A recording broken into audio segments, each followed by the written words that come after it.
Kaito and Jun take to the streets to discover Mikiko's whereabouts.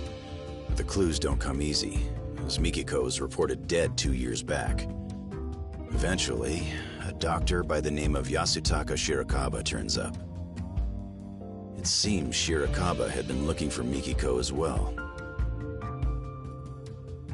Following their only solid lead, Kaito and Jun head to Shirakawa's clinic in the remote countryside. Yet an unknown danger threatens to end their investigation early on.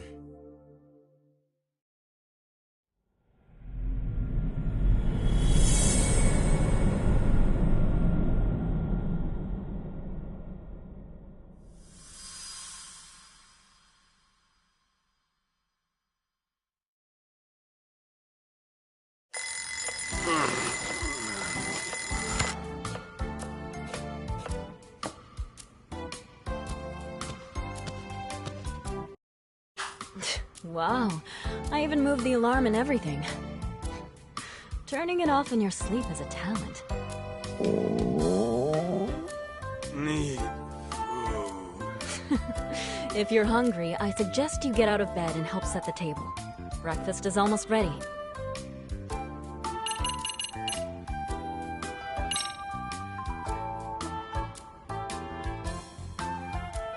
Need food. Good morning, sleepyhead.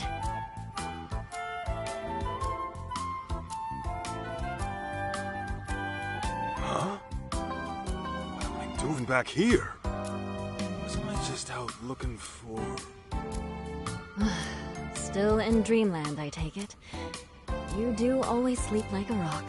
Now come on, breakfast is almost on the table. At least give me a hand with the plates. Sure.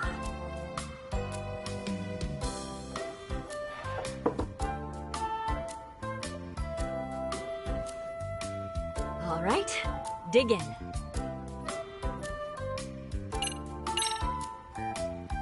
Thanks for cooking.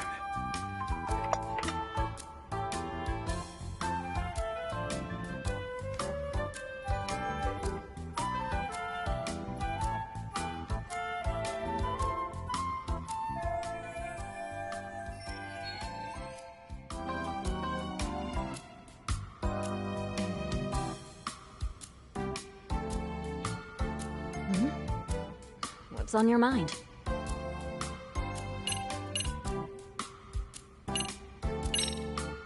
Oh, nothing. Just thought you looked nice this morning. Okay, what are you hiding? What am I? Nothing. Okay, so you were just sleep-talking. Hey, I'm wide awake here. Then tell me, did you wake up for me or the food? Good question. Gee, way to ruin the moment.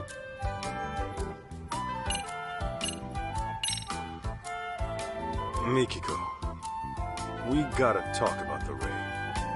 Huh? Listen, the boss is like a father to me. So if it came down to it, you know... Mealtime is a peaceful time. No drama at the table. We established that when we first moved in together. Right. I guess I forgot. Sorry. Say, Mikiko. What? Would you make me breakfast tomorrow, too? I suppose I could.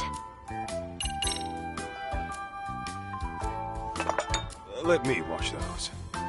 Sure, that'd be helpful.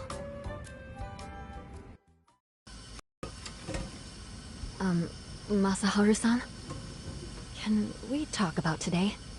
What's up? Actually, never mind. You sure?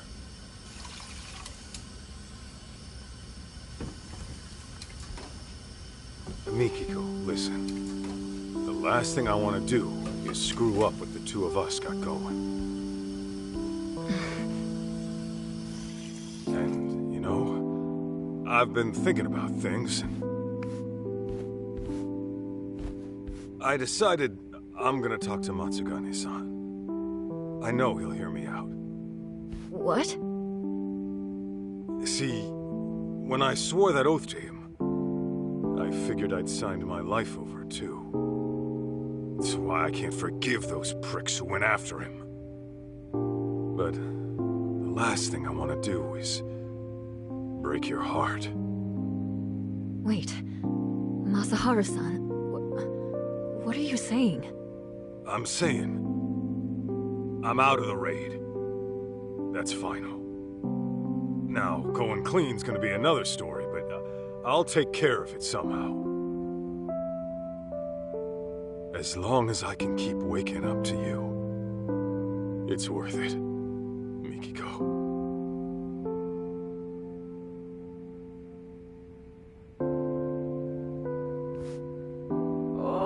What have we here? Am I interrupting something?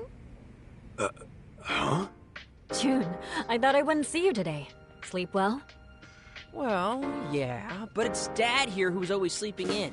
In fact, he's asleep right now. How long you gonna doze off anyway? Gotta wake up to reality sometime! Huh? Kaito? Kaito! Hello? Anybody home? We're here.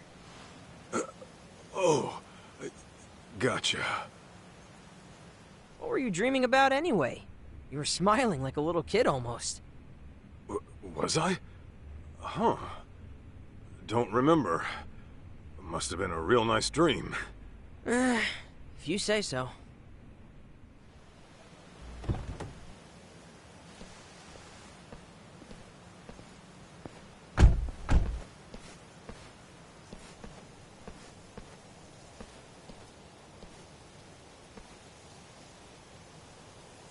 Hey, my mom's still out there, right? Well, she sure wouldn't have done herself in. You and I both know that. Right. There's no way she'd disappear without a good reason.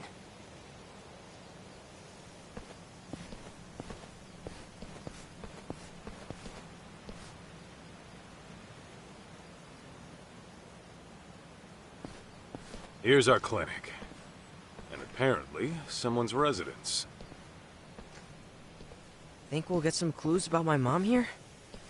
We don't know that yet, but we'll see.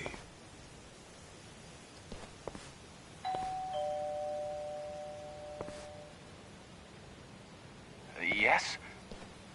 Sorry to bother, but I'm a detective out from Kamurocho. The name is Kaito. What would a detective want with me? Well, this is where my search took me. Mind if I ask you a few questions? Does it have to be me, specifically? What is this about? I'm looking for a lady by the name of Mikiko Sadamoto. She's my mom, by the way. I thought she was dead, but it turns out she might just be missing. You're her son? Give me a moment.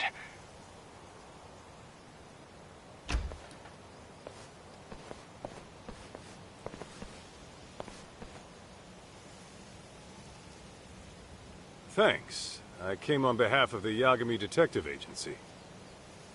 Very well. I am Yasutaka Shirakawa, director of the clinic here.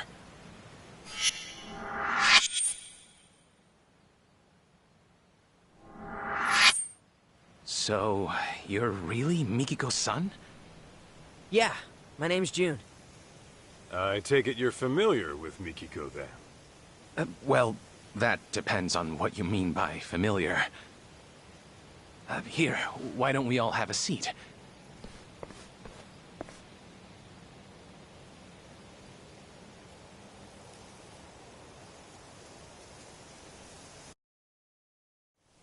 I apologize for not inviting you in. You see, I've been living alone so long. My place is an absolute mess. Don't sweat it. After all, we did show up out of the blue. Now, let's talk about you and Mikiko. As I understand it, you were looking for her as well. This was 1.5 years ago in Kamurocho. Yes, there's no denying that. Can I ask what for? I was trying to confirm her identity. Her identity? Care to explain that? Deep within these mountains lies a waterfall, an infamous suicide spot. Perhaps I should start from there. 1.5 years ago, a woman's body was discovered downstream. All right. Due to exposure to the elements, her face was too decomposed to identify. However, a photo was found in her jacket. It appeared to be taken at the Millennium Tower in Shinjuku. It was of the woman and her son. No way. Me? But since that was her only possession, it wasn't enough to confirm her identity outright. As such, the police opened the case and began investigating. Unfortunately, progress was, slow, if not stifled. So, thinking I could help move things along, I set out for Kamurocho, picture in hand. Whatever you heard about me was likely from back then. That would mean you're the one who analyzed Mikiko's body? Yes, that was me. Her husband had requested a DNA test. Is there a chance those results were wrong? Not at a 99% match. I hate to say it, but that body was Mikiko Sadamoto's. Kaito, this can't be right. What the hell is he even talking about right now? Hello? Earth to Kaito! Don't just ignore me! Say something! Didn't you hear? It's time to go home, kid. This was all for nothing. Mikiko. Your mom is gone for good. What? No. Let me ask you this, Shirakawa-san. Are you sure her death was suicide?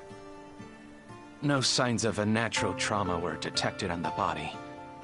And the police had confirmed it wasn't murder, so I'm afraid there's no other explanation. God damn it! God damn it all. Mom! Why'd you do it?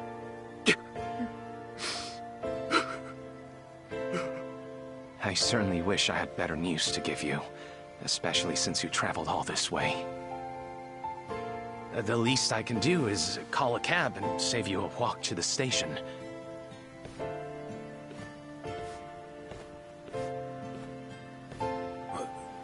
Wait. The Millennium Tower? Kaito?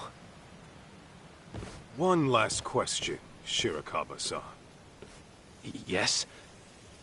About that photo they found on Mikiko's body. Was that the only one? Just her and June at the Millennium Tower? Nothing more? I believe that should have been it, yes.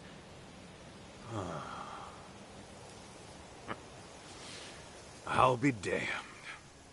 What? Okay, now we got a problem, Shirakawa-san. Your story doesn't add up. I'm sorry? Don't play dumb. If all Mikiko had on her was a photo at the Millennium Tower, and you never knew her alive, then what you told me was grade A bullshit.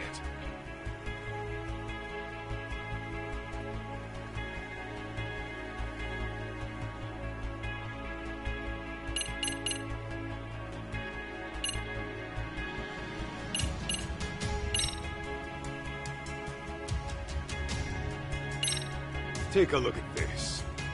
You tongue-tied yet? Pardon, but, Oh! Guess not much, huh? I'll get it right this time. uh-huh.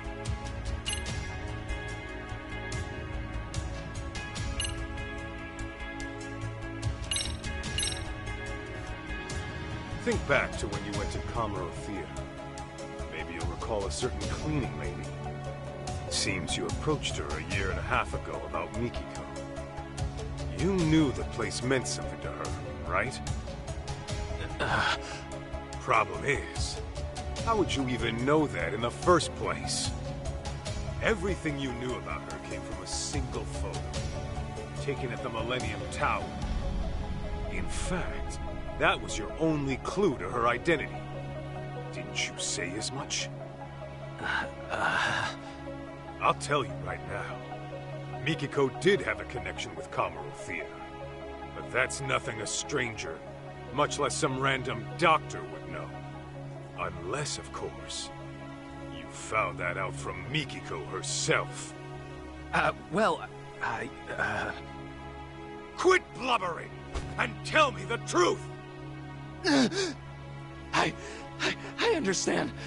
I'll talk. I think we should all go inside.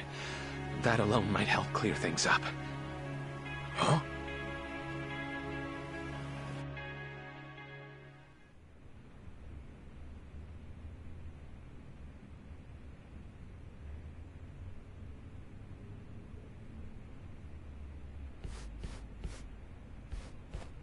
Please make yourselves at home. More tea will be ready soon. Be real with me, Kaito. You think he's got Mom locked up somewhere?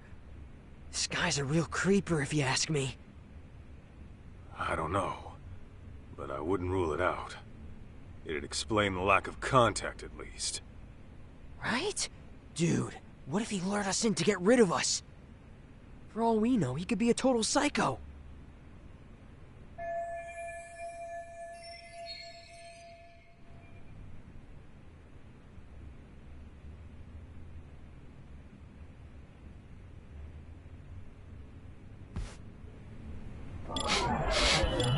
This right here.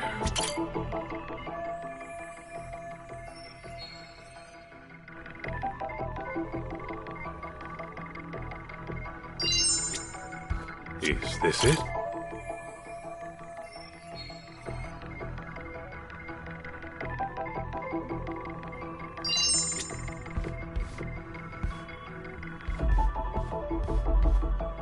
This right here. Huh? Oh, look at this. That's your mom, ain't it? When do you think it was taken?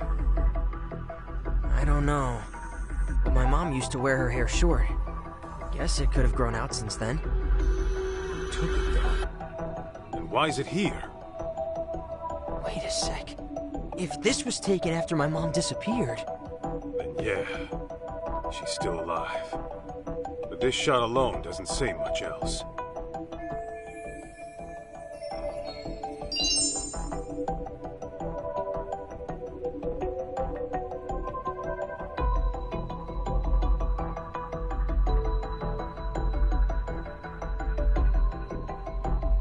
This right here.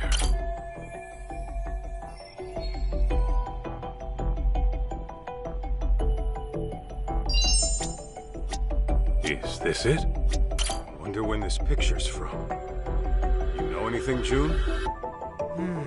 Can't say for sure, but I doubt it was all that long ago. Uh-huh.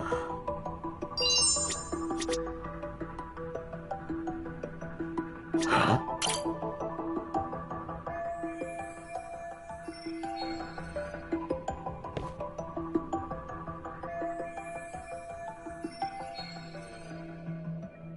Hey, Kaito! Isn't this... Mikiko. Alive and well. Shit just keeps getting stranger. Why would Shirakawa lie about her death? And why hasn't Mikiko reached out to her family? Yeah, doesn't make any sense. I'd say Four Eyes owes us some answers.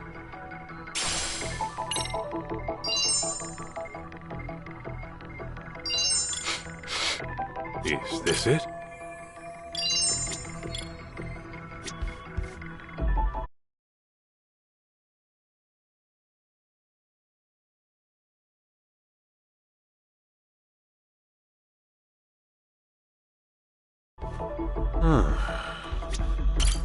these? Dumbbells? That geek actually works out? Guy sure doesn't strike me as the type. Maybe he wanted to get fit for the ladies, but bailed when it got too tough. My friend in school pulled the exact same shit. Guess it happens to the best of us.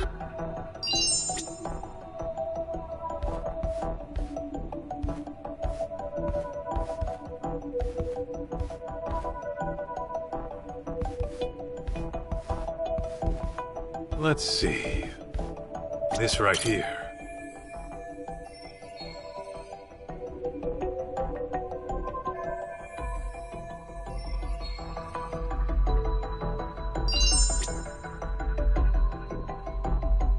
Is this it? How hot do I make the tea? 85 Celsius? No, that's for coffee. Guessing you don't entertain very often. Oh, sorry. No, not really. Oh, and don't even think about poisoning us. I would never do such a thing. My goodness.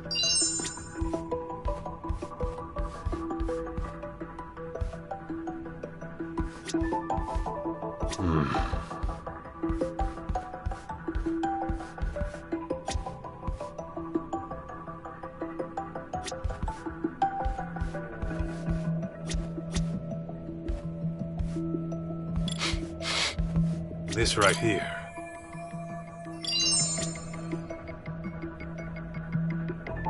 What have we here?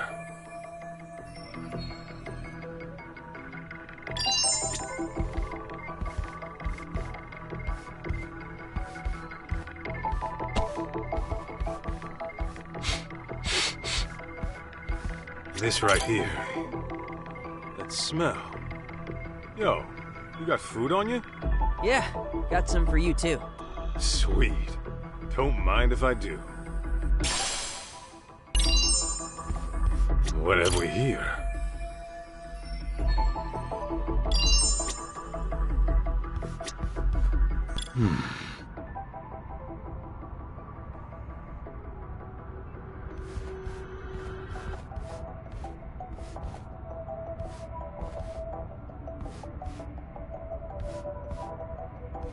Quiet now.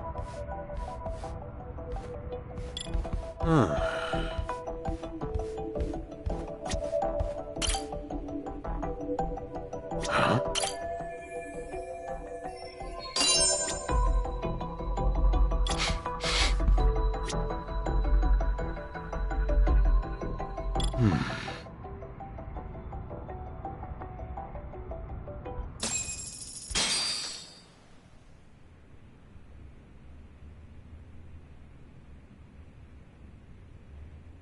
So, Mikiko is alive. I got that right? Yes, she's alive. No health issues to speak of either. Awesome! You hear that, Kaito?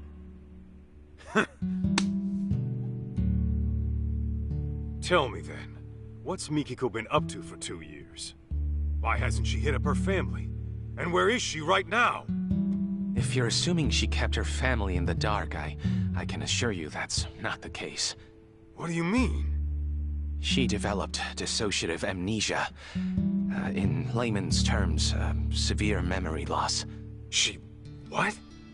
It was 2 years ago that I found Mikiko-san at the riverbank.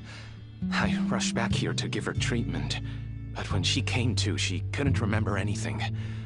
All she could tell me was her name. Damn.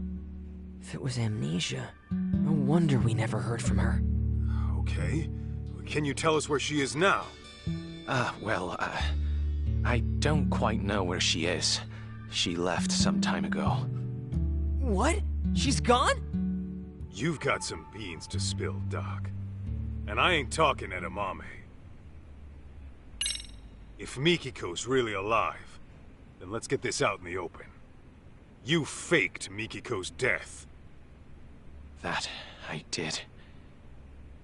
It was to protect her. To protect her? How's that work?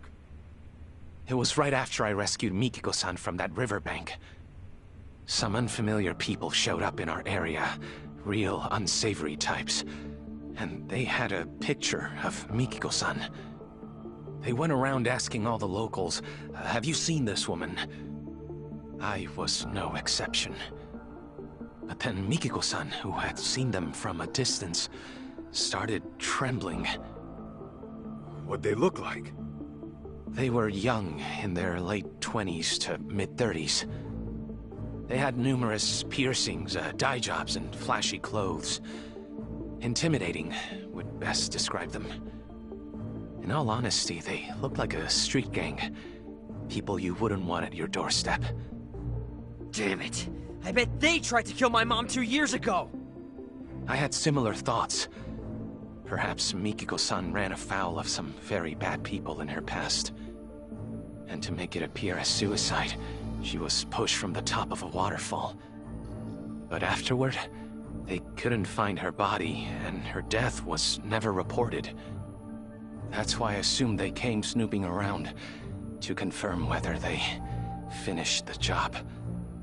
So, that's when you went ahead and faked her death? Yes, but only to throw those people off her trail. Got it. So, rather than holding her against her will, you were trying to keep her safe. Something doesn't sit right, though. Why didn't you call the cops straight away? Another thing, Mikiko-san was very hesitant about me getting the law involved.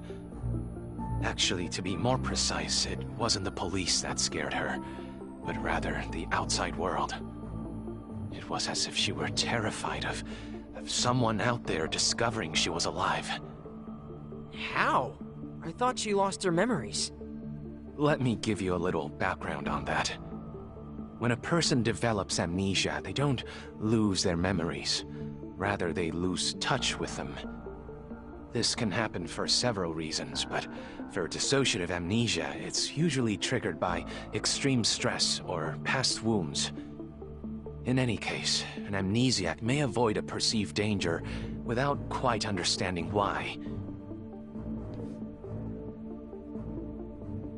But the condition doesn't grant a clean slate. Those painful memories will still be alive in their head. And sometimes they'll resurface as instinct, directly influencing their actions. Huh. Well, you're the doctor. Guess I'll take your word for it.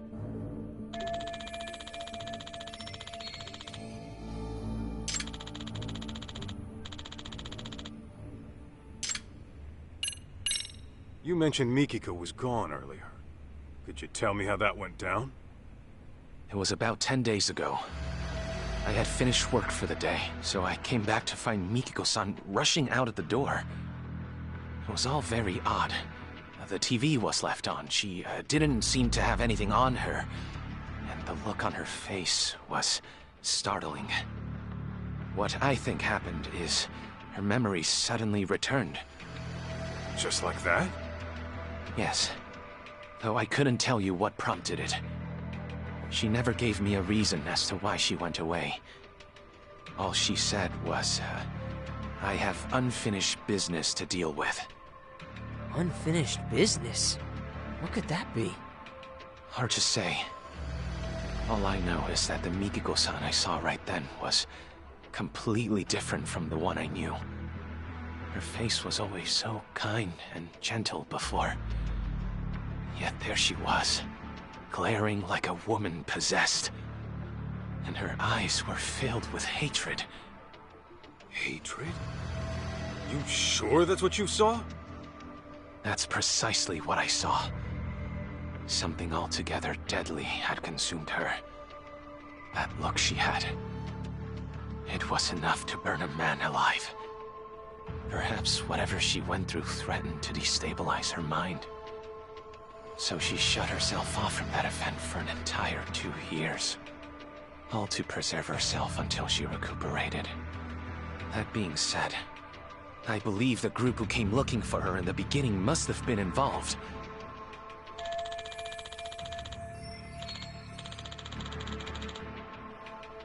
Back it up a sec.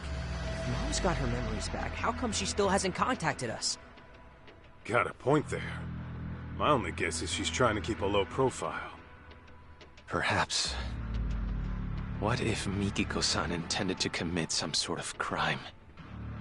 What gives you that idea?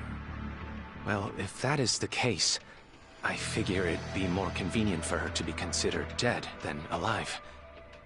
If Mikiko-san is on record as deceased, she could do whatever she wanted without ever troubling Jun-kun or her husband. And since the crime wouldn't be linked to her, her family wouldn't have to live with any stigma.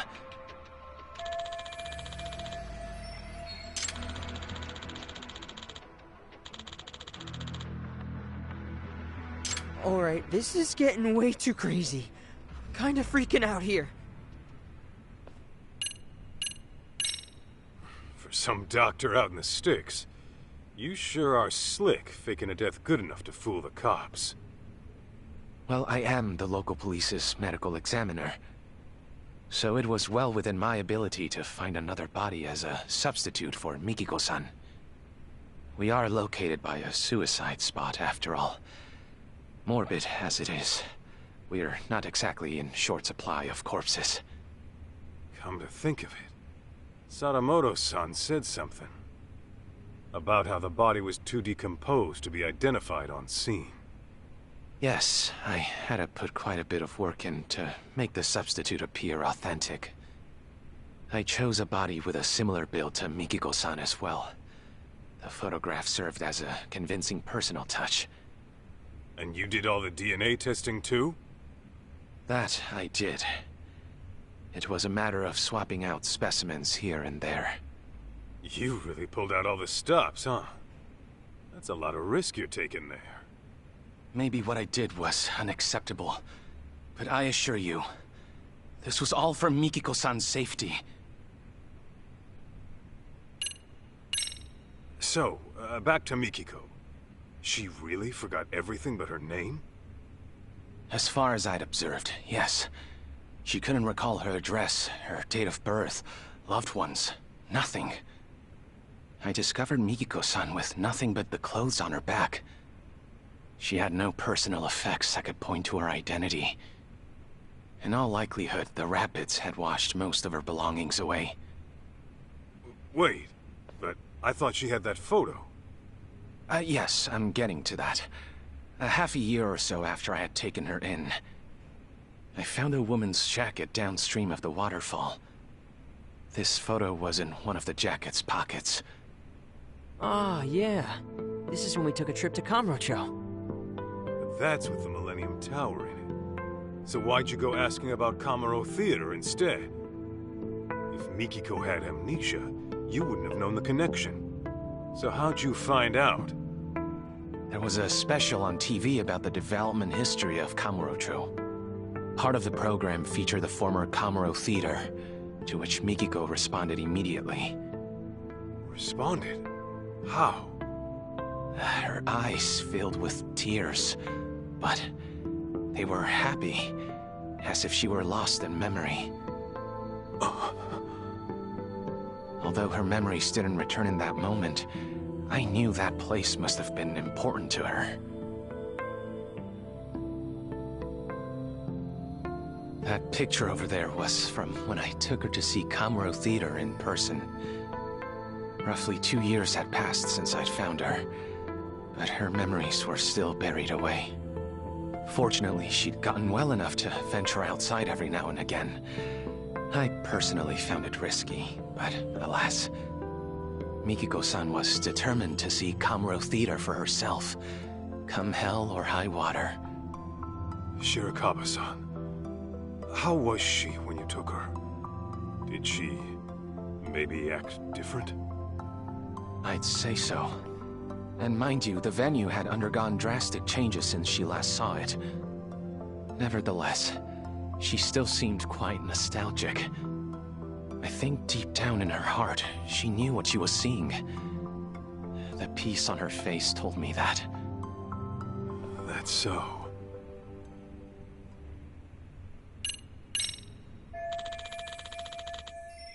So, let me get this straight. A year and a half ago, a photo of Mom and me washed up. Only then did you go around asking about her identity, right?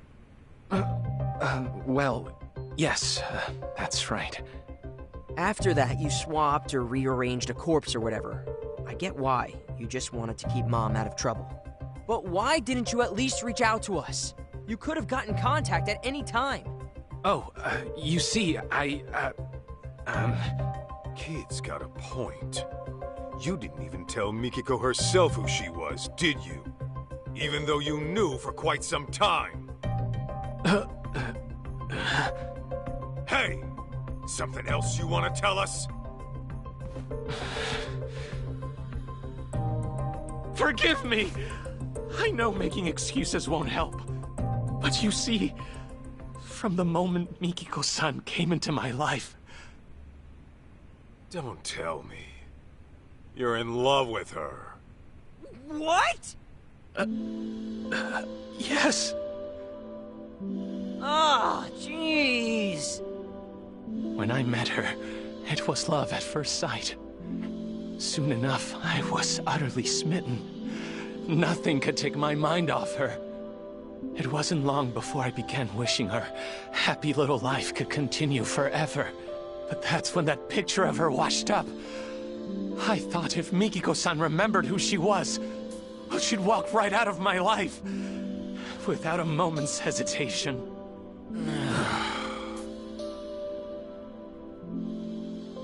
That short, blissful time we shared was a blessing I didn't deserve.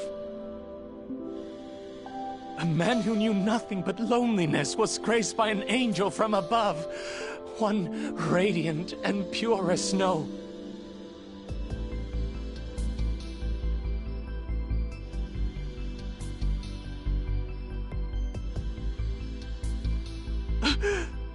Forgive me!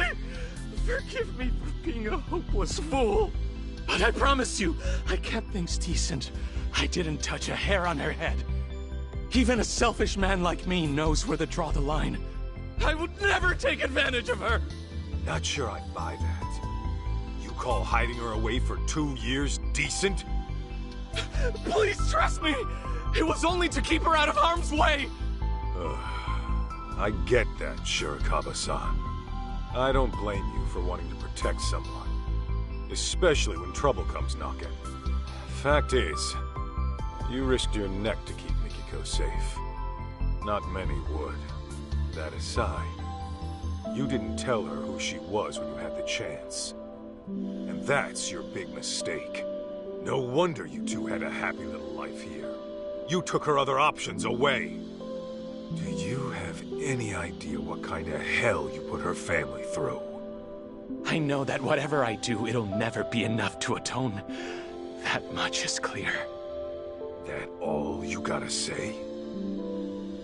Then I suggest you apologize to Mikiko at the very least.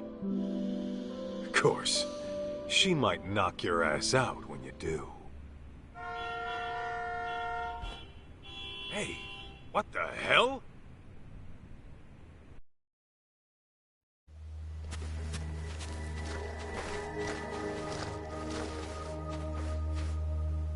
Greetings!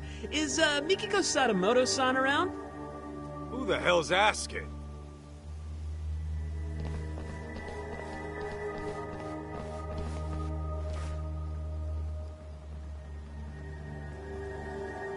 Ever heard of Crimson Lotus? We're a friendly group from Shinjuku just swinging by for a visit. Anyway, I'm Nishio, the group mouthpiece, if you will. Crimson Lotus ain't ringing any bells. You supposed to be some kind of gang? Actually, I believe they're the group who came asking about Mikiko-san 2 years ago. Really? Weren't you looking for Mikiko Sadamoto too? Over in Kamurocho? Funny thing is, we need to find her too. And fast. Pardon, but didn't I tell you last time? Mikiko Sadamoto-san unfortunately passed away. I just finished telling these people the same. There's nobody left to look for. Nice try, nerd.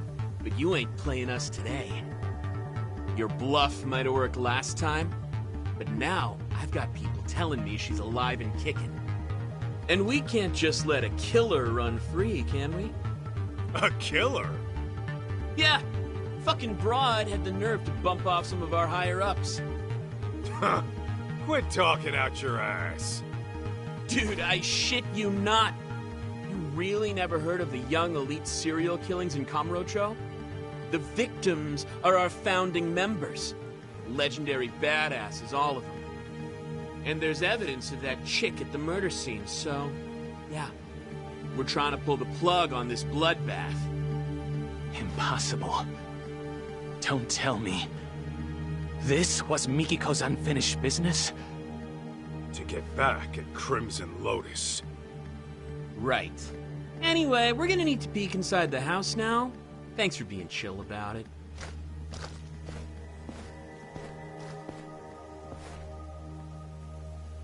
You won't find Mikiko in here. Take it from us, she's nowhere. I call bullshit. What are you gonna do to Mikiko if you find her? Ooh, those plans are a bit above my pay grade, but I do know it won't be pretty. If I had to guess, it'd be like... torturous death? I mean, she freaking went and killed our OGs right when they were peaking. That's fucked up. So, yeah, she's got a ticket for a nice long trip to hell. It's only fair, you know? Oh, yeah?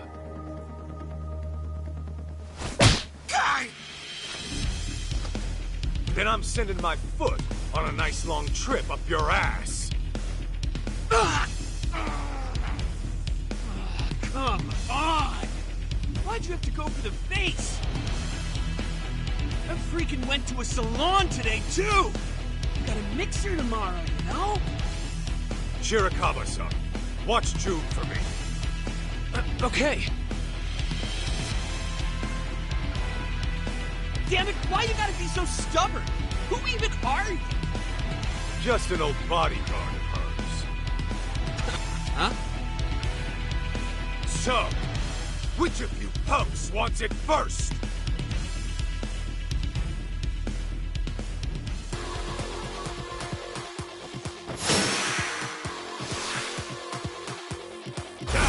Here we go! Come on! Get me!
Come on!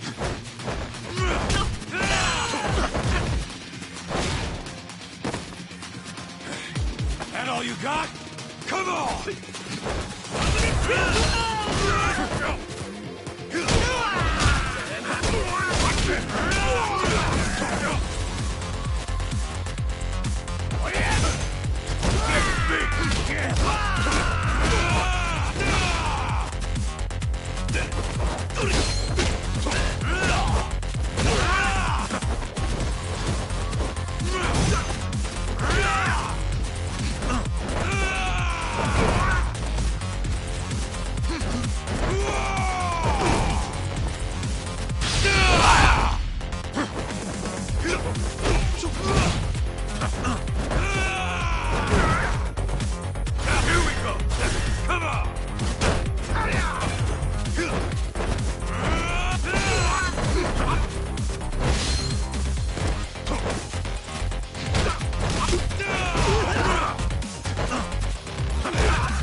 Give me all you got!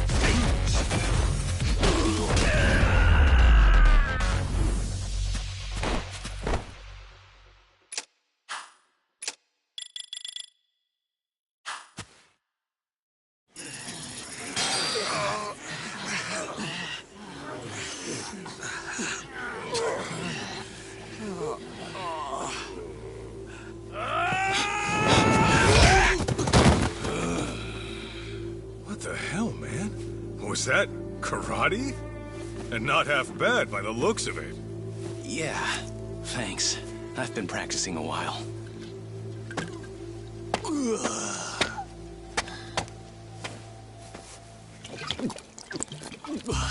Hey! You assholes got started without me? I thought I told you to wait till I got here. Shuchan! This guy's a pain in the ass! So let me take over for you. Better clear me a path, boys! Yo! It's on!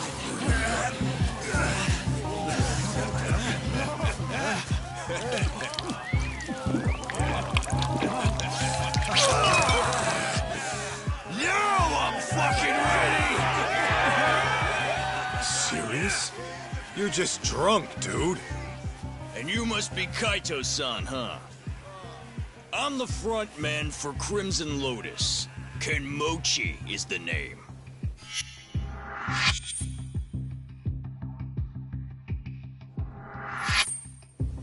Just so you know, I've never been defeated in the underground fighting circuit. You're looking at a real fucking champ.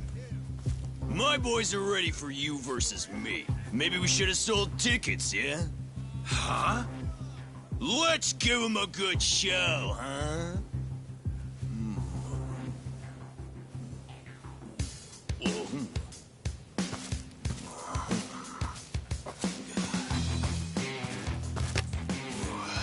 Sorry about this, big guy.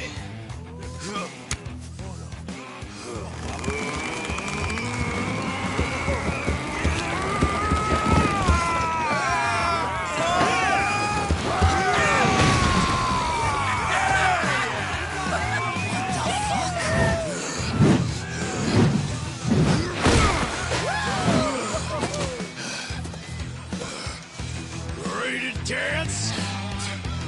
Shirakawa-san, you keep an eye on Joe.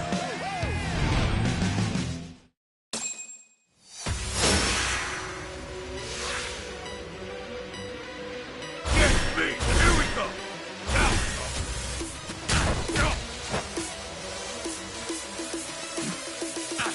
Hell yeah!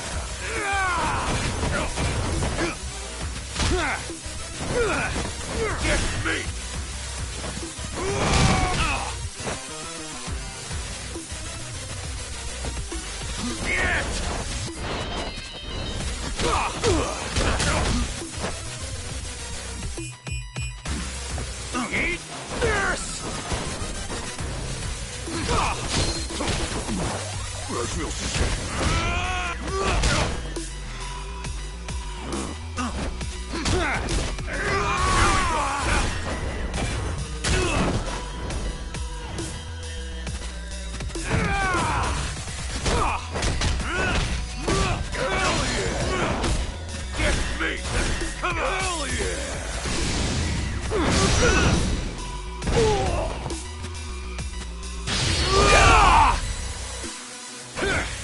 That all you got? Come on!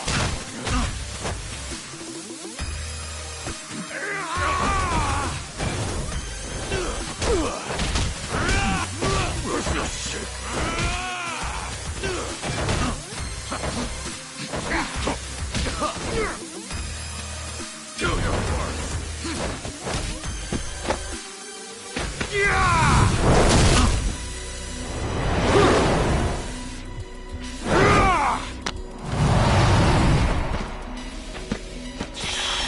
You think you're tough?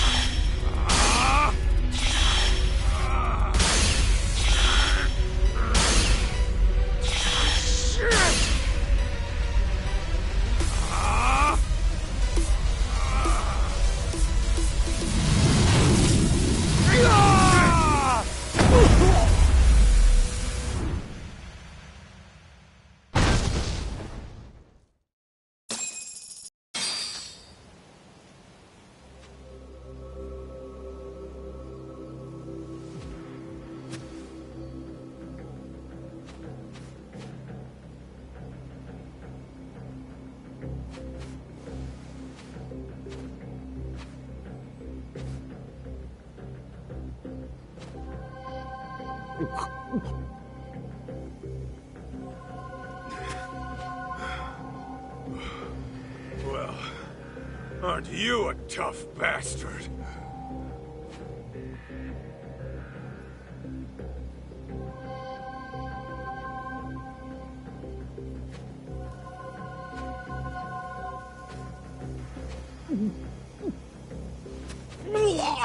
Jeez! Nasty fuck!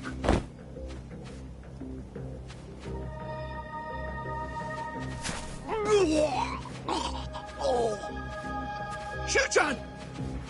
More booze, dipshits! You hear me? Top shelf shit only! Shushan, please get a grip. Any more and you'll start barfing blood. Why don't we just call it here? No! More! I need more. Gentlemen! Hate to be a buzzkill, but party's over for now. Handshakes all around, and to all, a good night.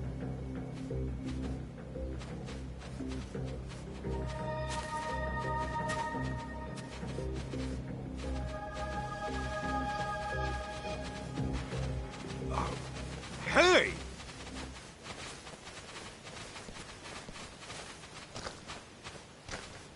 What the hell was that? I don't know. But I should probably call the cops in case they come knocking again. Hey, Kaito. What they said about Mom being a killer, you think that's true? Doesn't matter. Our goal is to find Mikiko, whatever she's caught up in. I mean, I know that. I'll drive. I'd like to get to the bottom of this as well. Oh, you sure? Shoot, that'll save us big on train fare.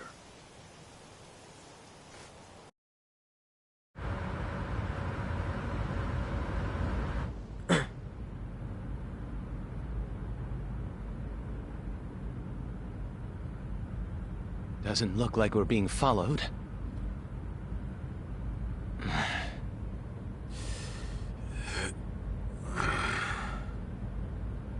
So, what sort of relationship did you have with Mikiko-san? Huh? Where's this coming from all of a sudden? When Mikiko saw Kamuro Theater on television, she looked like she was lost in the past. And the moment I told you that, you wore the same look. Except yours was more sullen. So, I'm guessing Mikiko's connection to the place had something to do with you. Perhaps you two were involved romantically? Good guess. So you were then.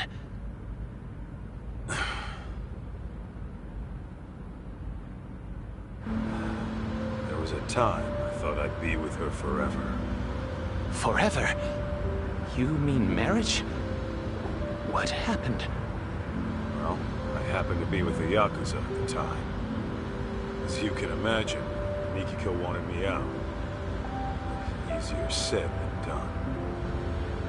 My boss had taken a bullet that nearly prompted an all-out war. I couldn't just up and leave.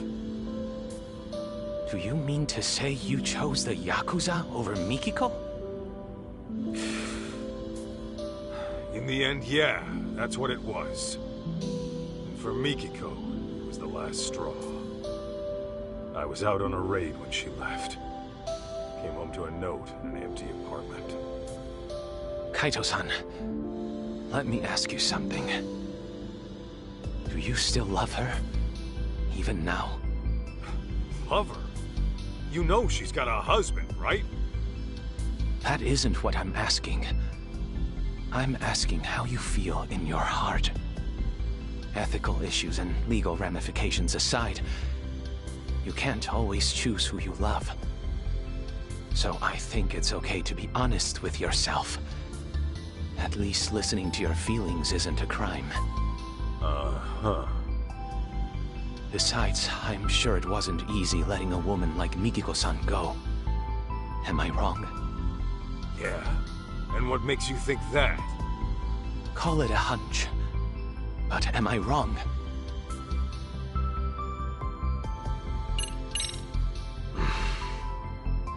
Well, the way I'm itching to find her, maybe I never did let go. Then that would mean you still love her, yes? Could be. But then, once I started searching for Mikiko with her kid, these thoughts kept coming at me. Like, maybe I could have done things different. And now, I'm stuck thinking of a life I never had. As you may be aware, Kaito-san, I too have feelings for Mikiko-san. And if she never returns them, then I fully accept that. That said, I wouldn't hesitate to give up everything for her. My own life included. You're serious about that? Completely. I've never met a woman like her in my life. So if we do end up finding her, I intend to propose to her. Wait, what? Well, before you get carried away, don't forget she's legally married. I'm aware. But if I don't at least share how I feel, I'll regret it for the rest of my life. As for right now, I'm giving this all I've got. Not a bad resolution in my book.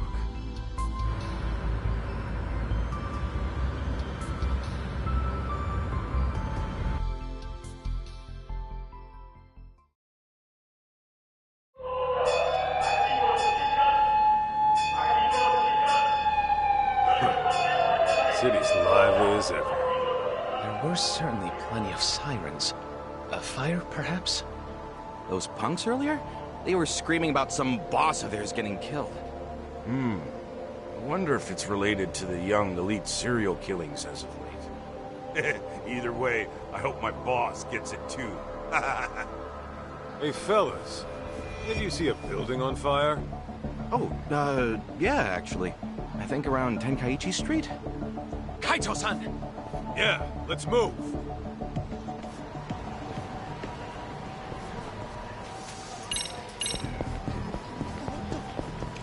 All right, let's go, Kaito!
Nice work.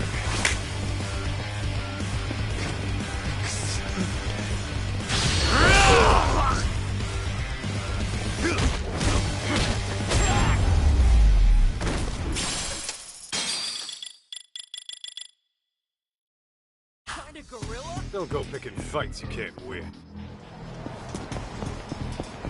That way.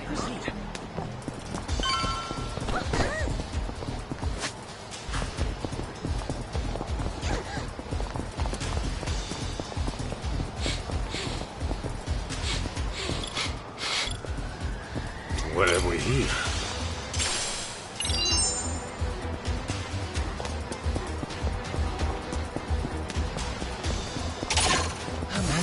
Coming through!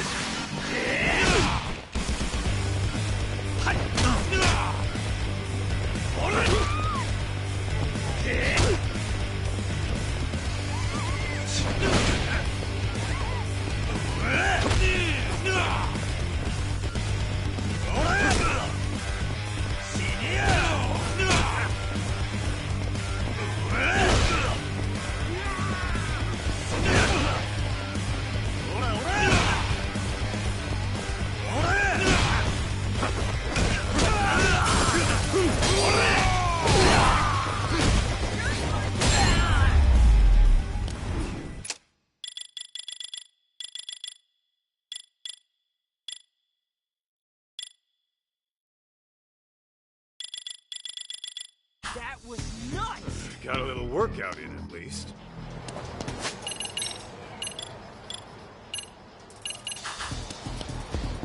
Alright, let's go, Kaito!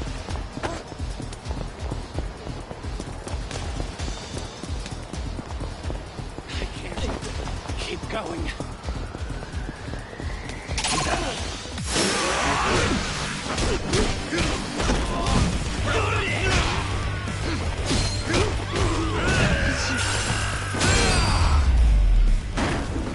You some kind of gorilla?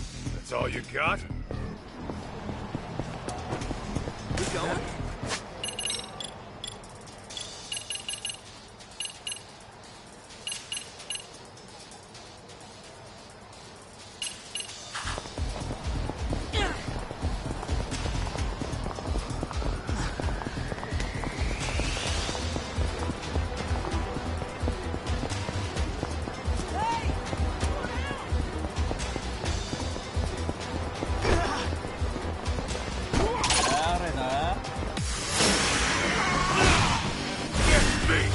Come on! Here we go!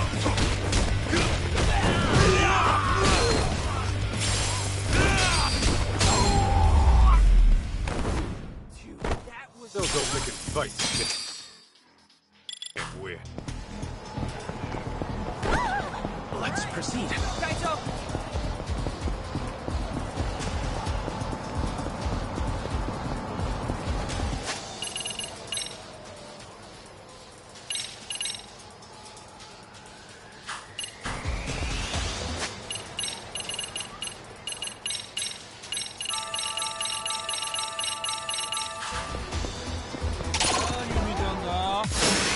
Really?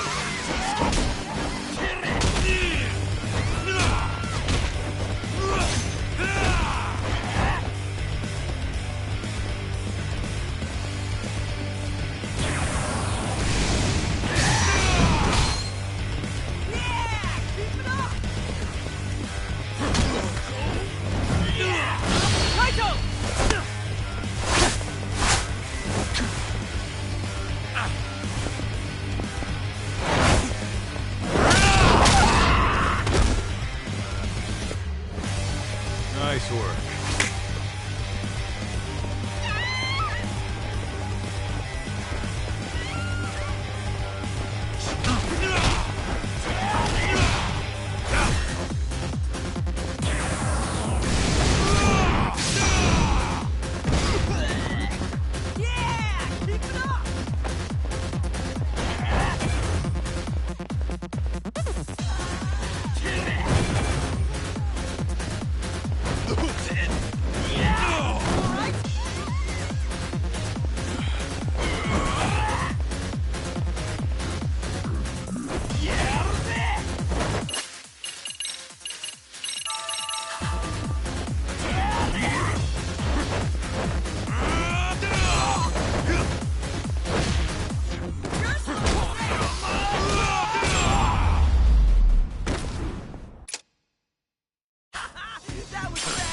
That's all you got?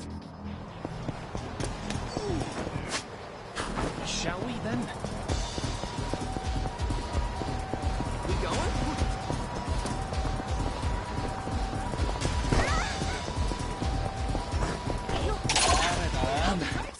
Come, team.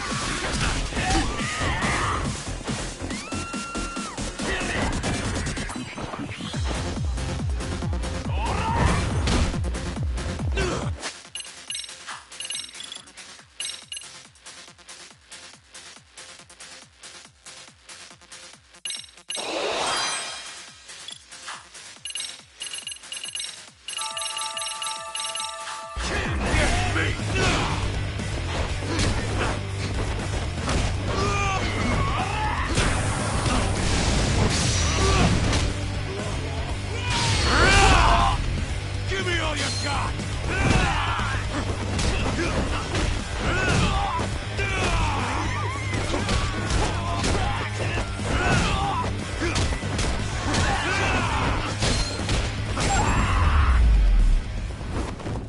It's good Don't go stuff. picking fights you can't win.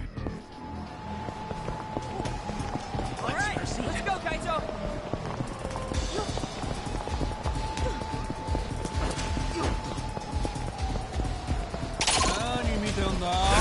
Coming through!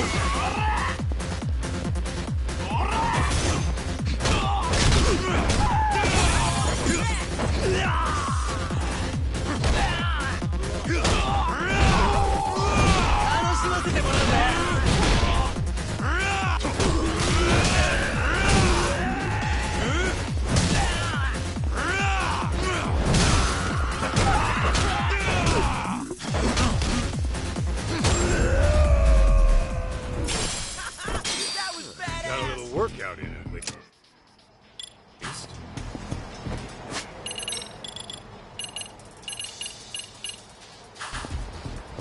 We going? That way.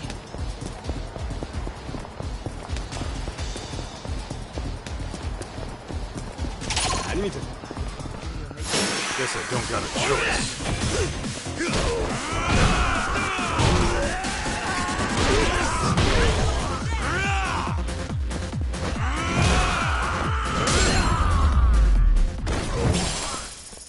Don't go picking fights you can't win. Shall we then?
Hey, come on!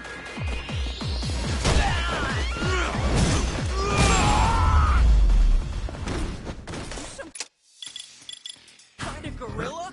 That's all you got?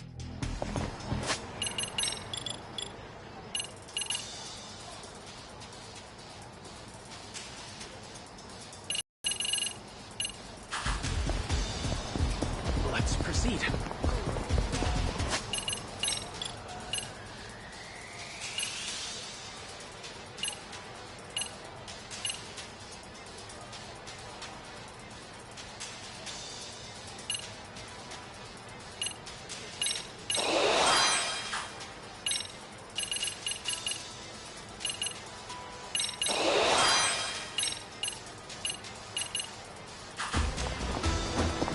All right, let's go, Kaito.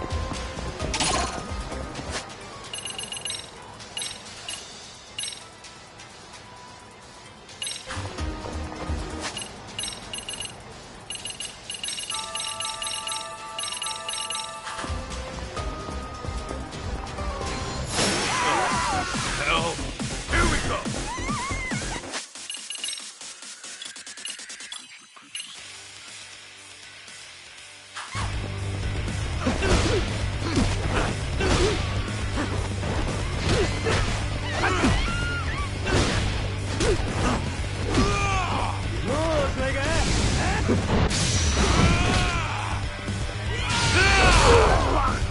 me all you got! Don't fuck with me!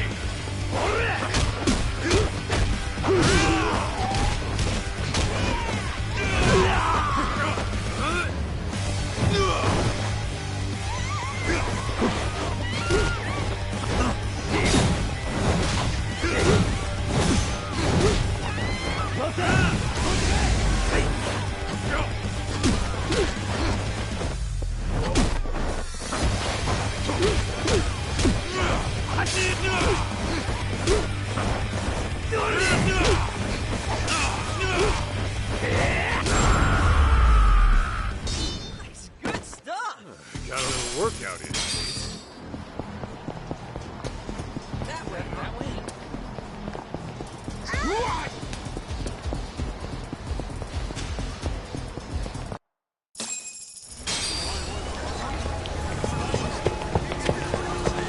Hey! Stay back! Kaito-san! Look up there!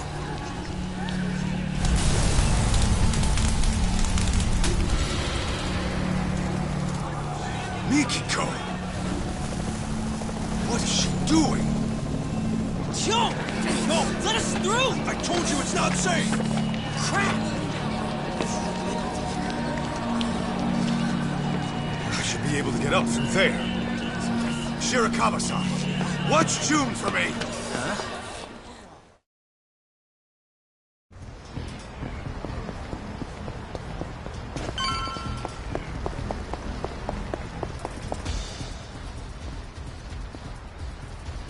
Where's the woman?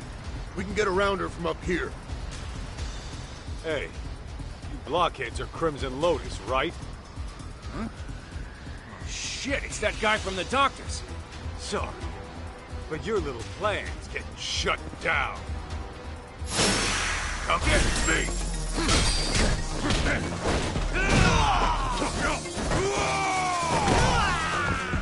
Give me all you got!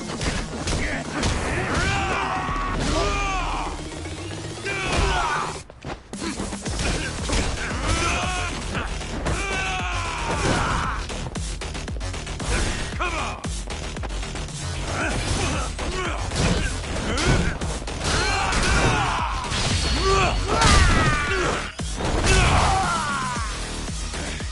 That all you got?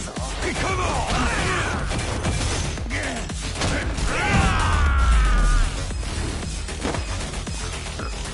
All you got?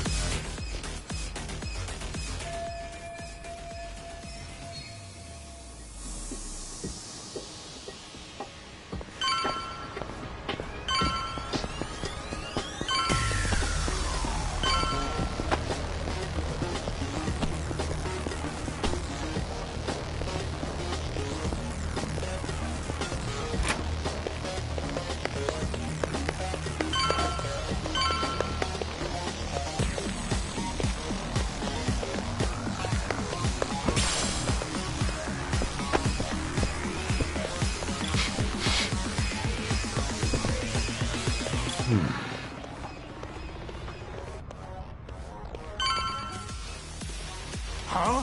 Who the hell are you? Into the line, punk!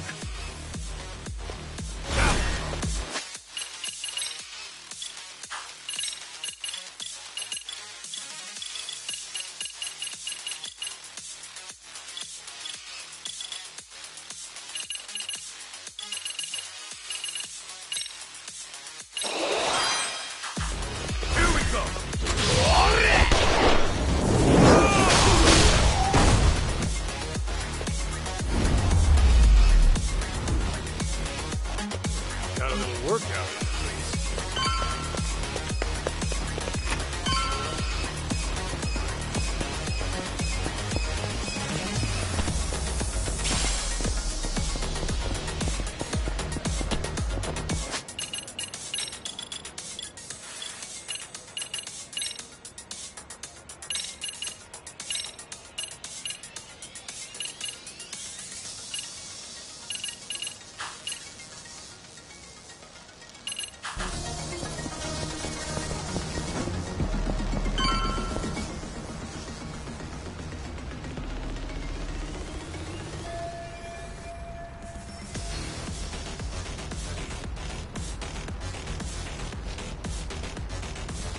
damn it! I can't tell what's going on from here!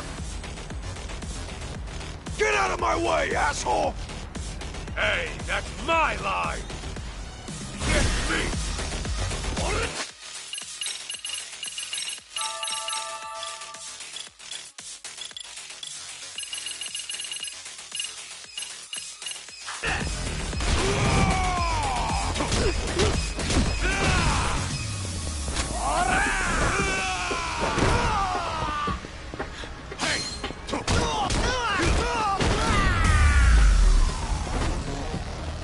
Don't go picking fights you can't win.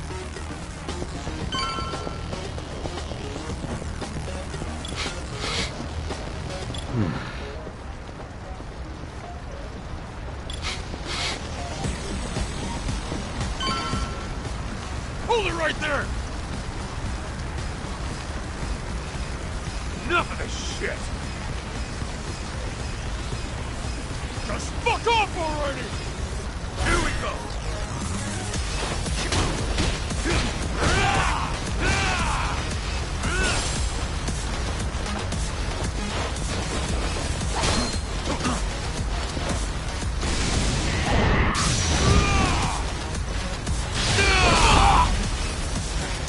That all you got?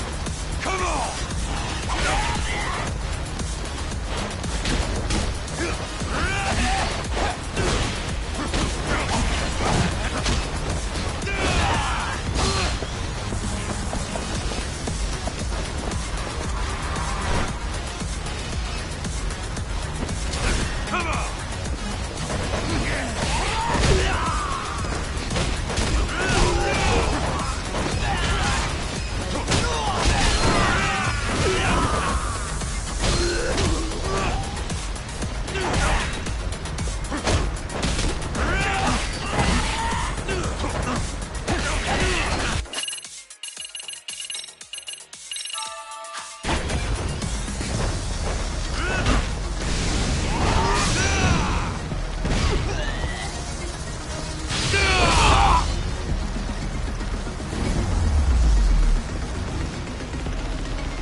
Got a little workout.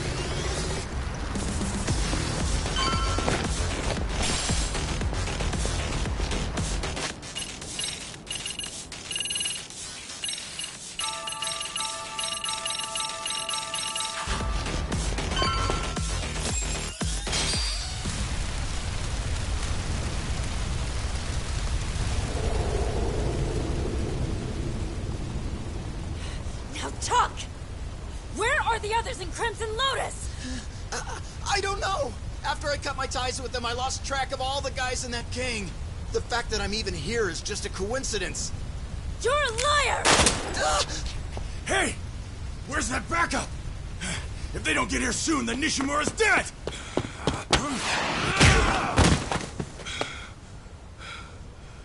Mikiko! Masaharu-san?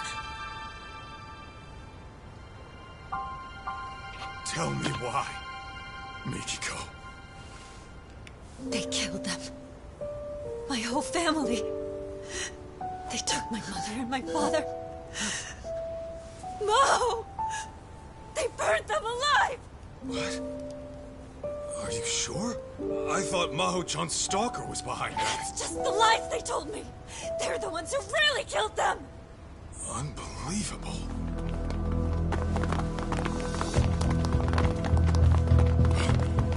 Ashizaki-san! Damn you! Die!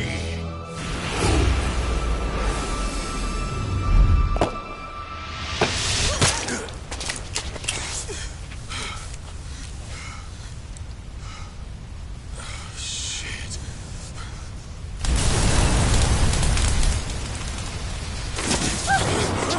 No!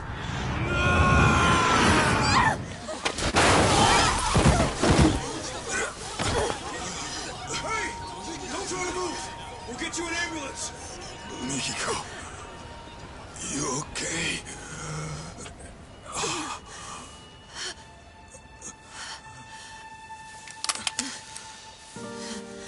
Mikiko. I'm sorry. I can't afford to get Not until I kill them all.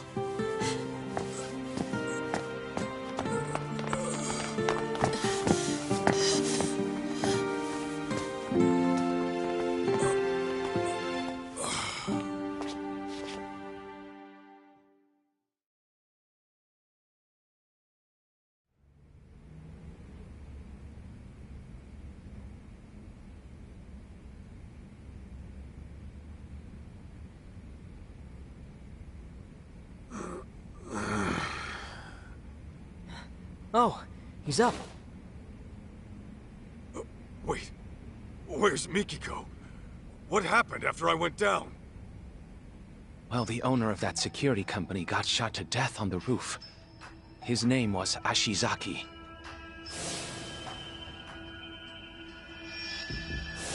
His office was burning up too. You think it's the killer's work? Not sure. I can't find those details anywhere. Gotcha. Oh, and to top it off, Nishimura, a man who was visiting Ashizaki last night, was found dead in an alley this morning. They killed them. My whole family. They took my mother and my father. No! They burned them alive!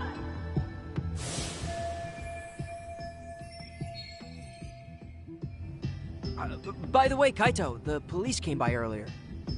They said to contact them once you're up. I think they wanted to question you. Just what I needed. You'll live. That bullet only grazed your shoulder. And by some miracle, your bones are still intact. The doctor was amazed you're still alive.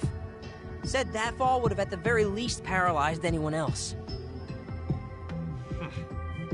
Well, I say it's time to get back at it. Kaito-san. Lying around on my ass won't get me closer to Mikiko. Plus, I'd rather not deal with the cops. Let me go with you. All right. Kaito-san, take a look at this before you go. What's all this? Profiles on the 4 victims murdered in Kamurocho. I put them together last night after a bit of research. Oh, nice work. In summary, all the victims seem to be ordinary people.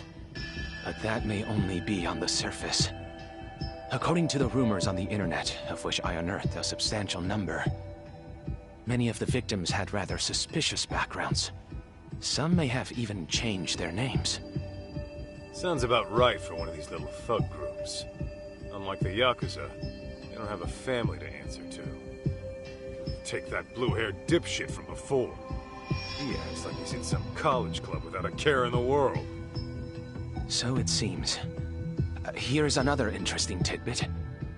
Some of the victims had a fighting record, meaning they competed in underground tournaments. But each one was found successfully subdued, even showing signs of force consistent with interrogation. Mikiko did always know how to handle herself. Yeah, she kept it up with the workouts and the kickboxing, even after Dad came into the picture. She could totally take some thug one-on-one. Mom's tough as nails. Hot damn. Anyway, what's our next move? Right. We should probably go investigate the crime scene. What crime scene would that be? Where the murder took place last night. Might be some clues left to find. I see. Though I imagine the scene's still quite busy. Will the police really allow you on site? Oh, I'm hoping to avoid the cops altogether. I'm gonna sneak into the place. Ah, well, I suppose that's one way to do it. Catch you later, then. Mind serving as our alibi while we're over there? I'll give the police a good answer. Just make sure you find Mikiko-san, and keep her from dirtying her hands.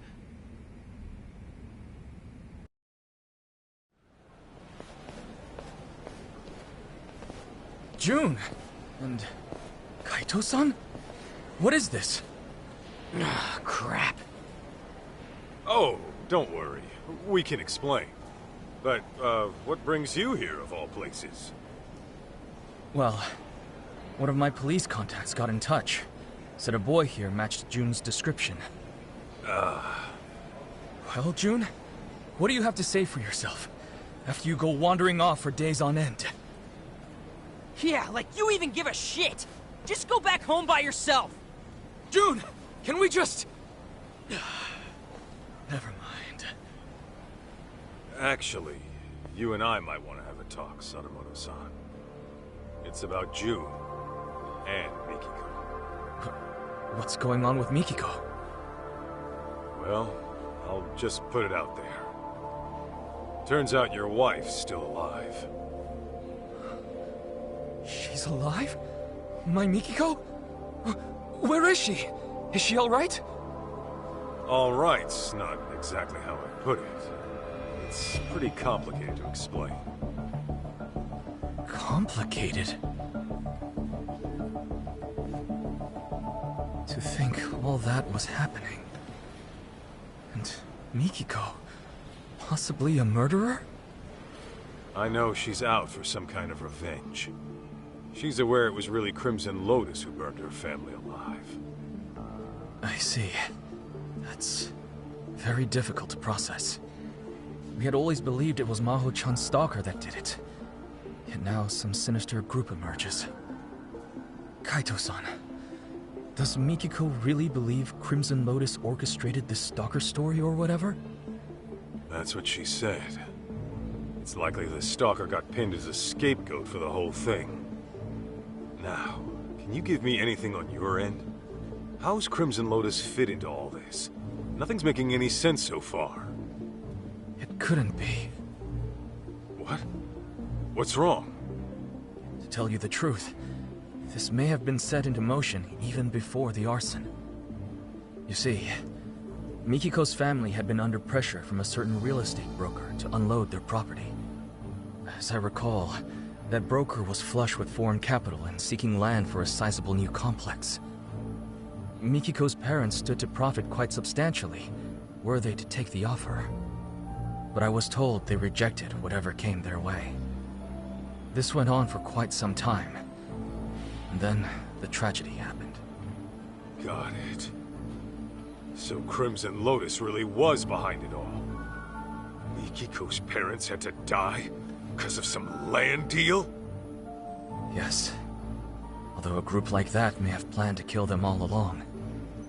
Anyhow, once Mikiko's family was gone, their land was inherited by a distant relative.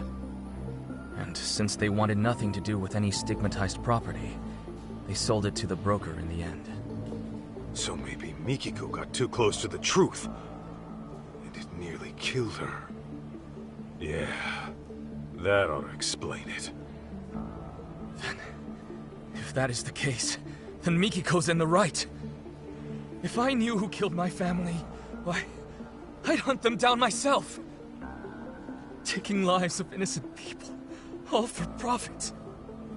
What monsters!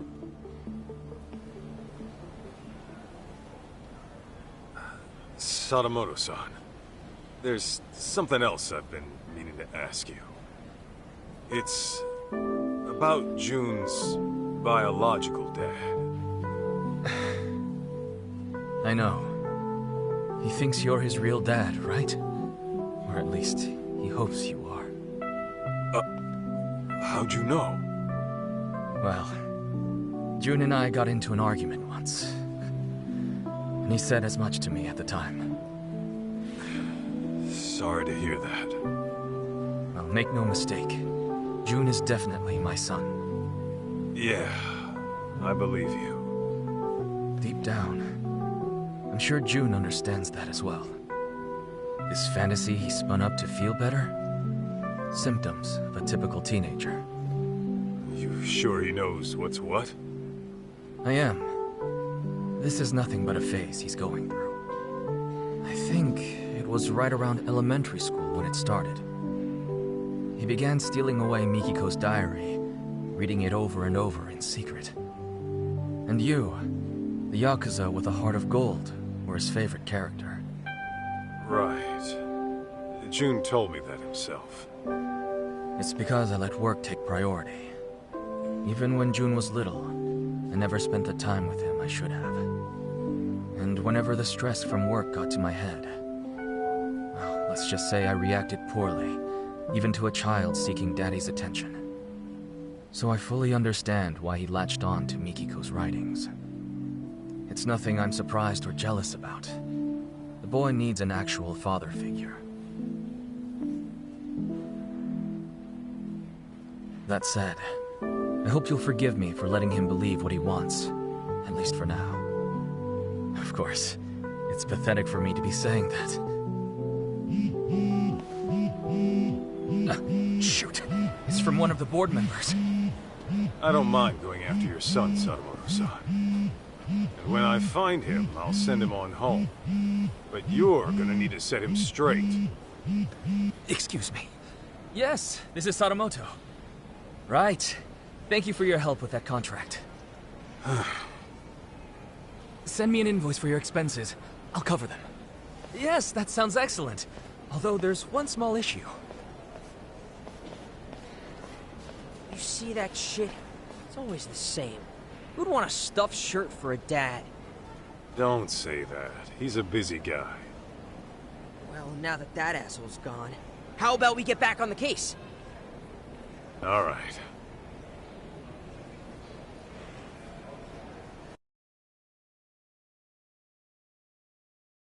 Next step. Getting onto that murder scene at Tenkaichi Alley.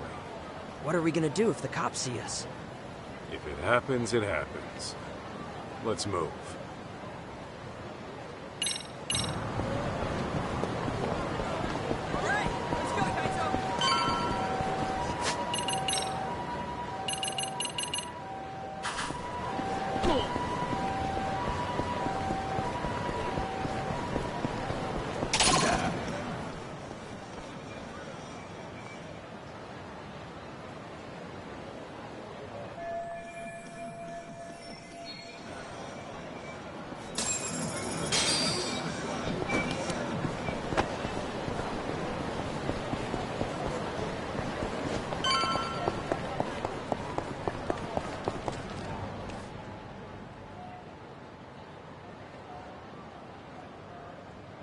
No good. Knee-deep in cops. Can we get around them? Only if we make that eye sneak in. June, you wait out here. Any Bato guys show up, just shout for the cops and they'll scatter. Right on. Good luck. All right, let's go.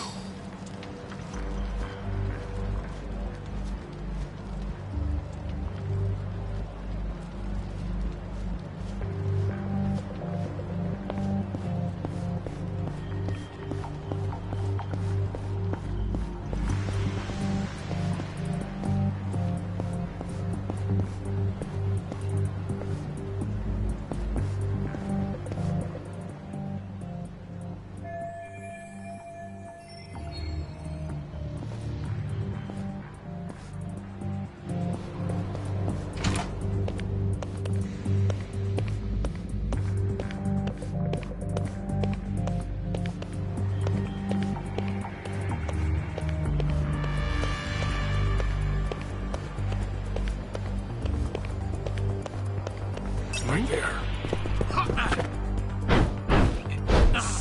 Get off me!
too close.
What have we here?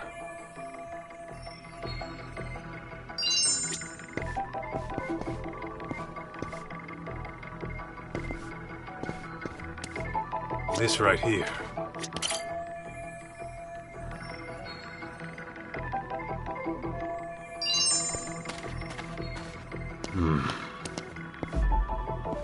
What have we here?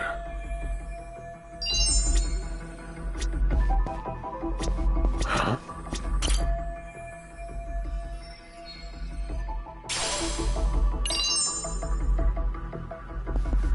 This right here.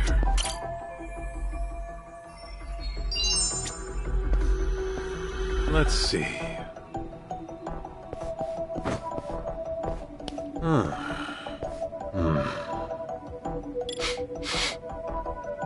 Is this it? What have we here? This right here.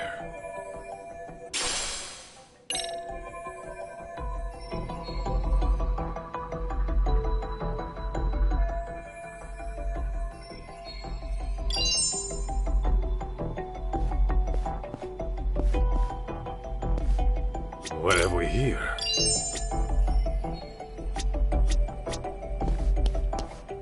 Is this it?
This right here.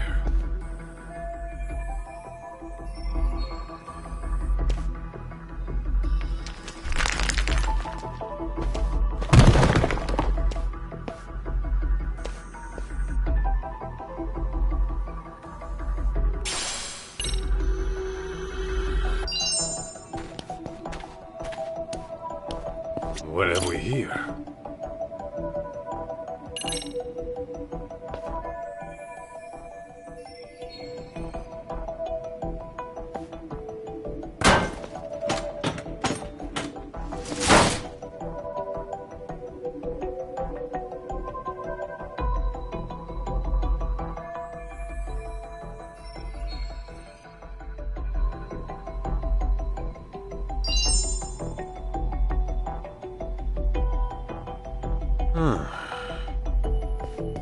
Is this it?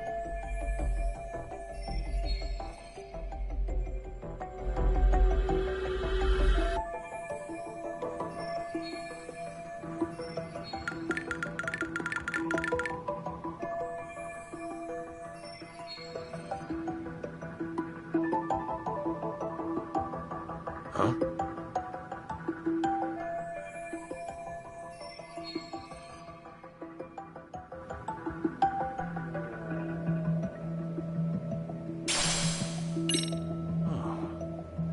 Pretty sure I recognize these guys.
Checkmate.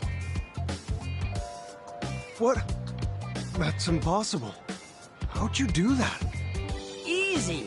I thought you said you won your precinct's tournament. Yeah, and lost to a prodigy. What shogi club are you with, kid? None. Never even had lessons. I guess I'm just a natural at it. Yo. Kaito, what's up? What have you been up to? Just stomping a cop at shogi. That sort of thing. Well, time to stomp on elsewhere. We got us a lead. Oh yeah? Where to? Wherever we gotta be. Oh. Okay then.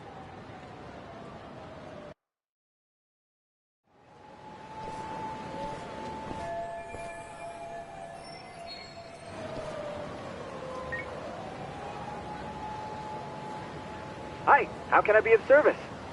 Tsukumo, you're good with computers, right? Think you can handle pulling some data from a burnt-up hard drive?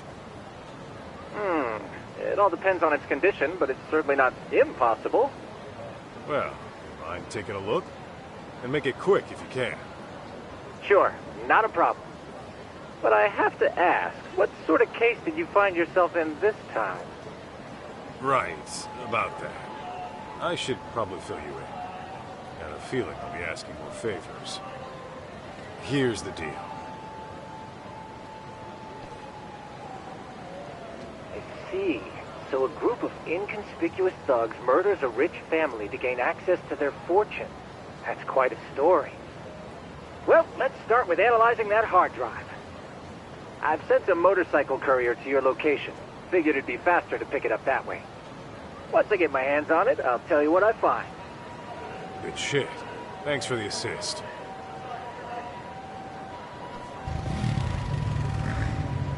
Alright. Now, let's go have us a stakeout. With any luck, your mom will show up. Whoa. A live stakeout! I've seen that on detective shows before. Don't they get boring after a while? If that's your attitude, you can just hang back at the office. No, I'm going to.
We going?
Kaito!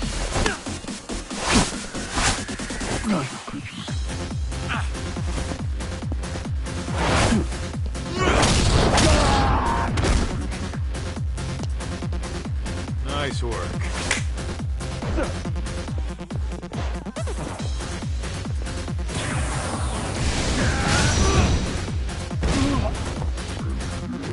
Give me all you got!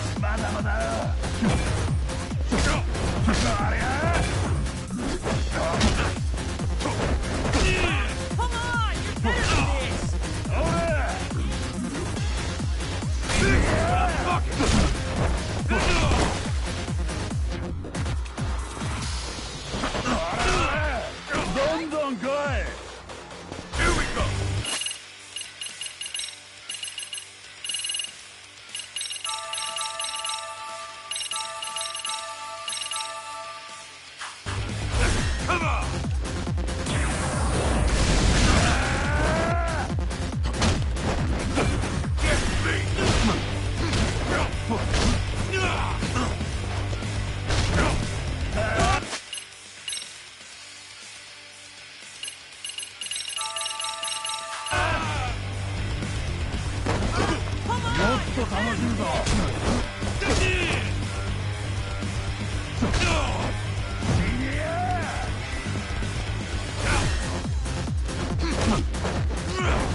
That's all you got?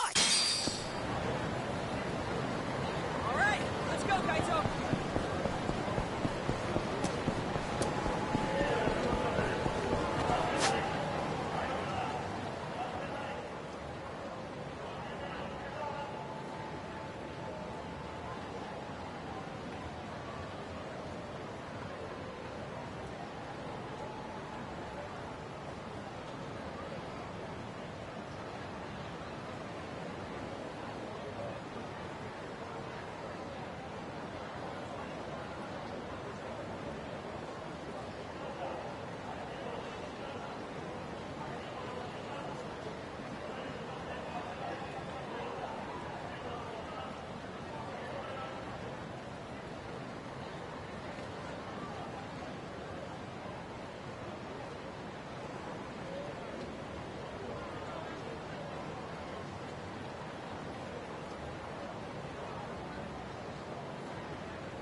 Come take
Come on!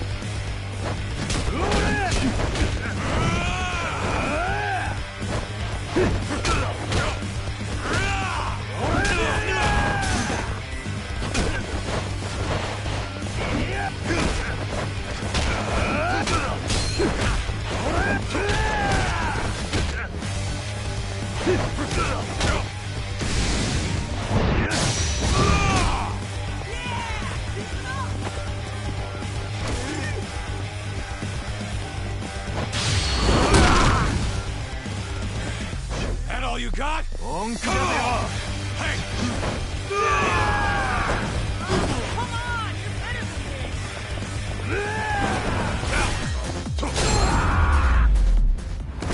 Some kind of gorilla? Got a little workout in at least.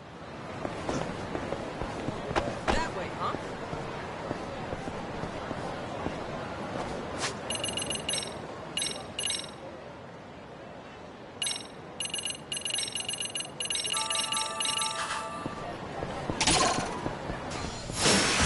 Just fuck off.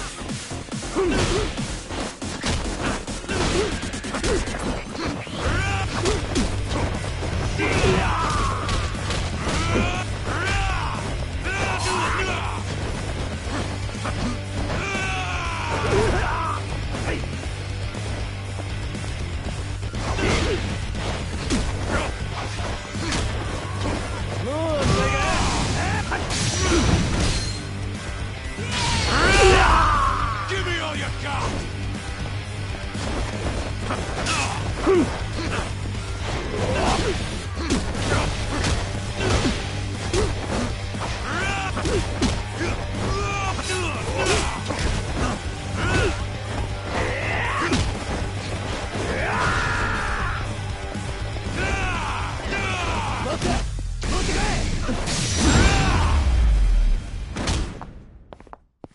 That's all you got? All right, Is this let's it? go, Kaito.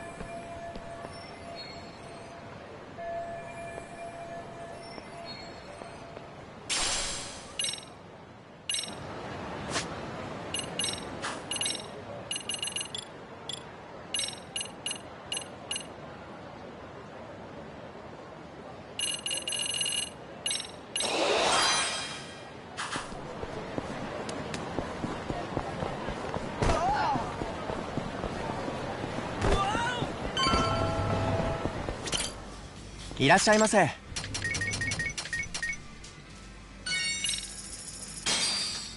I'm starving.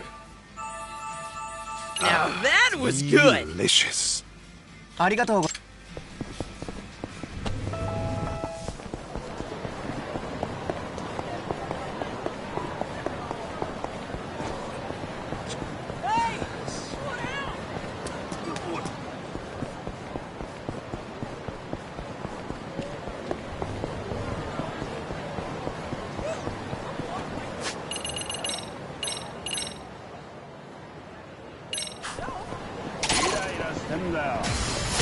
Come take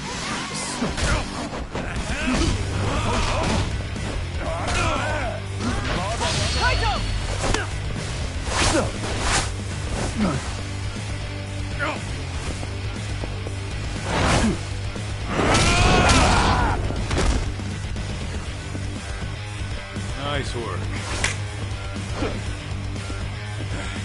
That all you got? Come on!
Got a little workout in at least.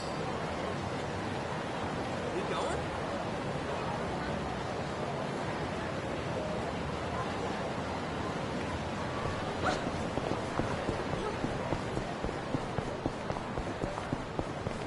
Lead up, Kaito!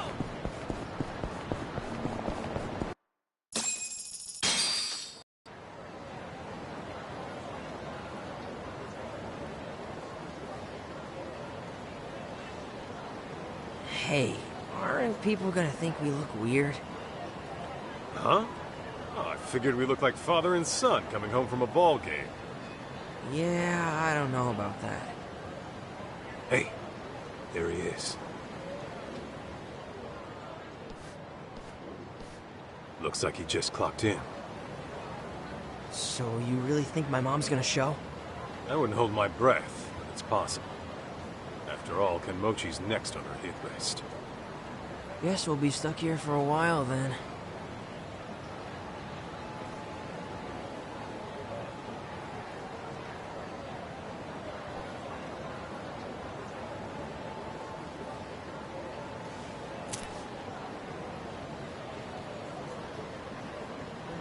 Let me see your lighter.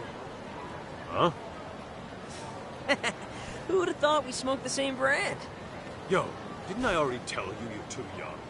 Knock that shit off. Man. Come on, let's change up locations.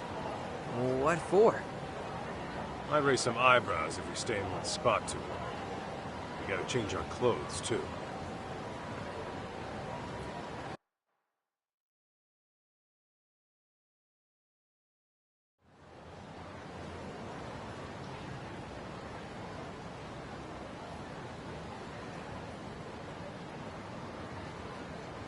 Whoa.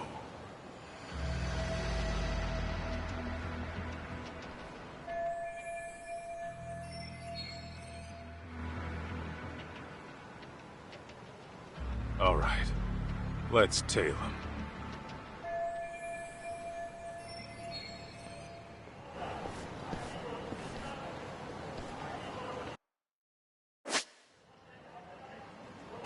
All right, let's go.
Remember that old geezer I told you about?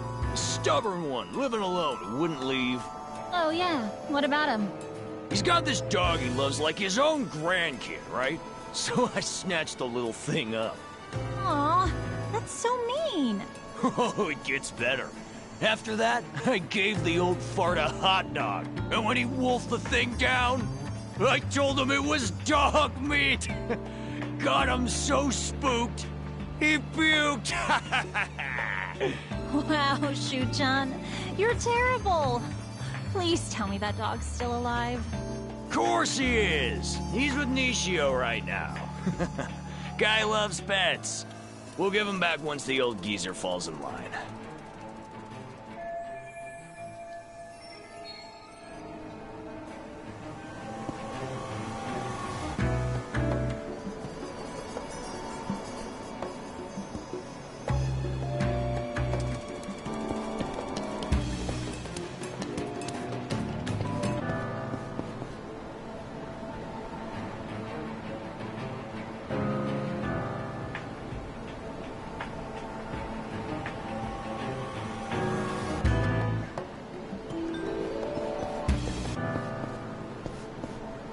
right there.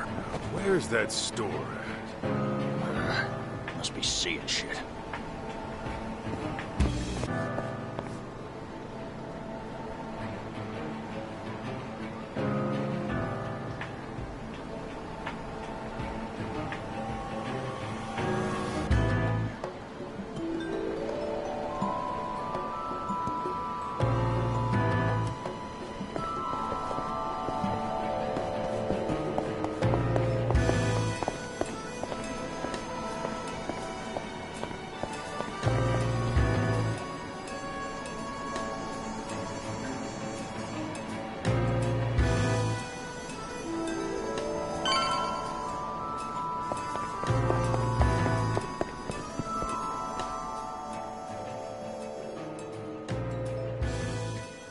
Anyway, Nishio tells me he's discovered the magic of blind dates. Horny bastard must be pretty desperate. He's the one who goes to all those men's salons, right? Yeah, not that it does him any good. He'll be a dirty rat dog till the day he dies, and all the ladies know it. I tell him it's his mind, not his looks that needs polish. Ought to take that boy on a spiritual retreat or something. Oh, what if he has some kind of revelation? Can he still be in your gang? Oh, come on! Gang's just a figure of speech. We don't do any bad stuff, the haters say. We're nothing but a good bunch of friends. You know we even donate to charity. Do you? I'm impressed.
Get away from her! Can't you tell she hates it?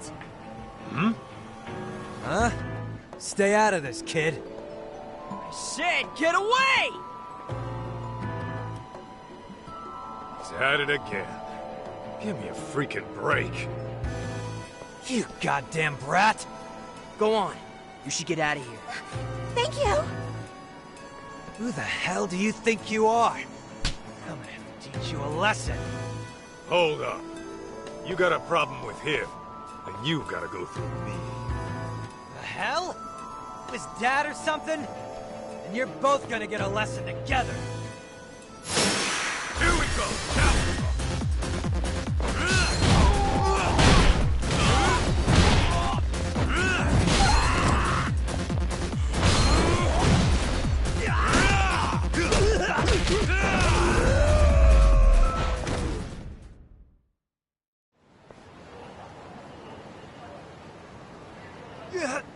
Damn it! I won't forget this!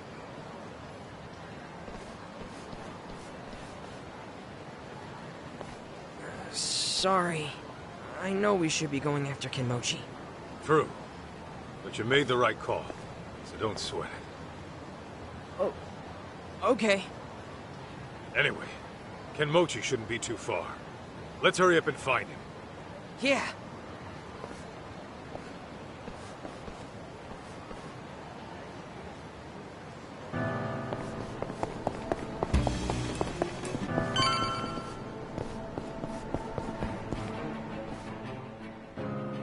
There!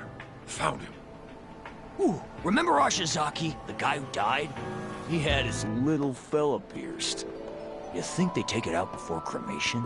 Oh, wouldn't they normally? But I mean, even a funeral director wouldn't peek down behind his nuggets. So, maybe no one noticed. His nuggets? Yeah! His dumplings! You know what I mean, don't you? His earlobes? You're using some kind of Hosaka slang, right? For real? Now you're just being abstruse. You mean obtuse. Never mind. I forget there's an age gap between us. Still got much to learn.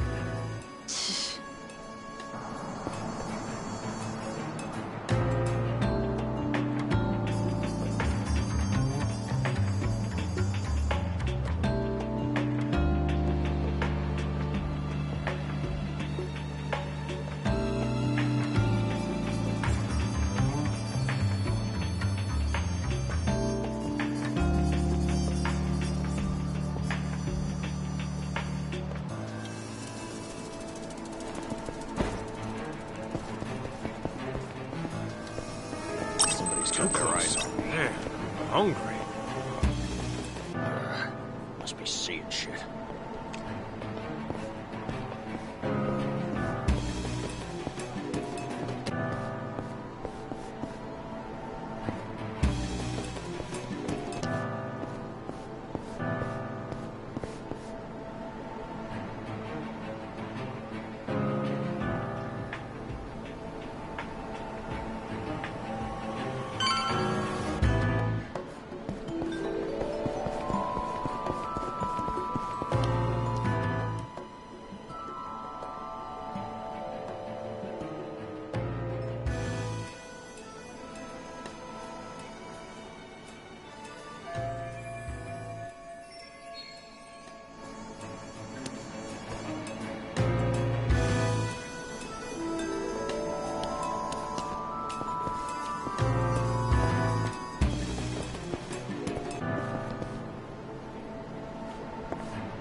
Aniki! There they are! Huh? Hey! It's that guy!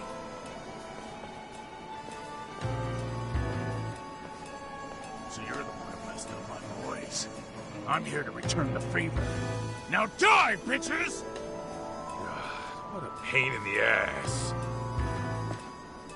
Don't have time for this. But screw it. Let's get this over with.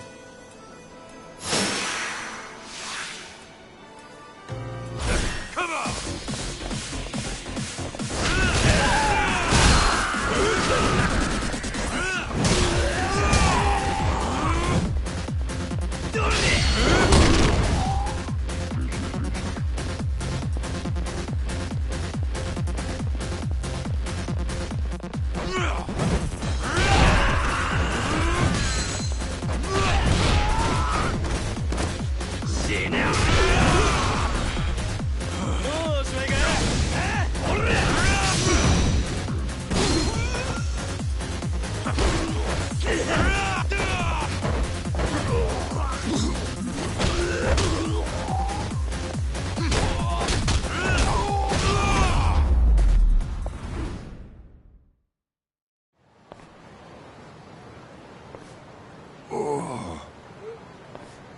Wasting my goddamn time!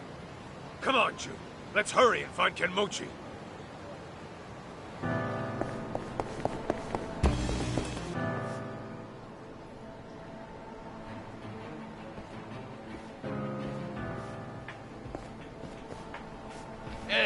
Crimson Lotus used to be just 9 of us in college, and now look where we are. It really is amazing, Shu-chan.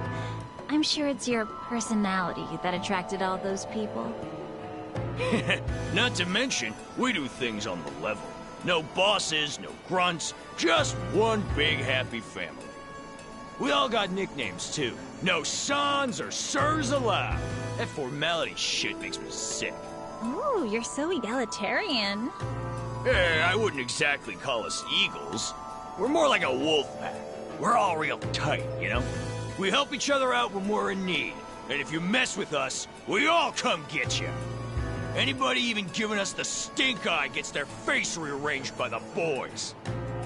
Oh, and you're free to join or leave whenever.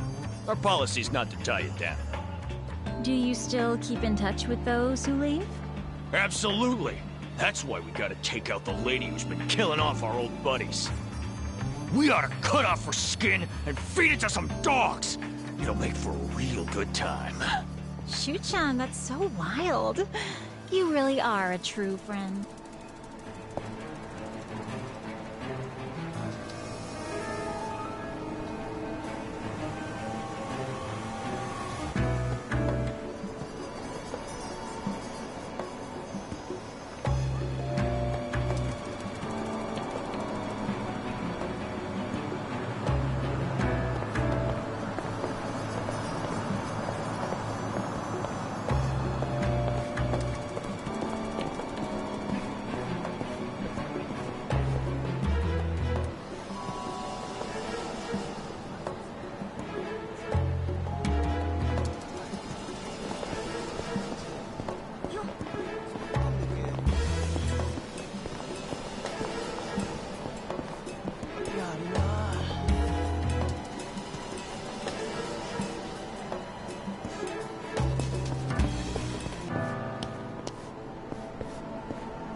Hey, where are they going?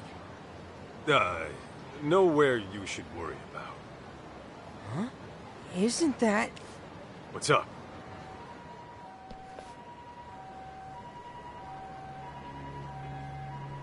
I knew it! That's Mom! You sure? Yeah, I bet she was tailing Kenmochi!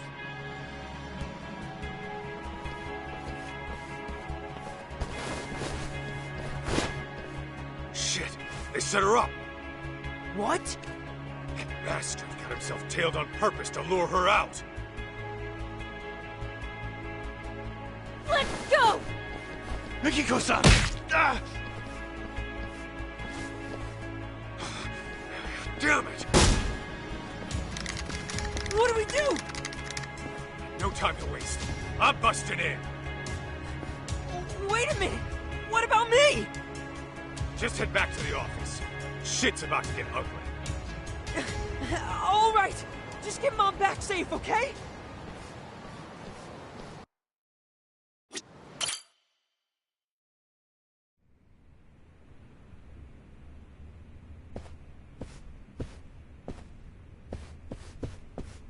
Yo, it's Senda, right? With the Bato boys? Kaito, what are you doing here? You were with Mikiko earlier. What the hell for? I tried protecting her. It's what a detective would do. Please don't tell me. Mikiko's your client? Yeah, she is. Save the details for later. Where is she now? Upstairs. This entire hotel is Crimson Lotus turf. There's nowhere to run. Like I'd ever do that. I'm sorry I couldn't save her, Kaito. Please, get her the hell out of here. Not like you had to ask. Guess I shouldn't overstay my welcome.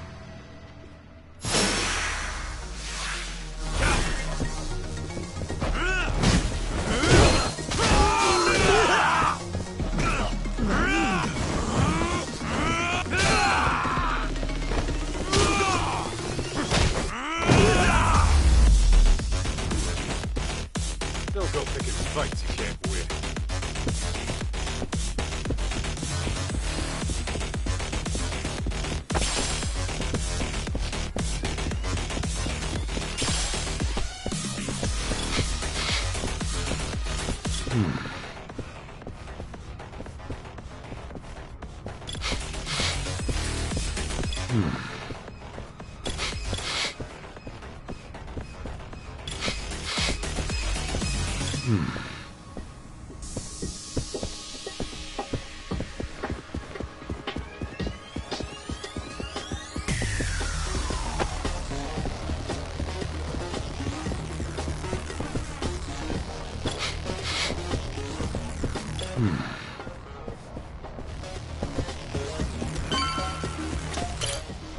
Hey, you're not gonna be much use like that. Go on and head outside. Hate to admit it, but you're probably right. The elevator stopped at the top floor. The rest, you'll have to figure out.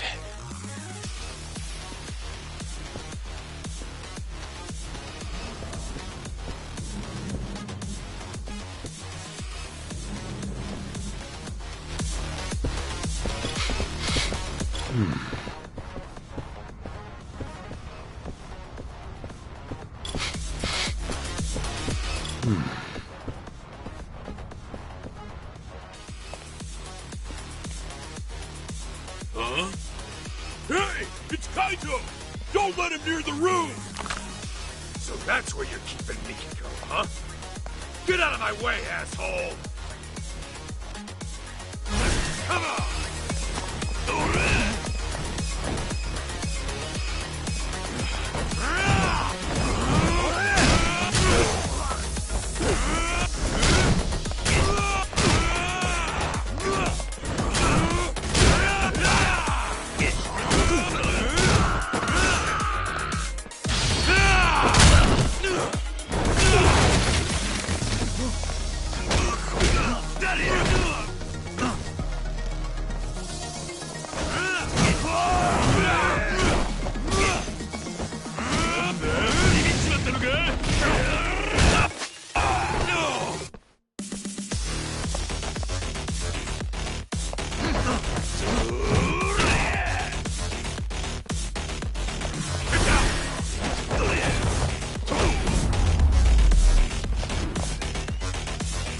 Got a little workout in it.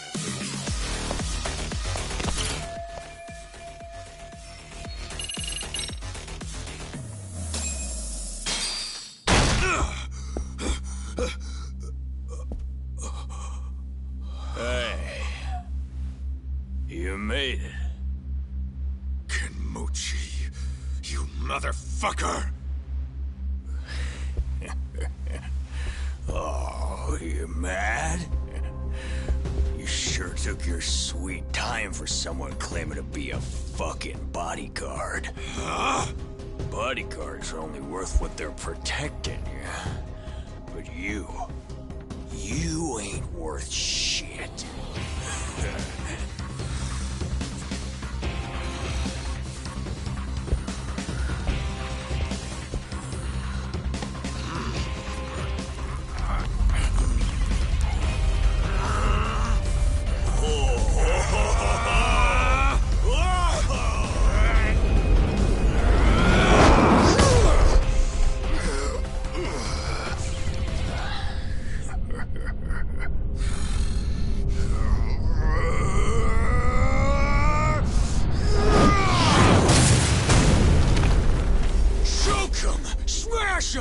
Nailing them right in the chunk, no holds barred!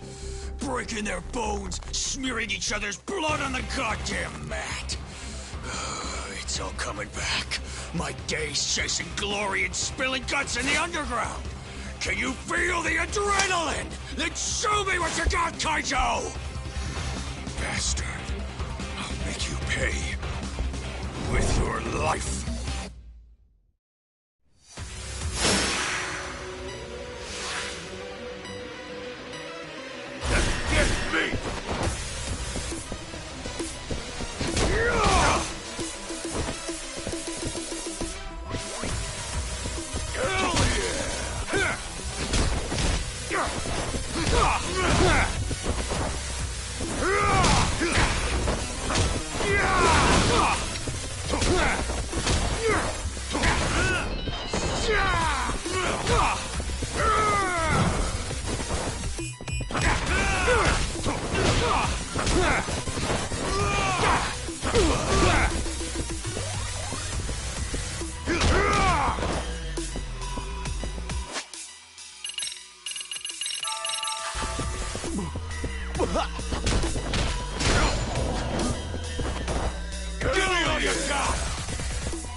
Jeez.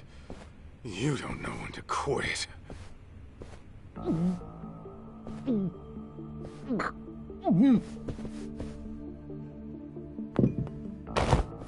Hey!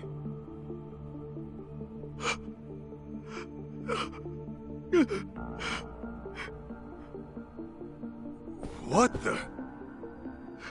I didn't mean to. I didn't mean to.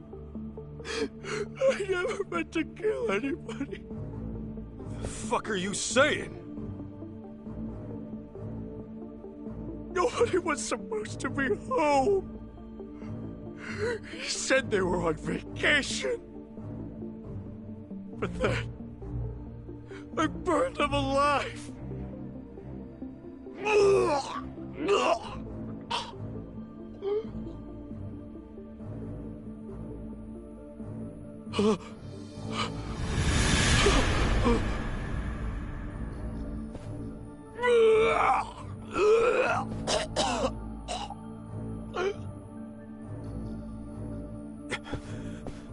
Mikiko. Don't worry. I ain't laid a finger on her. Huh? You fell for it. But those punches after you went apeshit? Priceless.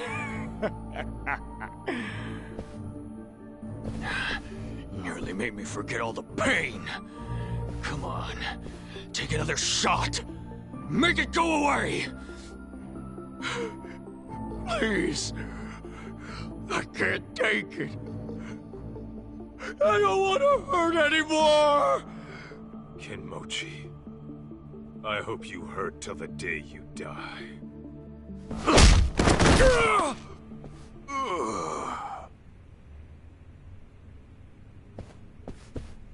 Sorry I'm late, Mikiko. You're safe now.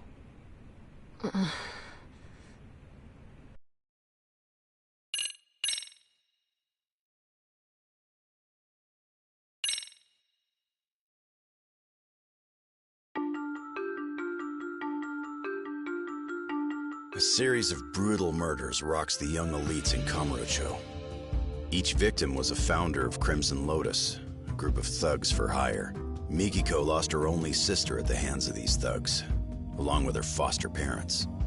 And to get revenge, she takes matters into her own hands. Like a phantom in the night, she attempts to kill the Crimson Lotus founders one by one. However, Kenmochi lays an ambush for Mikiko, fearing that he might be her next target. Kaito bursts in on the scene and returns Mikiko back to safety. Seeing her safe and sound grants him a moment's repose, but their ordeal is far from over.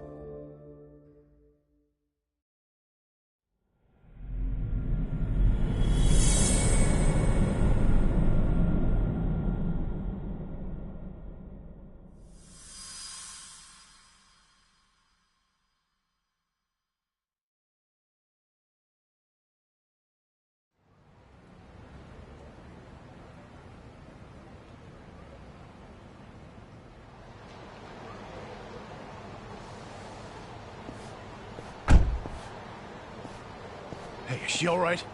They didn't do nothing to her, did they? Yeah, she's fine. She's just out.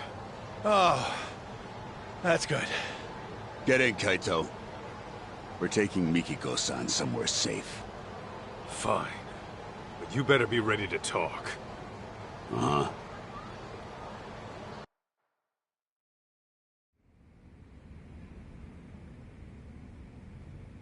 As you can see, we're packing up. Excuse the mess. Crazy to think you were working for Mikiko all this time. Why didn't you just say so? Because we only found out who she really was the other day. We had no idea she was Jun's mom, either. Even though she's your client? All she gave us was a job, not her name. Said to protect Jun Sadamoto. Kidnap him if you have to, but make sure he stays safe. That's the long and short of it. Yeah, I'm not following. So, she hired some crooked detectives and left her husband and kid in the dark? Just, what the hell was she planning? You're aware she's been trying to get revenge on Crimson Lotus, yes? Yeah? So, what if she needed a babysitter? After her deed was done, all she'd need to do was swing by here, pick up Jun, and hightail it out of Japan. Bullshit. Oh! Mikiko-san! Mikiko. Masaharu-san? Oh, you scared the piss out of me. You saved me again? Don't tell me you forgot. I'm supposed to be your bodyguard, remember?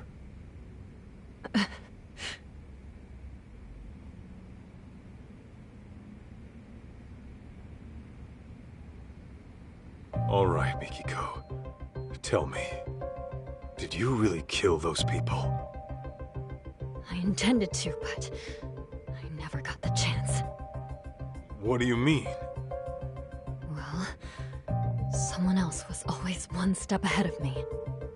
No matter who I was after, they were killed before I even showed up. Ashizaki, the man in the burning building, same deal. He was dead by the time I arrived, and the place was already up in smoke. So then, you're saying you're not a killer after all? Correct. Though I'd give anything to do him in myself. Bastards. Any idea who might be beating you to the punch?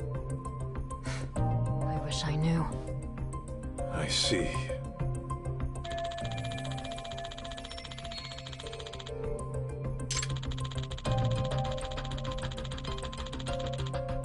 Mikiko, there's a lot I want to ask you.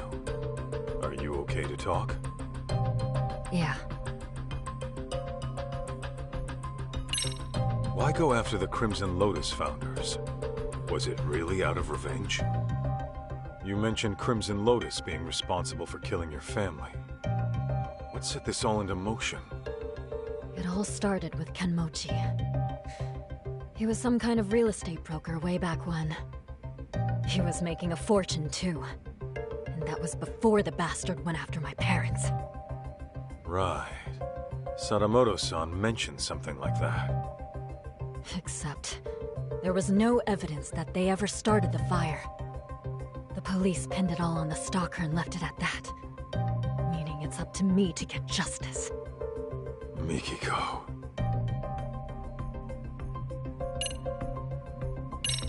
Two years back, you disappeared from your home, leaving a suicide note behind.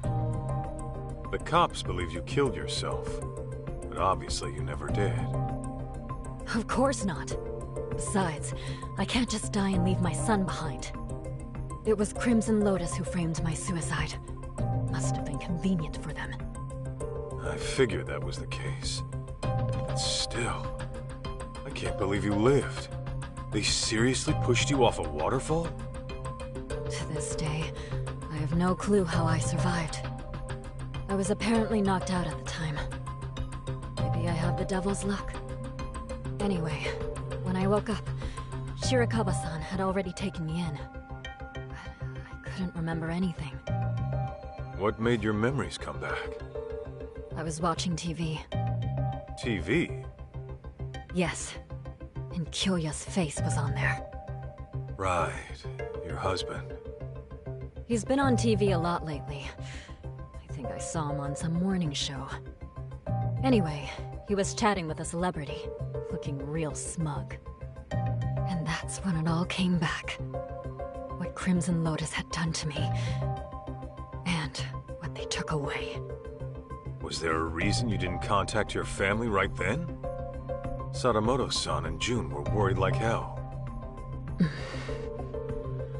Let's just say I had some unfinished business to deal with. The kind a woman's family doesn't need to know about. Okay then. Let's say you had taken down Crimson Lotus. Then what? You really meant for these dopes to take June? Desperate times call for desperate measures. That's all I can say.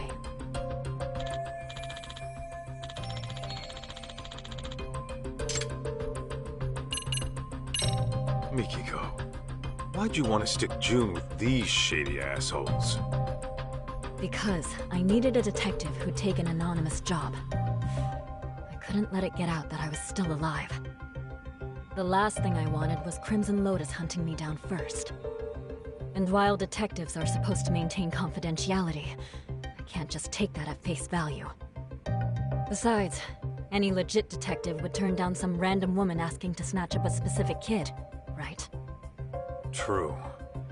Guess that explains why you go to ex-Yakuza.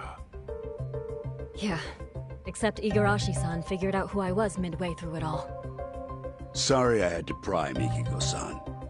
But I always vet my clients. I'll admit, I was shocked to find out a dead woman hired us. Not to mention, one who was hell-bent on taking out Crimson Lotus. Those disgusting bastards. But hey, that's the most exciting shit that's happened to us in years. Why wouldn't we go all in? I appreciate the help, Igarashi-san. Your people have had my back since day one. And Senda-san, I'm sorry my actions put you in harm's way. How'd you even afford them after being gone 2 years? You have cash stored away somewhere? After all I went through, I still managed to have my wedding ring. Pawned that off right away. Apparently it was enough to cover my fee and then some.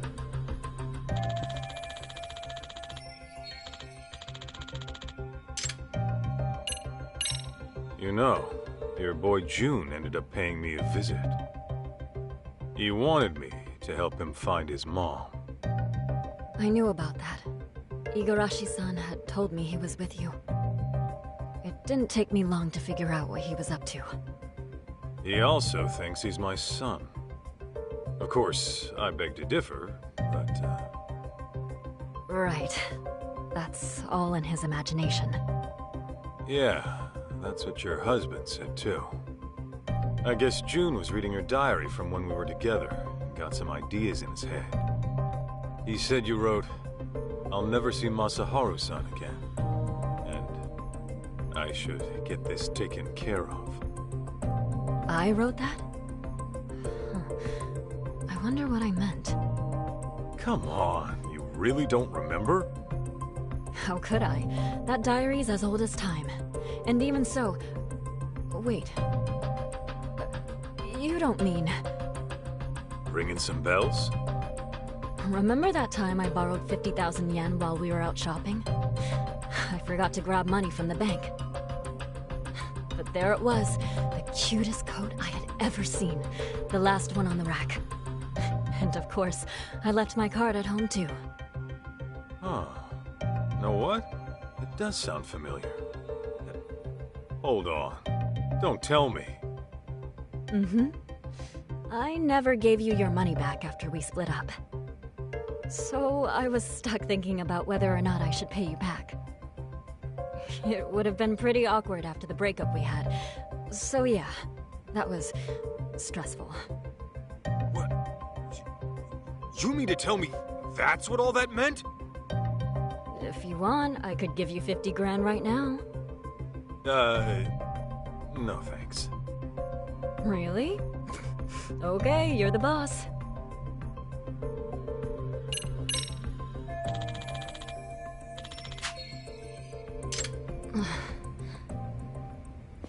Easy, Mikiko-san. They might have put drugs in your system. Why don't you take a rest in the back? Sure. I'll take you up on that.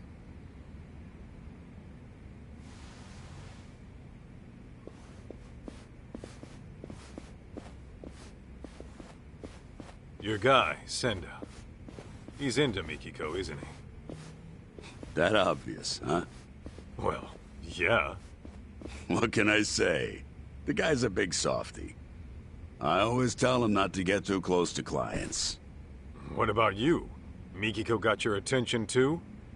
For a crooked detective, I'd say you're pretty devoted. Maybe I am. I've always respected fearless women like her. And besides, it's devotion that got our customer satisfaction rate topping 80%. That said, the guarantee applies to real customers only. Suckers don't get the same deal. Corrupt and methodical. Gotta have a system, right?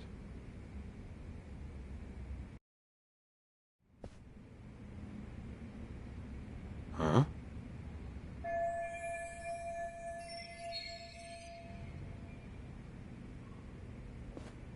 Hey, Kaito. You think Mikiko-san's into sweets? Oh, yeah. If memory serves, she always liked dessert with her coffee. Noted. Thank you.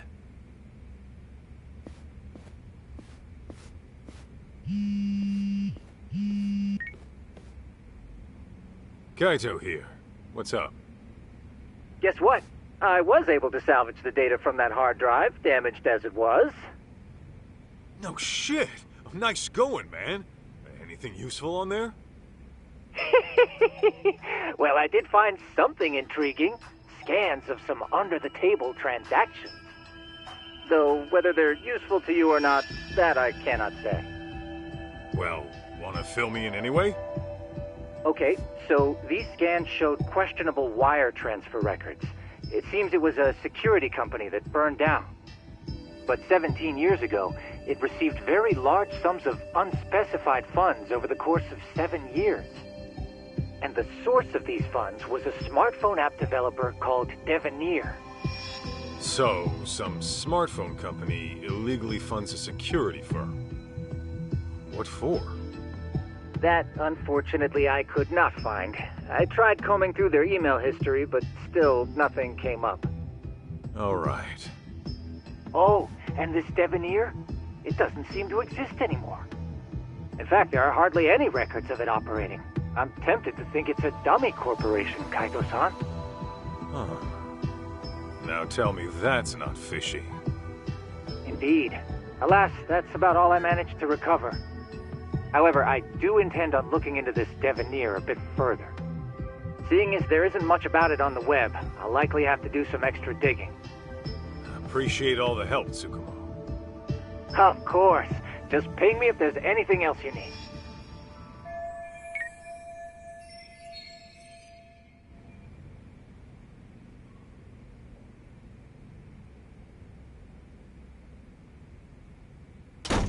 Guys, this is bad.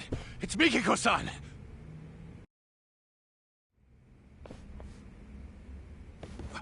Where is she? I don't know. The window was open when I got here.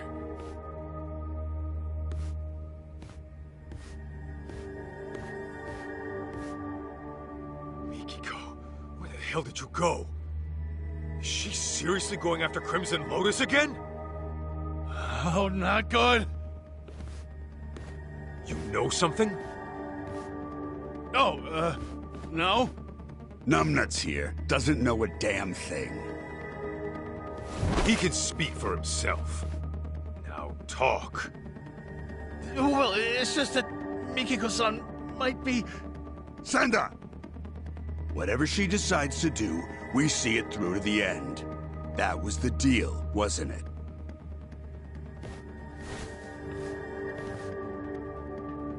Trying to turn Mikiko into a criminal? You know detectives are supposed to protect their clients, right? We are protecting our client by not letting you interfere with her work. You know, Igarashi, I really can't stand the sight of you. I'll just have to beat the truth out of you then. I'd like to see you try. In fact, I've been dreaming of the day I get to cave in your skull! Let's go, Kaito! Come on! Get up!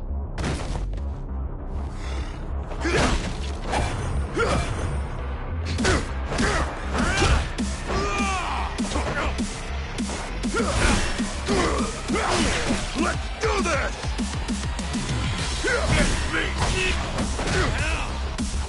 Bring it on!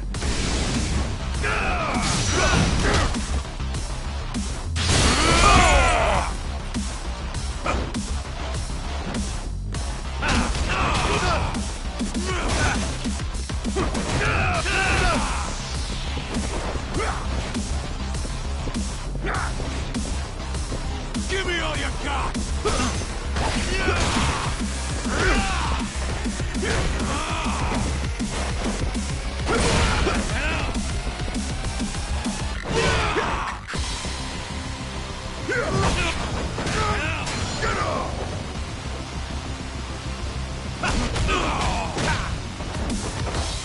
Oh, what's some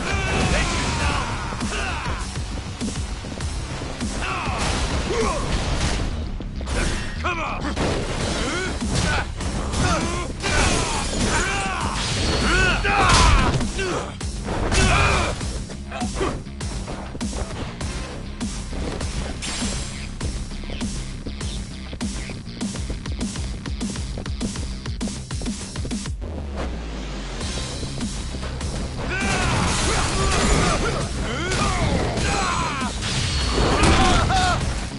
Here we go!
Spill it! Where'd Mikiko run off to? Talk! You really think you can save Mikiko-san? The guy who left her in the dust for the Matsugane family. Fuck you. Believe me, Kaito. Her anguish runs deeper and darker than you can possibly fathom. She's fueled by a hatred too hot to be contained. That is, until she kills her target. So what do you know about Mikiko, huh? A lot, actually. Collecting June wasn't all she had us do. There was another thing she asked us to look into, which is how we learned of suffering that'd push anybody over the edge. Tell me.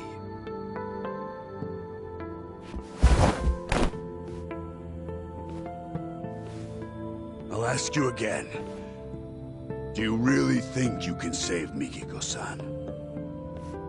You got the balls to face the misery she's going through and accept what she's become?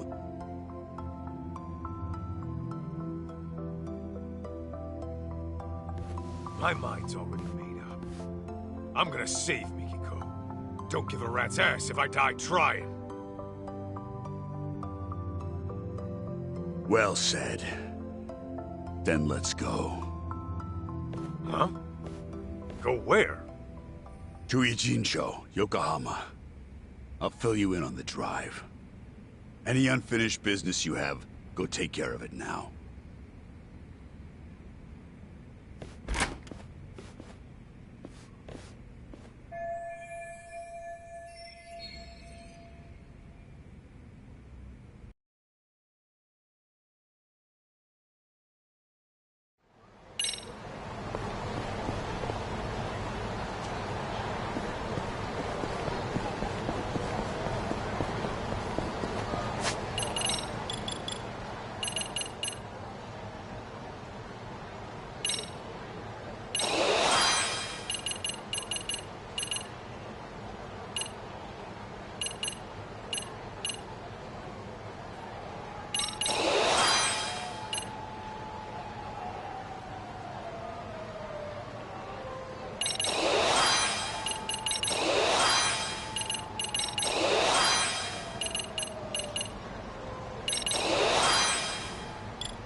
This right here.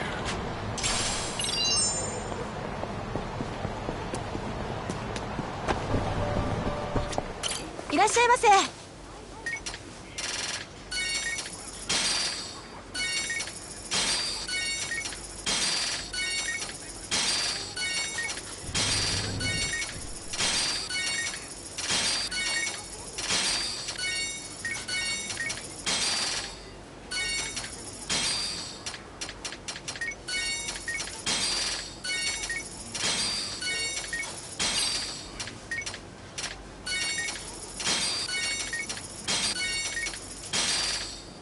ありがとうございます。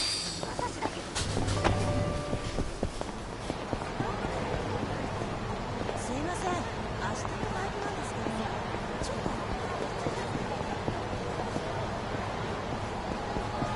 何見てる？ Guess I don't got a choice. That all you got? Come on!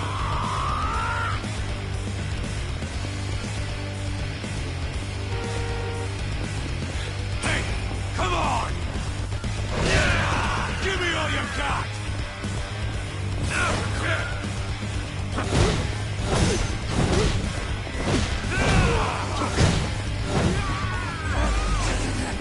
Don't fuck with me!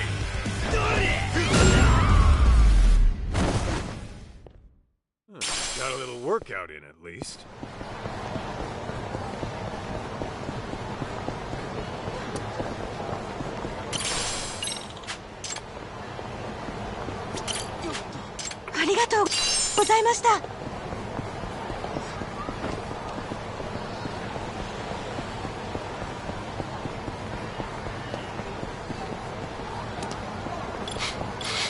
Is this it?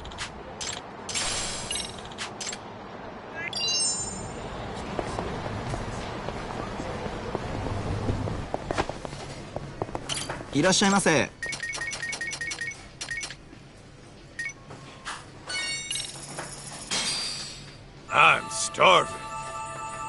Ah, delicious.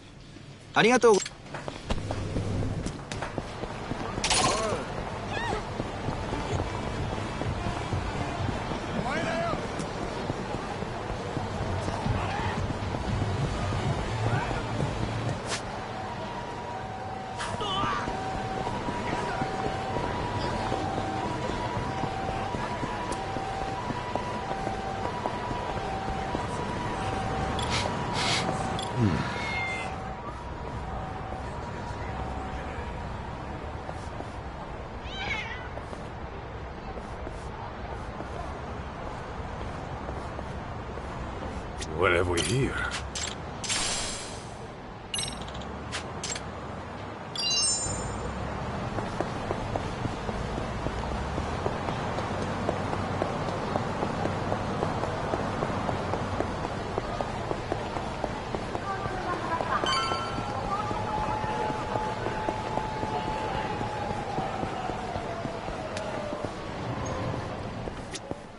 いらっしゃいませ。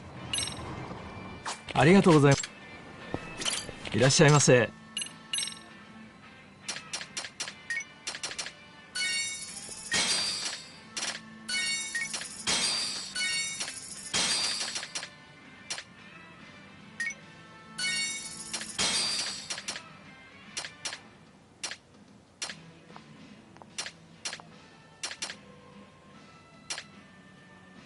ありがとうございます。いらっしゃいませ。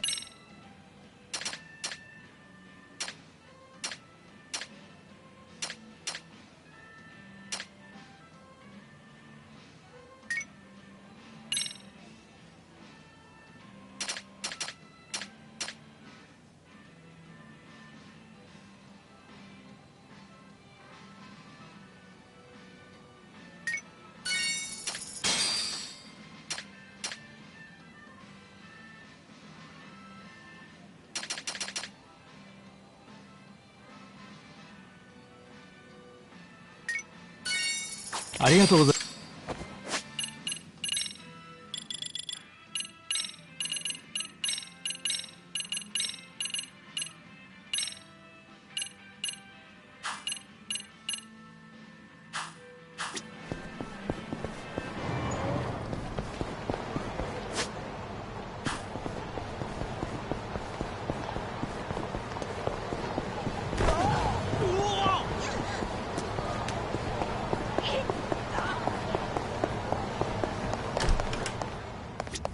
いらっしゃいませ。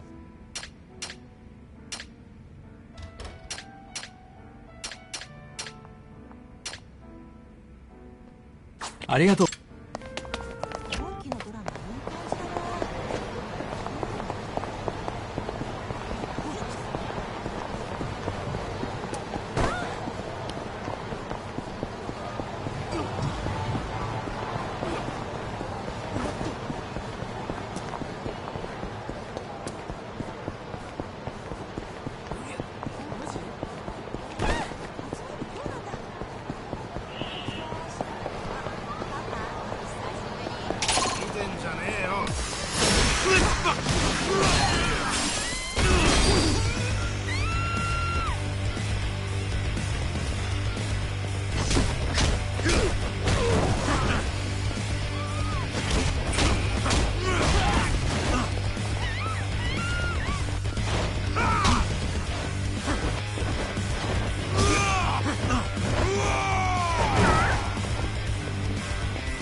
That's all you got?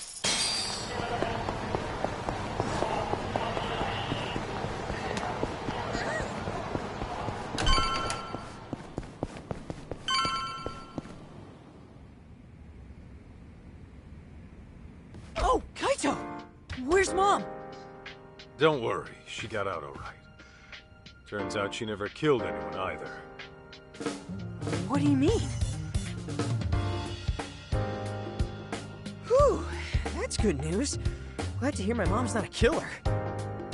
We still don't know who the culprit is, though. And I'm running short on leads. Wait, then where is Mom now? About that. She's still got some stuff to take care of. But she said she'll be back once it's all handled. Yeah? What kind of stuff would that be? That I don't know. Maybe shopping?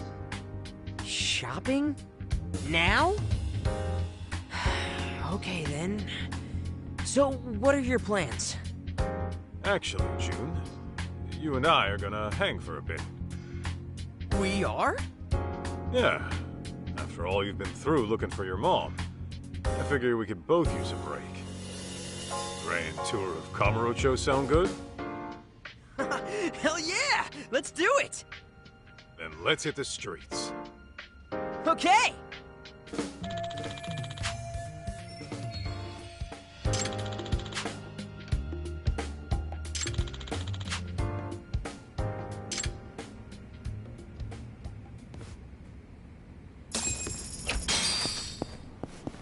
That way, huh?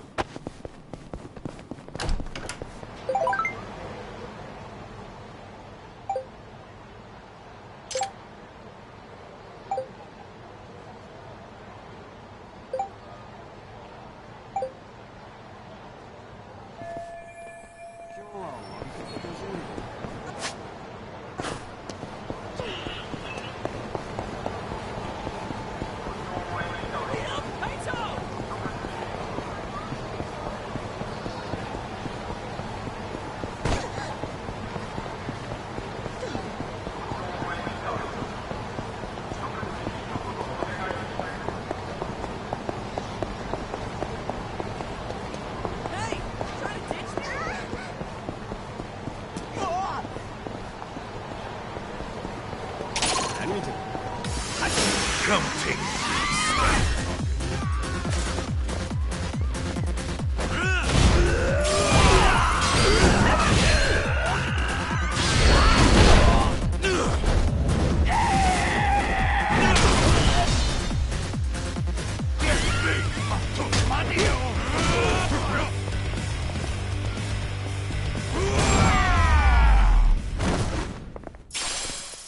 Got a little workout in at least.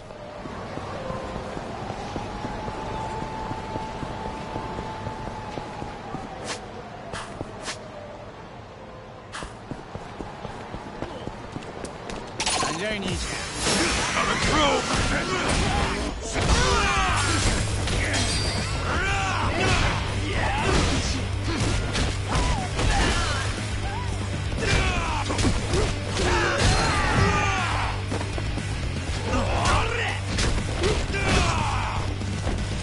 Hey, come on!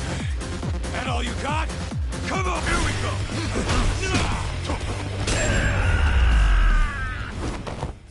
That was nuts! That's all you got? Alright, let's go, Kaito!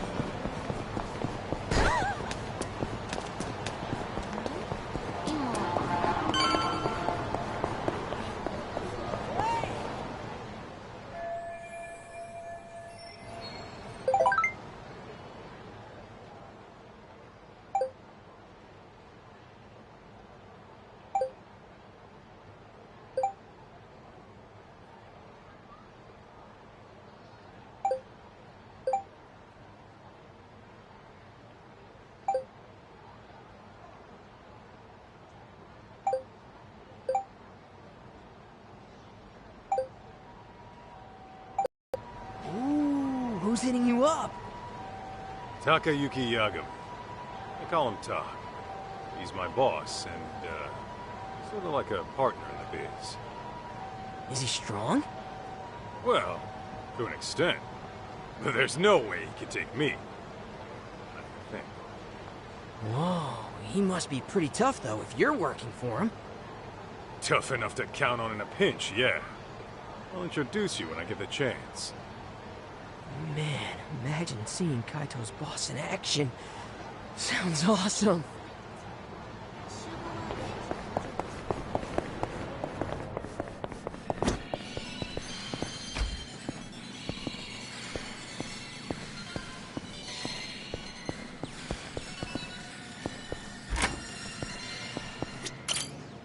Yo, Higashi.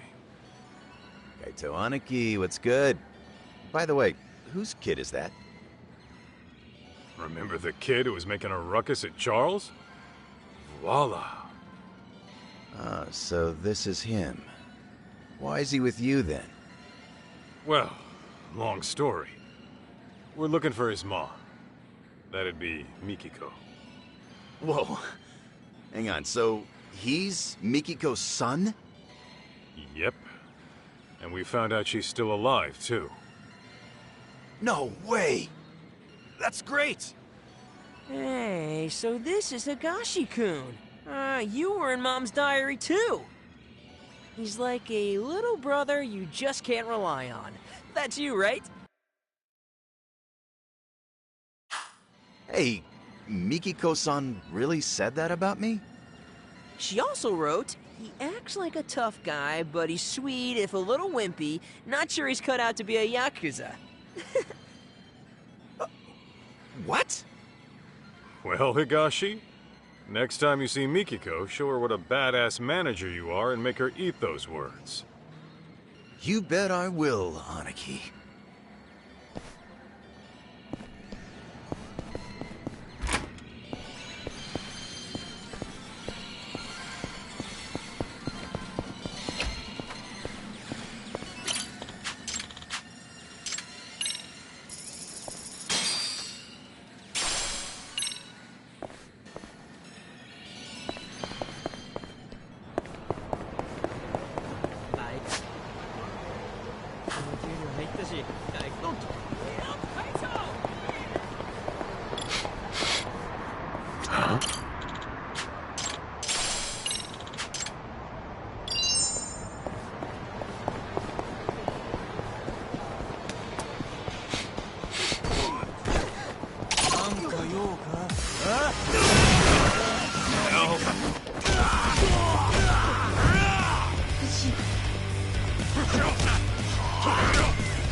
Don't go picking fights you can't win.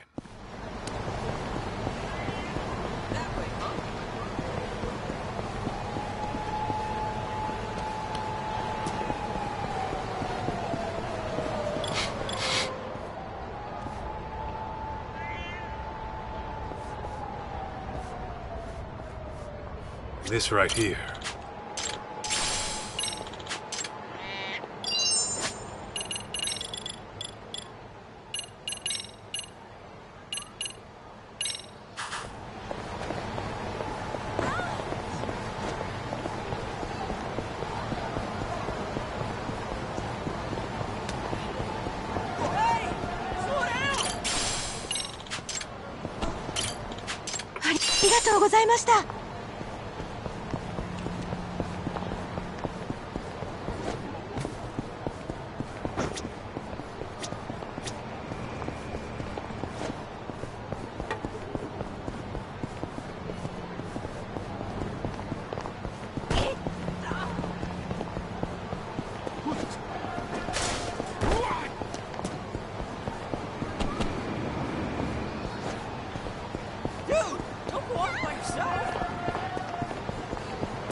Ditch me?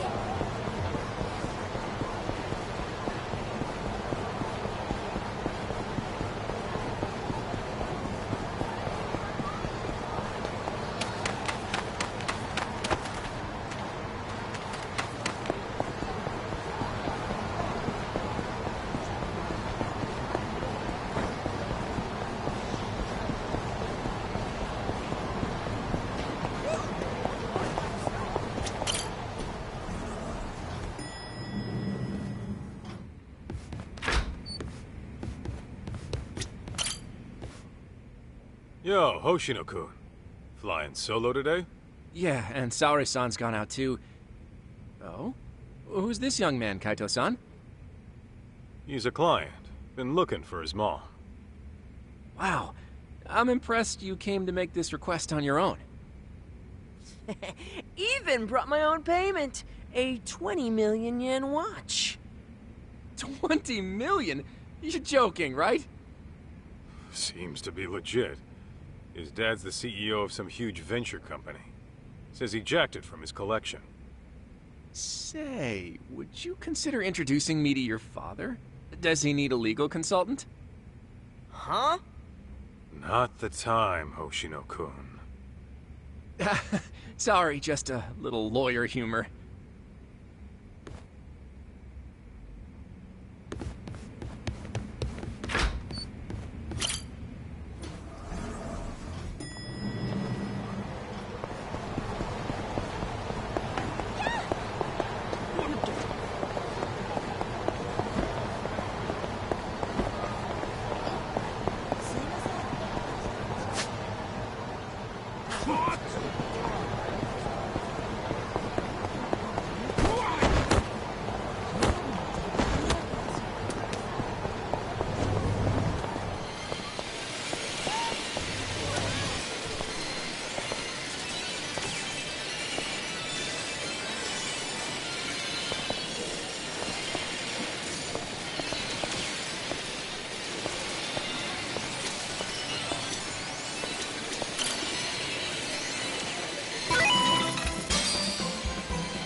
横に移動します。よく狙ってください。次はどこを狙いますか？移動します。うまく狙えましたか？移動で動きます。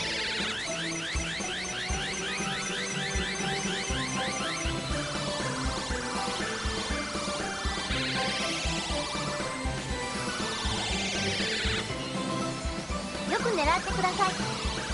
次はどこを狙います？移動します。うまく狙えましたか？移動で動きます。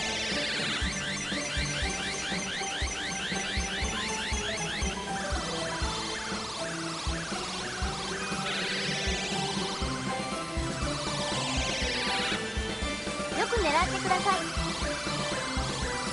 次はどこを狙い、移動します。うまく狙えましたか？移動で動きます。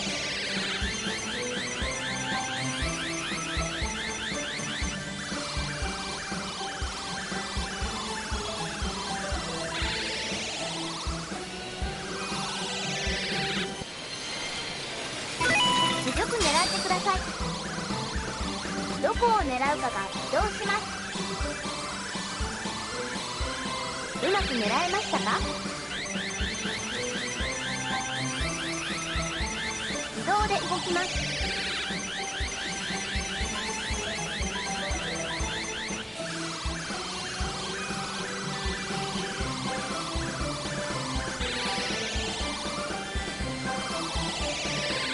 よく狙ってください。どこを狙うかがポイントです。うまく狙えましたか？移動で動きます。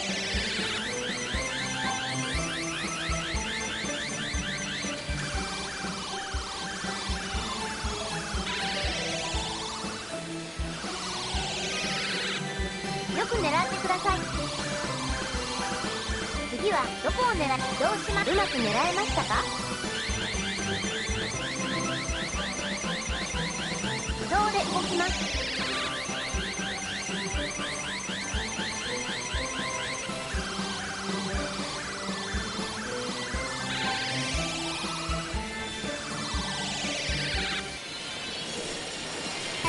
次に進みます。よく狙って、次はどこを狙い、移動します。うまく狙えましたか？移動で動きます。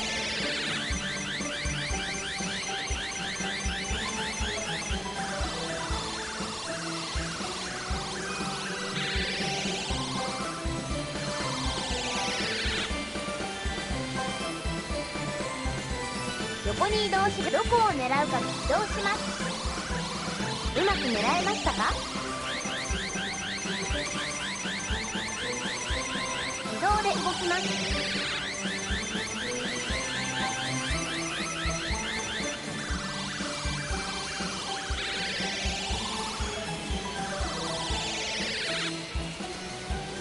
はどこを狙い移動します。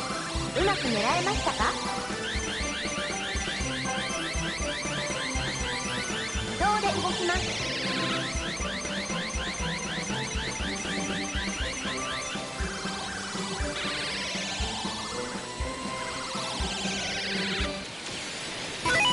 次はどこを狙い移動します。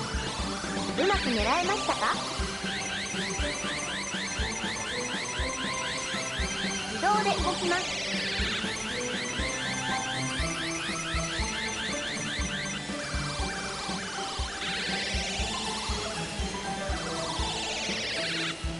次はどこ移動します。うまく狙えましたか？自動で動きます。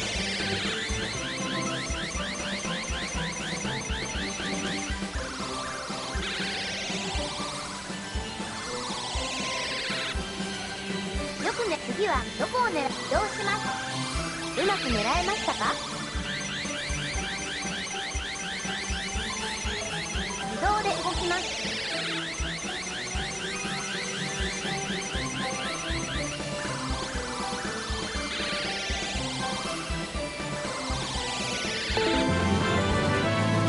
おめでとうございます。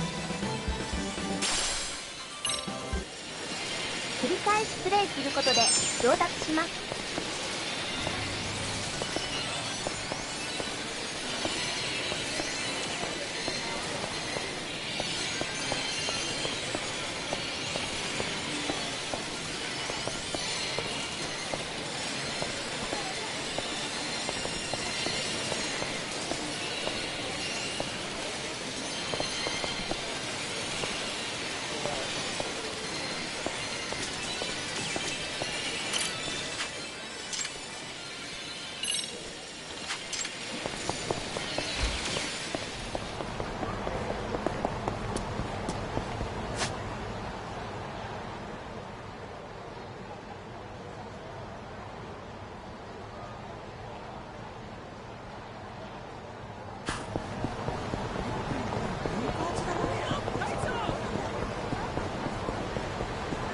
Hey! Trying to ditch me?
Dude, don't go off by yourself.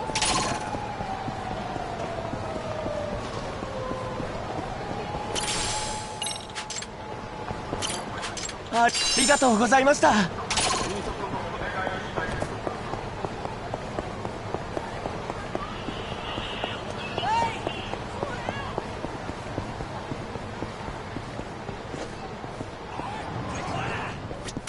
いらっしゃいませ。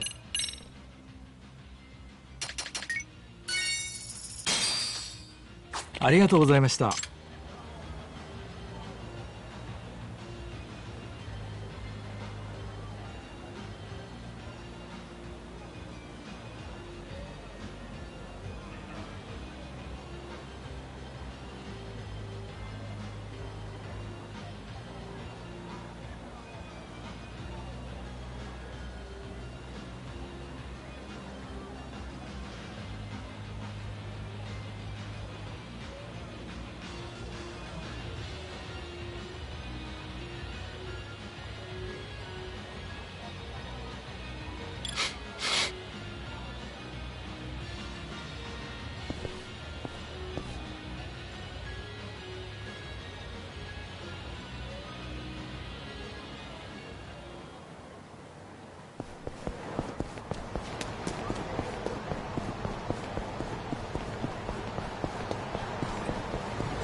That was nuts! Got a little workout in.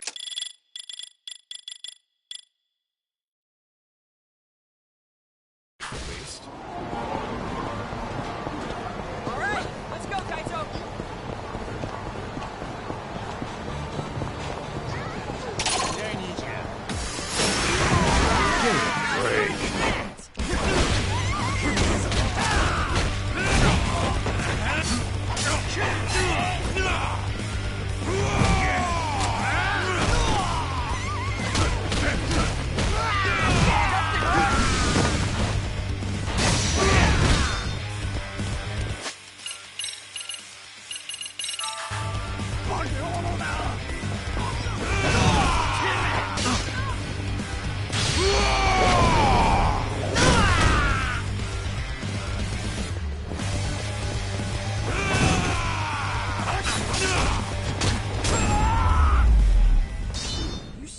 Gorilla? Don't go picking fights you can't win. That way, huh? もしもし、すいません。もう近くまで来てる。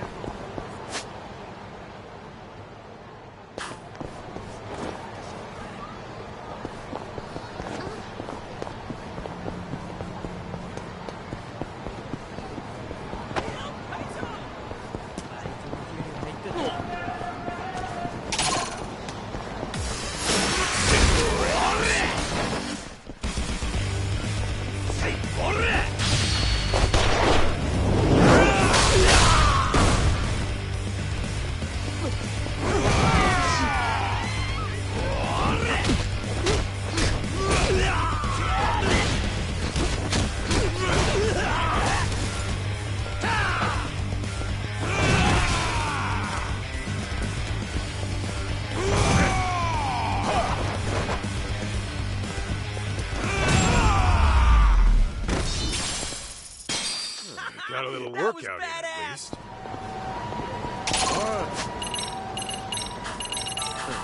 We going?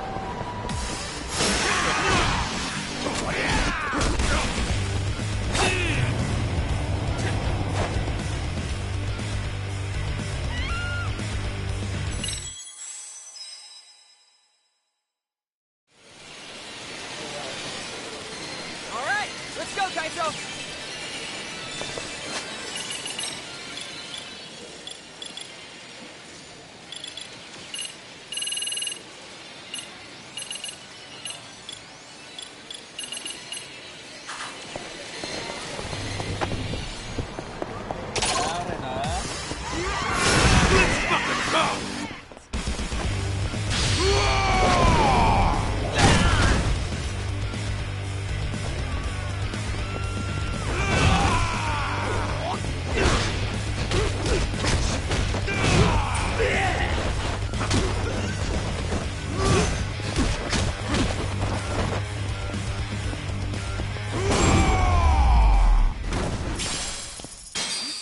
Gorilla? That's all you got? That way, huh?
Got a little workout in at least.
Don't go picking fights you can't win.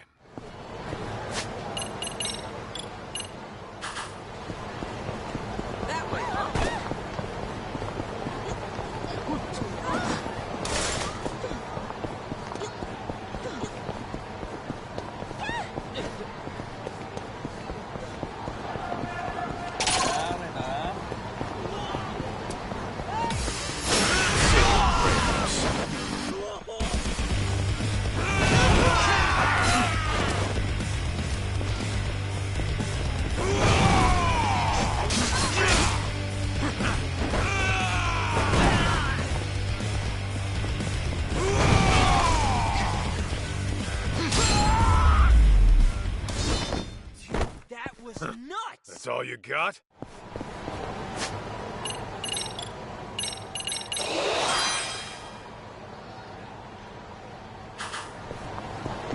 We going?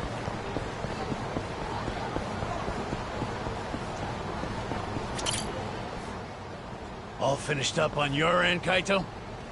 Yo, look out! Don't worry, he won't bite.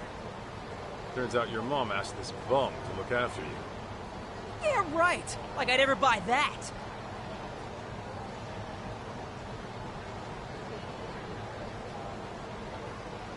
No frickin' way. Yeah, sorry. Didn't know you were Mikiko's kid when this all started. You tried to kidnap me on multiple occasions, by force! I hope you get struck by lightning! I was only doing my job. You should have just came along quietly. Seriously? Who'd be dumb enough to just go along with some shady Yakuza? You even have a brain in your head? Well, of course I do. You're the brainless one. All right, kids, settle down. Senda, don't we have places to be? Ah, right. The boss is waiting. You ready, Kaito?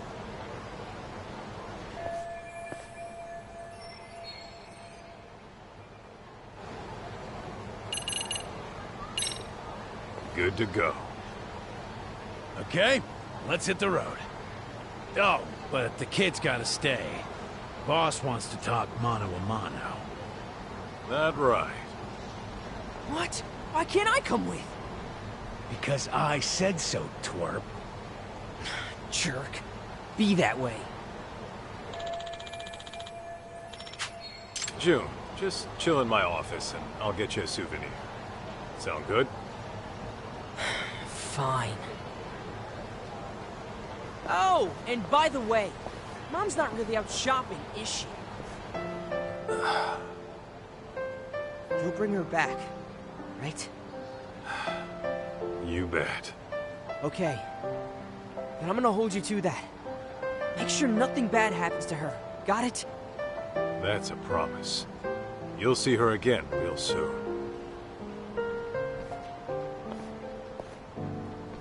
Remember! You promised!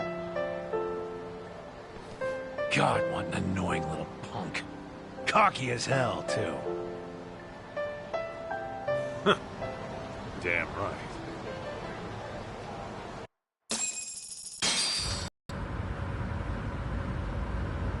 So, Igarashi, why Jincho? Wasn't everything going down in Kamurocho? It just so happens that Rhizome, the precursor to Crimson Lotus, is having a reunion today. The venue's a hotel in Ijincho, and every founding member of that group will be there. At least the ones who are still alive. I'm guessing Mikiko wants every last one of them dead, doesn't she? Uh-huh. On top of that, her final target's also planning to show. The one she wants dead the most. You mean outside of Crimson Lotus? Who? The one going around killing the founders of Crimson Lotus before she can. What the hell are you talking about? Why'd Mikiko want to take out who's ever killing her enemies? They've got a common goal, don't they? Hell, you're a detective. Try using that old noggin of yours, why don't you? Primitive as you are, I'm sure you can piece it together, knowing what you know. Plus, Ijin chose an hour away. How about we make like detectives and go over what we know? Yeah, sounds a bit too buddy-buddy for me. Besides, I'm a punch-first, go-over-shit-later kind of guy. Yeah, I can see that. However, if you were to, say, arrive at the truth on your own, then no one breaks confidentiality. Fine, fine, I'll bite. So, the real killer, huh?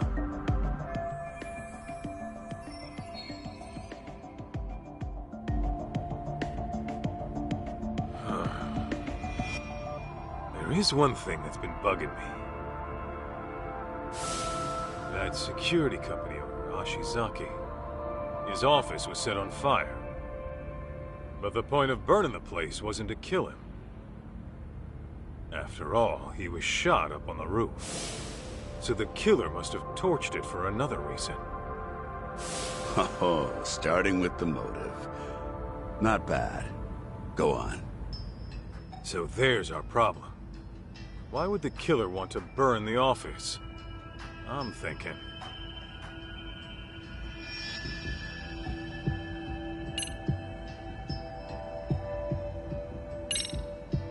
There was some evidence that would incriminate the killer.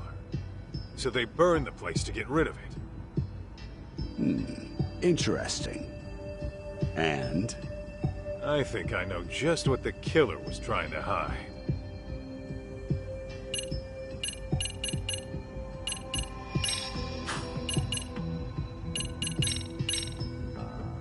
I asked a buddy of mine to pull the data from a burnt hard drive I picked up at the scene. What he found were records of illegal wire transfers to the security company. And the company sending the cash was a smartphone app developer that isn't around anymore. I'd wager the killer'd want to have these records erased. Hey, you're good. Didn't think you'd get your hands on those. By the way, that smartphone app company, you're talking about Devenir, I assume. Okay, how the hell do you know? It was thanks to Mikiko-san, really. She requested we look into a certain someone. Over the course of our investigation, we learned about a dummy company called Devenir.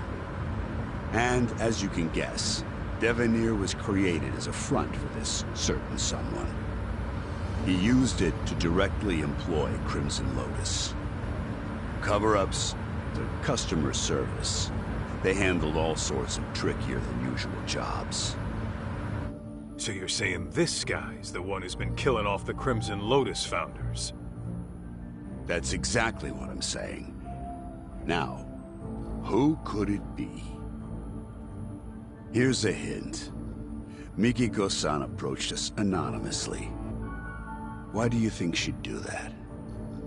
Well, you guys could have broken confidentiality and let it slip that she was alive, right? After all, her plan was to take out Crimson Lotus without leaving a trace. Sure, but that's just one reason. There's someone aside from Crimson Lotus who she doesn't want knowing she's alive. As a matter of fact, Mikiko-san never even contacted this person about it. Even though you'd think this would be the first person she'd run to after getting her memories back. Wait a goddamn minute. All coming together.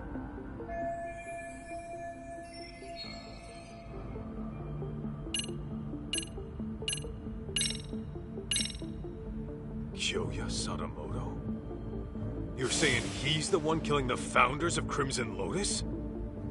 Yep, you got it. And Mikiko-san has the same idea. What? So then, he was trying to erase his ties with Crimson Lotus? No, hang on. Crimson Lotus's founders were the ones who set fire to Mikiko's family's house. Why the hell would Sadamoto have connections with the guys who burned his wife's family alive? Oh, so you picked up on that. Then you'll like this next bit. Sadamoto's dummy company, Devenir. It had records from 17 years ago of illicit wire transfers to Ashizaki's security company. Know what that means? Yeah, I figured that out too. Actually, it's weird. 17 years is way before Mikiko and Sadamoto got married. But Sadamoto and Crimson Lotus were connected back then, right? So what the hell's going on? Just think of it like this. The Natsume family arson falls under questionable ties between Sadamoto and Crimson Lotus. That would mean... Oh, that's crazy! Sadamoto was involved in the arson? Bingo. What happened 2 years ago was Mikiko-san learned the truth. And Sadamoto and Crimson Lotus tried to silence her. All right, Igarashi. No more guessing games.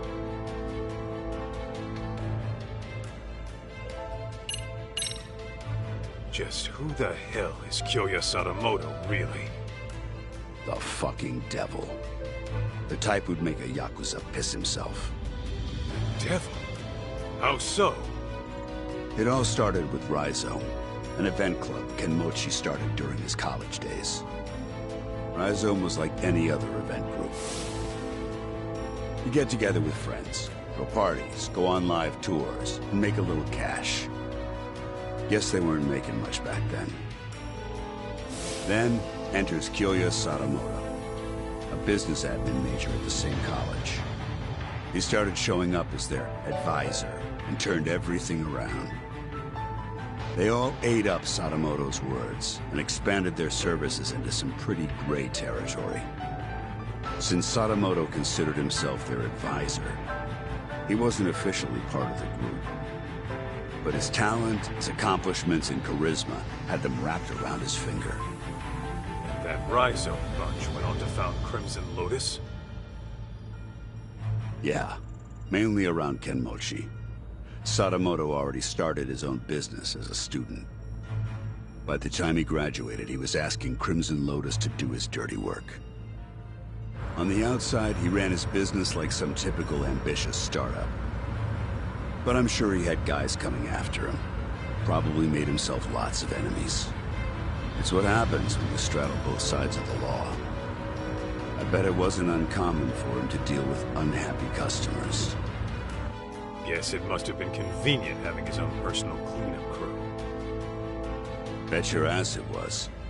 Sadamoto's company saw steady growth because of it. But eventually, that growth started to fizzle out. What was once a promising startup with tons of investment capital found itself in dire straits. That's when he set his sights on Mikiko-san's parents, the Natsumes.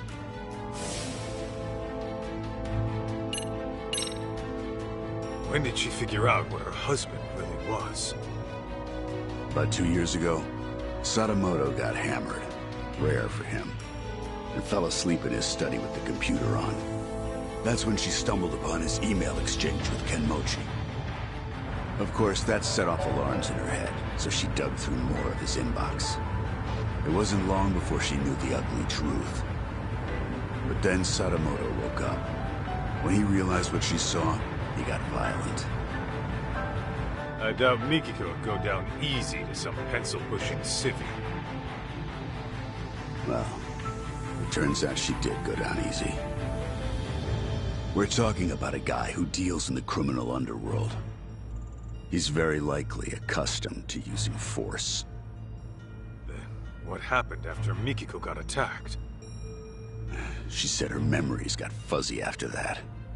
She was probably drugged, and Sadamoto had Crimson Lotus clean up his mess.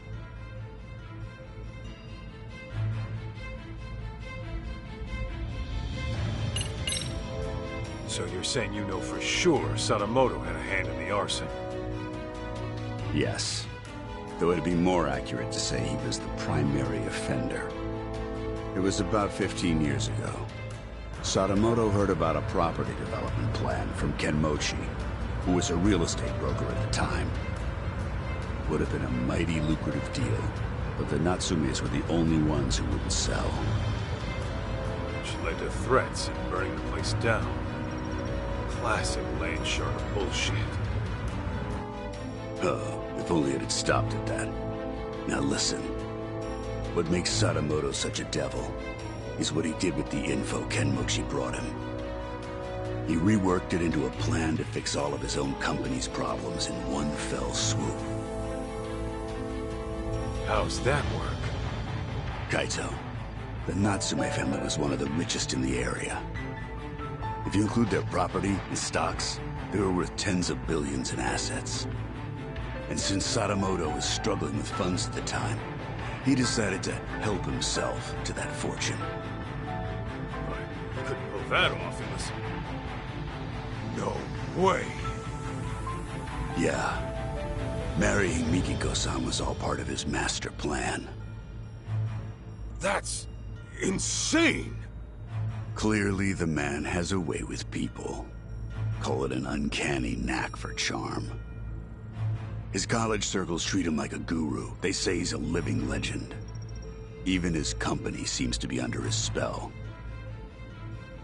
And as we know, Crimson Lotus was always ready and willing to take up any of his dirty jobs.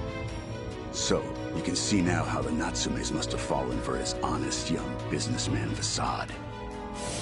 After he had the parents eating out of his palm, he discovered their younger daughter had a stalker, while the older one was dating a Yakuza. Wait, what do I have to do with this? You should know, Kaito. Sadamoto used you too. Me? How the hell could Sadamoto use me at any point in time? Well, when Mikiko-san first met him, she told him she was seeing someone and thinking of marriage. Now, how do you think he responded to it? Surprise, surprise. He actually supported it. He did? Well, he figured if you were serious about her, you'd quit the Yakuza. If you needed cash, he'd go convince her parents. If it was a lawyer you needed, he would have arranged one. He had lots of reasonable suggestions. He really offered all that? I'm sure Sadamoto knew how hard it was for a Yakuza to leave the life. Not to mention, the Matsugane family had its own problems at the time, right? In any case, he knew you were locked in, and convinced Mikiko-san of the same. You both did exactly what he wanted.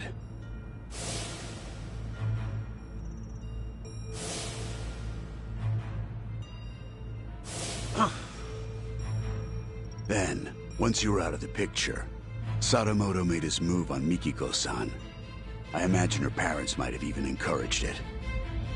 And after the marriage was official, Sadamoto simply had to bide his time until the Natsume house burned down and their fortune was his to claim. Guy's a monster in human skin, right? And it seems his marriage was more of a shotgun wedding. I'm almost certain the kid was conceived as part of the plan to push her into marrying him. In other words, June was nothing more to Sadamoto than a tool for making money.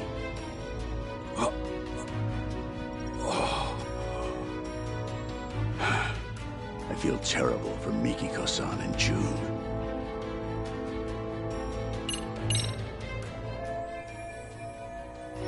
Gotta say, I'm impressed you did all that research. No wonder you called yourselves Tojo Plan R&D.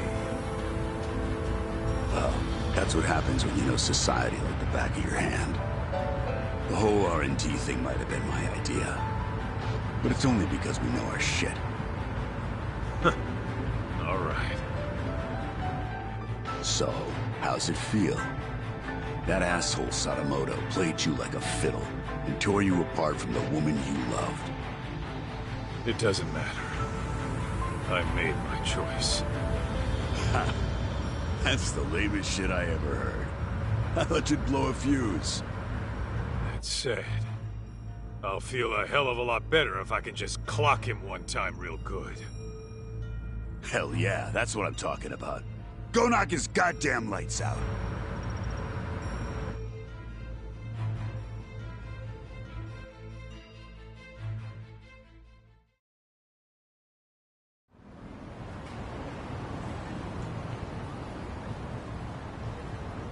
So, this is the spot. Yeah, they do this reunion every year. And apparently Kyoya Sadamoto shows up to everyone. All the surviving founders of Crimson Lotus are probably in here somewhere. I gotta go find Mikiko. Before she does something she can never take back.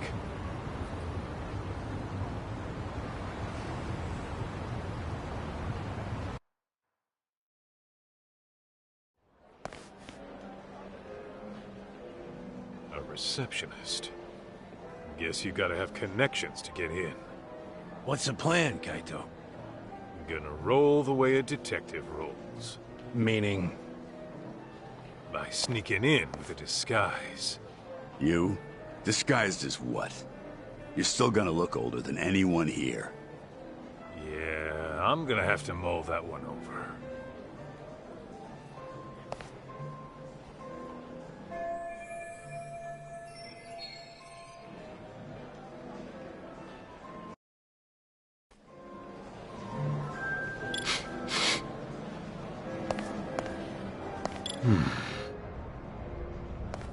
Oh no, my prized possession. I drop it. This when I right sat here. down. Oh no, my prized possession. Did I drop it when I sat down earlier? Oh, and to think I spent all that money on it. Ah, oh well. Party's about to start, so whoever finds it can just keep it.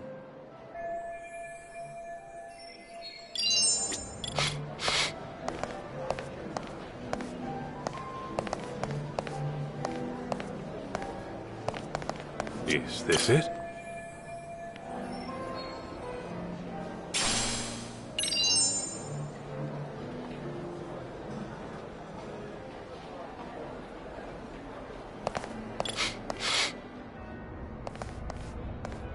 Oh, my prized possession.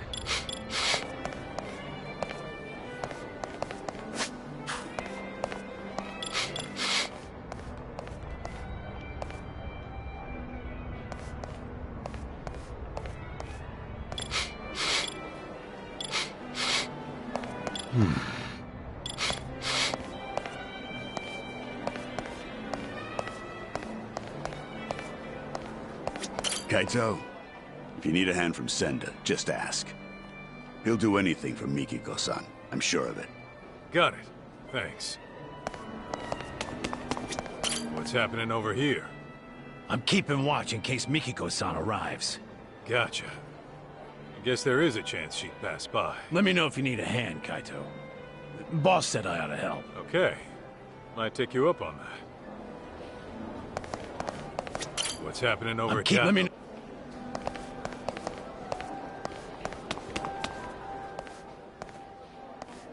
Oh, are you one of Rhizome's alumni? Yep, sure am. Okay. What year did you graduate? Huh? Like 10 years ago? And your name? It's Kaito.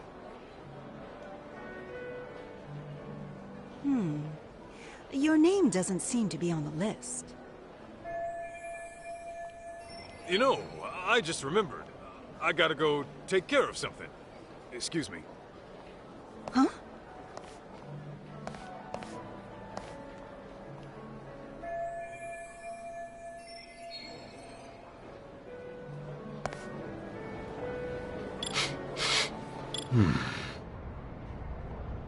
Oh, my prized possession.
This right here.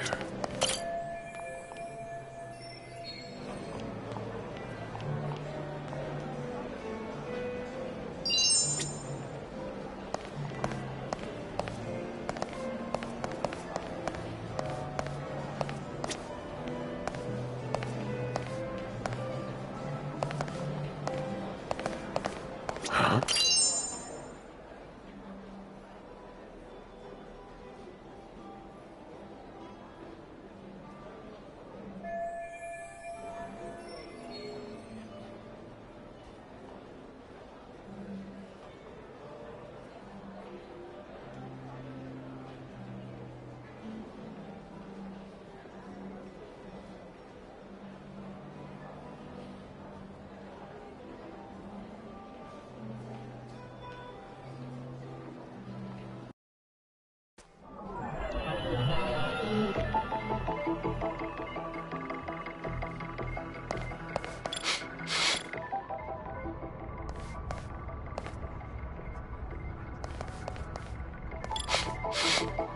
This right here.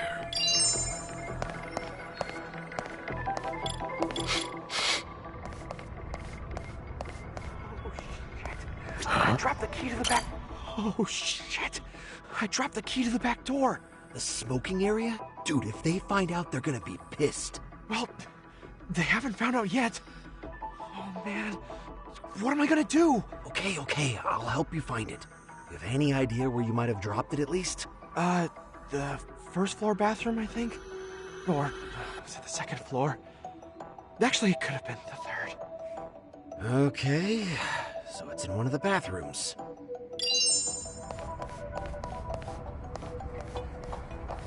This right here. What have we here?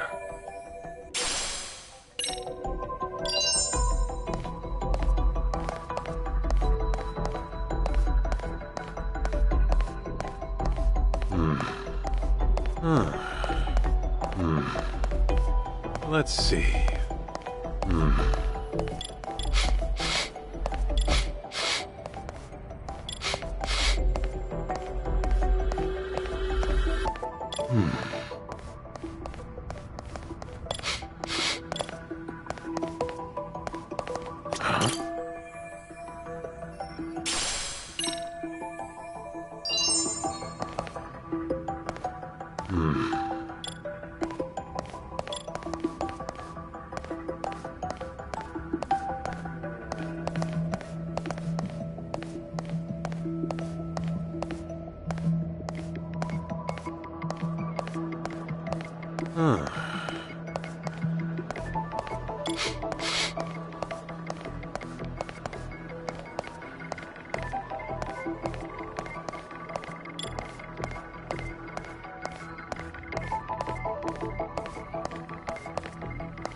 This right here.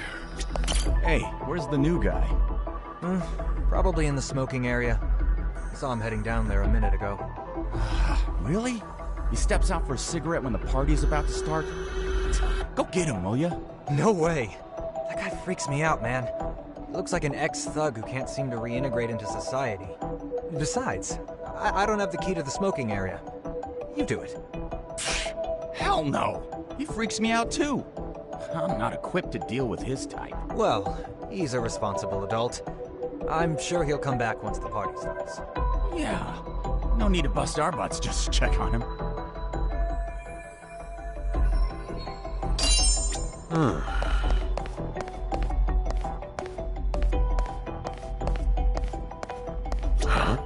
This right here.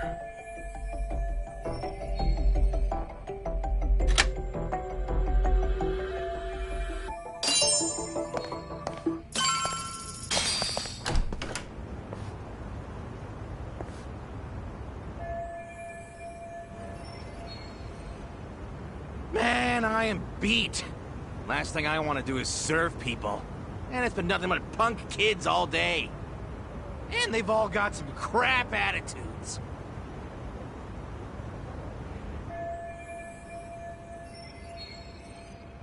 Hey, you. You got a sec? Huh? Aren't you... Whoa. That you, Tashiro-kun? Kaito? Why the hell are you here? Why the hell are you a waiter? It's that bastard Yagami's fault. Talk? What are you talking about? For the past few years, I was a producer doing events for a solid company, and I was totally killing it. Thanks to Yagami coming around, the company heard about my fuck-ups and fired me. Well, I don't know all the details, but if you got outed, sounds like you got what you deserved, don't it? Shut up! This all started from you guys! The moment you ripped my favorite clothes off my body, my luck went straight down the shitter! Yeah, sorry about that. On that note, mind if I borrow those clothes for a bit? What the hell? You got some balls asking me that! I need it for... reasons. Come on, I'm not gonna keep it forever. Fuck that! Why don't you just strip down yourself? Huh? Why would I do that? Because I want you to feel the same humiliation I did. Now, if you're not gonna strip, I'll make you strip, dickhead! Whoa, hey, knock it off. I already said I was sorry, didn't I? Shut it! Do you even know how it feels to get your ass kicked and tossed out into the freezing December cold, butt naked? I won't rest until I strip you down to your bare junk! Better be ready! Fine, have it your way. An ass whooping it is.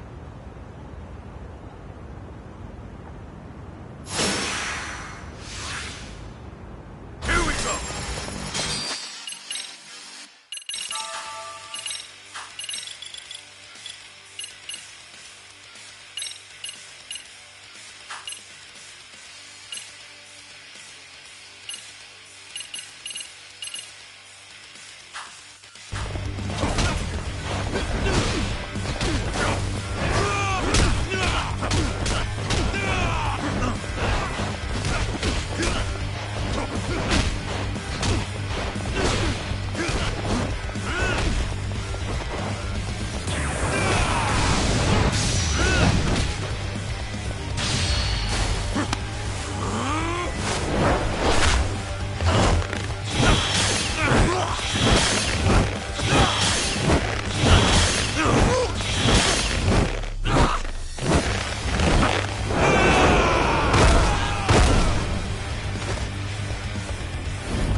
Hey, you got a sec? I'm trying to find a guest.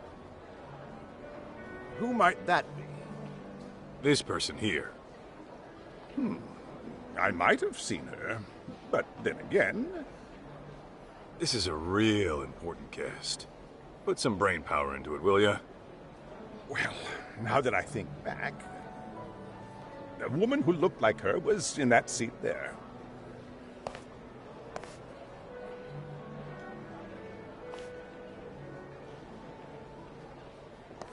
Okay. And where'd she go after that? I'm not sure. All right.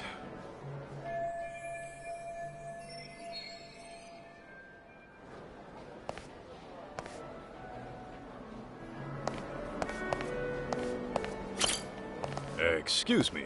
Mind if I have a word? I'm looking for someone. Ma'am? Hey, can't you see this is a bad time? I'm catching up with an old friend here. I'm awfully sorry, but it's about a very important guest. Oh, an important guest, you say? As in one of the Rhizome founders? Because if that's the case, I'd love to meet them. Oh, no, they aren't. Ah, well then can you go away now? If you please, it's just... Ah, Nishio-san, you're here!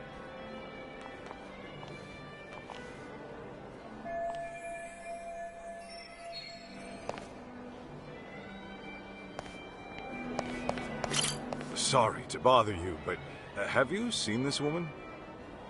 Oh, her? I think she was here earlier.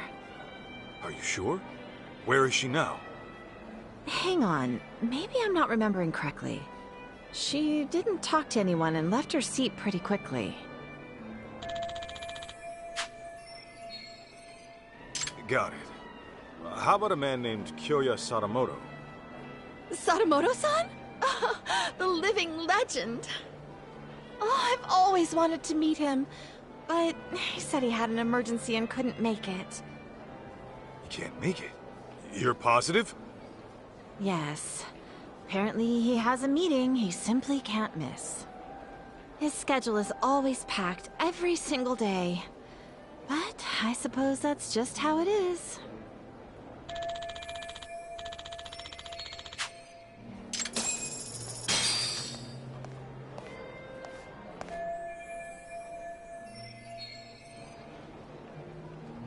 What do you mean I can't get in? It's just that Amina Masuda-sama has already checked in. And I keep telling you, I'm Mina Masuda! How could I have already checked myself in? Something the matter, ma'am? Well, I literally just got here, but this bonehead of a receptionist says I'm already checked in! So, Masuda-san is already inside the venue. You sure there's no mistake? Yes, I even checked the list. This woman, the one who said she was Masuda, is this her? Oh, yes, that's the one. She was gorgeous. I knew it. Where did she go? Well, she entered the venue. Oh, but just after that, she came out and made her way to the restrooms. The restrooms, huh?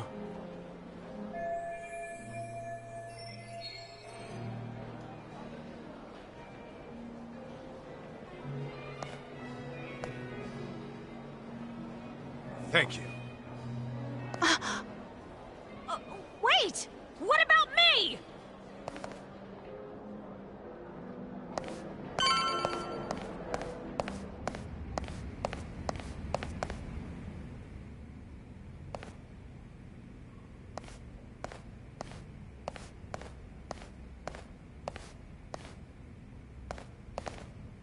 Hey! No. You still with me? What happened? Oh, some woman came in out of nowhere and attacked me. And was that woman Mikiko Sadamoto? Yeah, that's right. But how? Who are you? Where'd she go? She was looking for Kyoya-san. Kyoya Sadamoto? But I heard he couldn't make it. No. He was scheduled to appear as a surprise guest. He was in the green room earlier, but he went up to the roof for a smoke. And then Mikiko went up to the roof too? Yeah.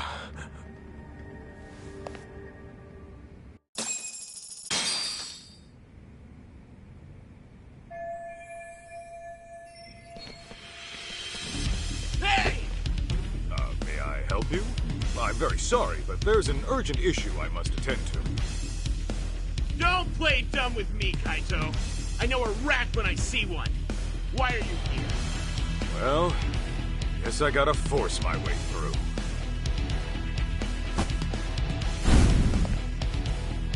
And I'm kinda in a hurry, so I ain't pulling punches. Come on, boys! Let's get him!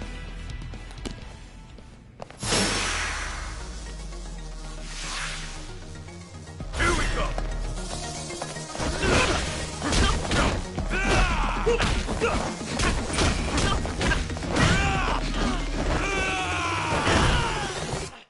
Give me all you got! Come on, get up!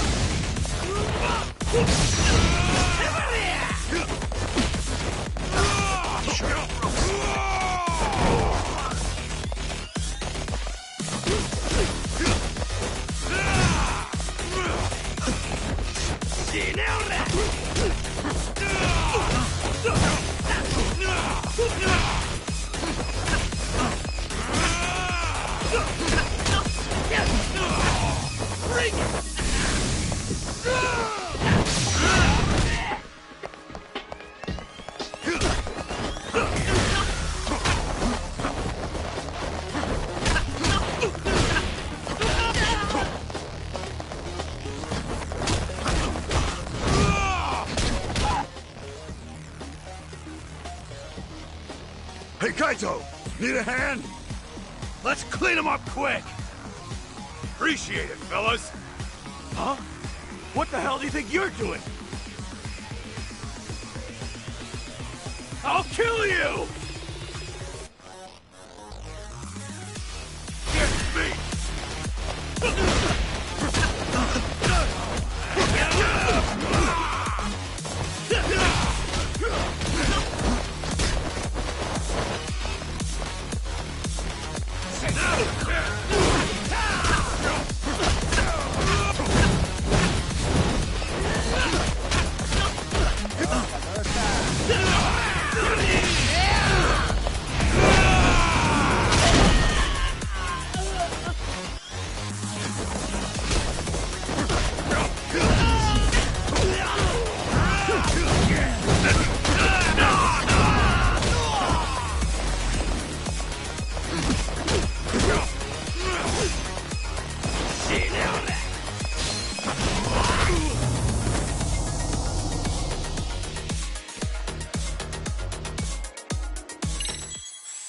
I'll kill you!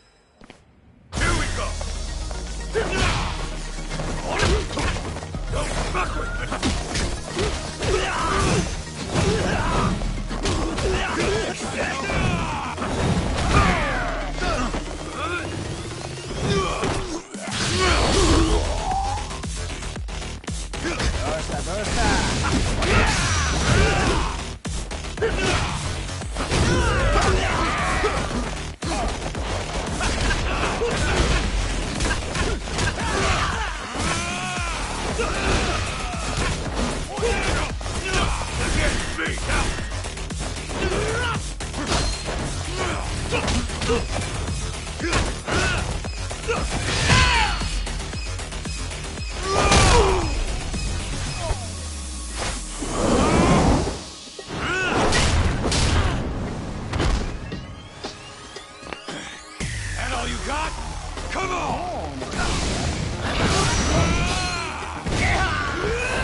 So, did you figure out where Mikiko-san is? Yeah. Looks like she chased Sadamoto to the roof.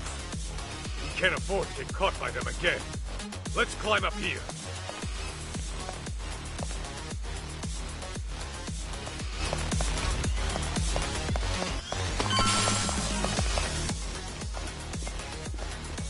Oh, shit! Wait, aren't you? Damn it! We can't let him call for backup. We have to take him out, quick.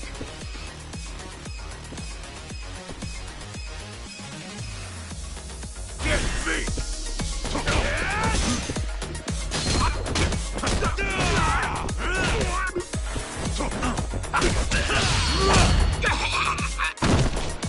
Give me all you got!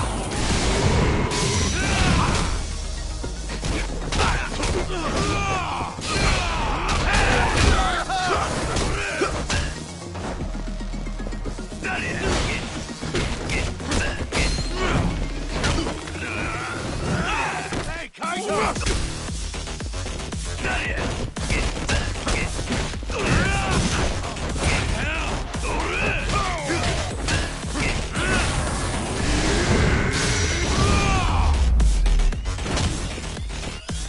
Don't go picking fights you can't win.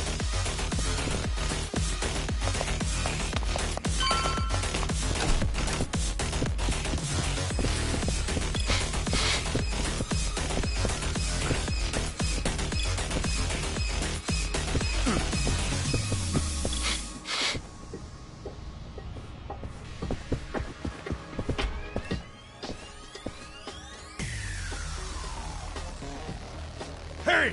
They've got to be around here somewhere. Find them! Huh? Guess we're already Jincho's most wanted. Damn! How many of these guys are there? Here we go! Come on! See now!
There should be a guest elevator somewhere around here. We can take that all the way to the top.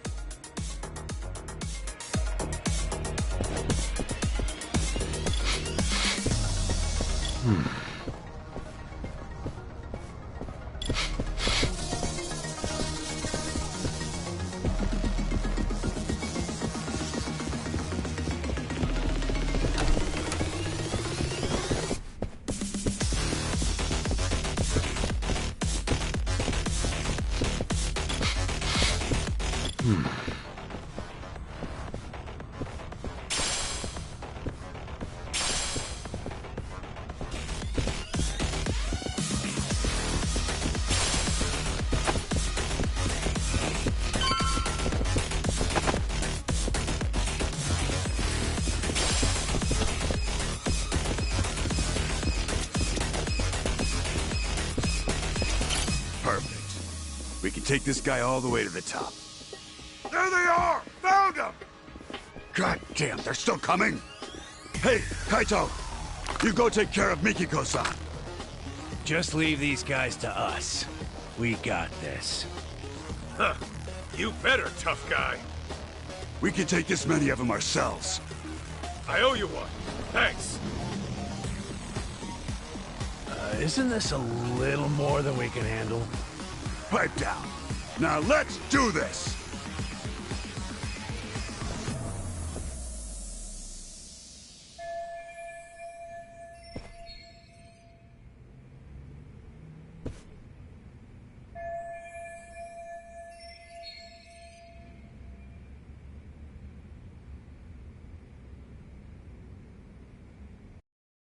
All right, let's go.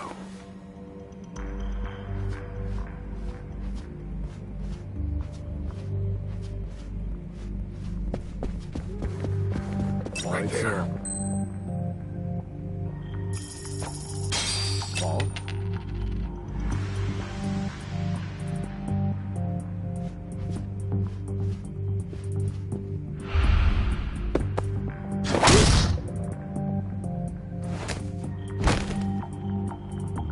Sleep tight.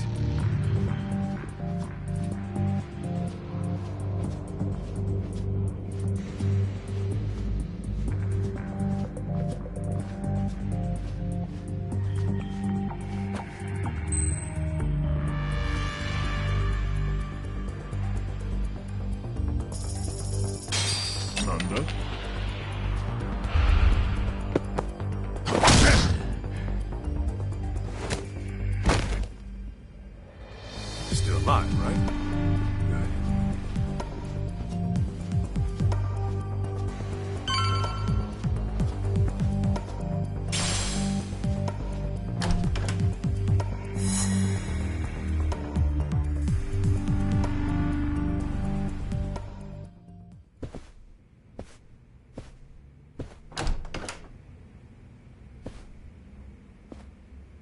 There he is! Over here! Fuck!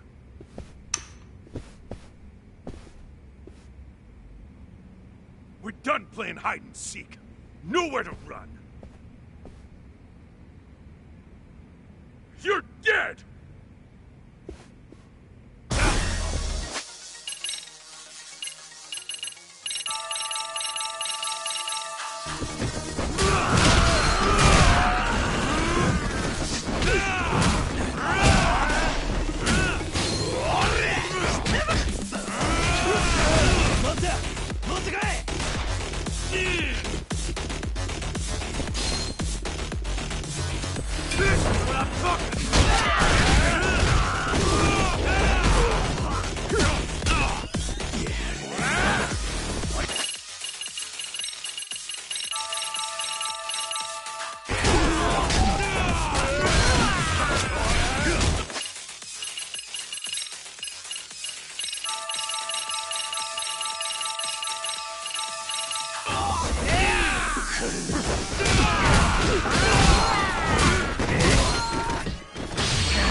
Mikiko!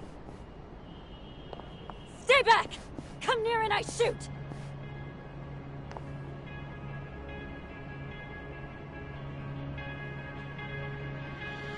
Come now, Mikiko. You would really shoot your husband? That's the only reason I'm here.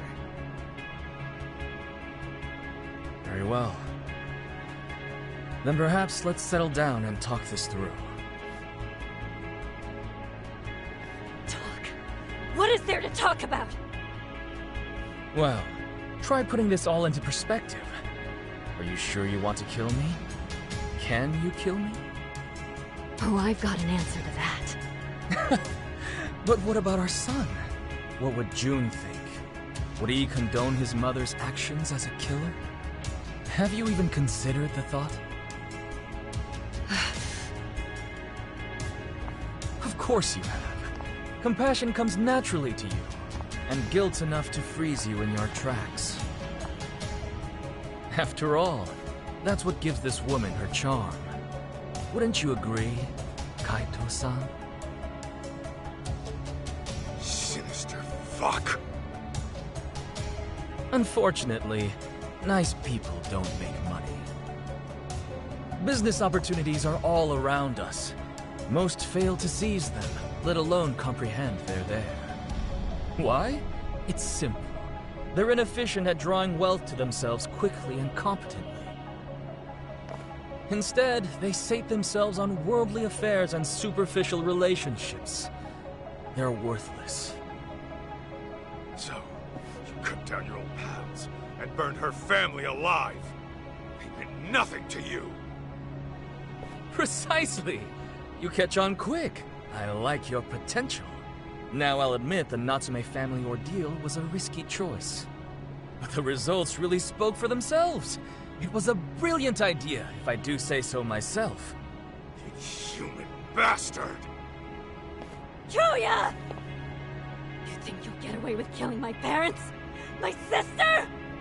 You're dying right here, right now! How curious. You actually seem like you mean it. Well, at least you came prepared.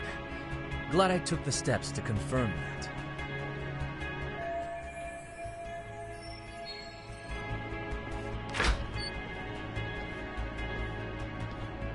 Damn it! Let me go! June! A tad late, Kenmochi. My bad, Kyo-chan.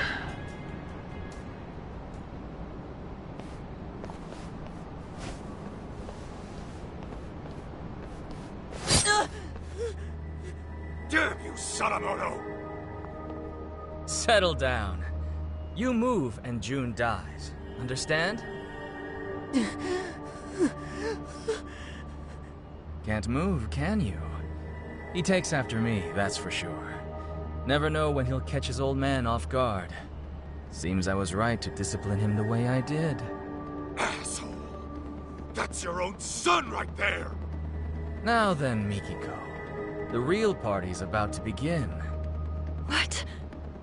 First, let's dispose of any unnecessary baggage.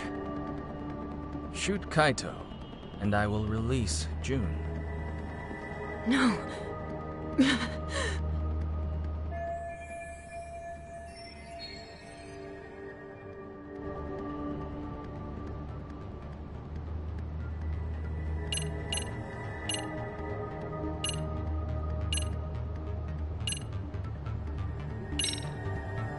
June! You okay, bud? I'm gonna help you out of this.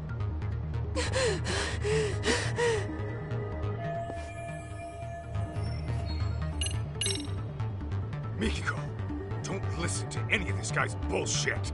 I know that. What can I do? I bet he won't think twice about killing our son.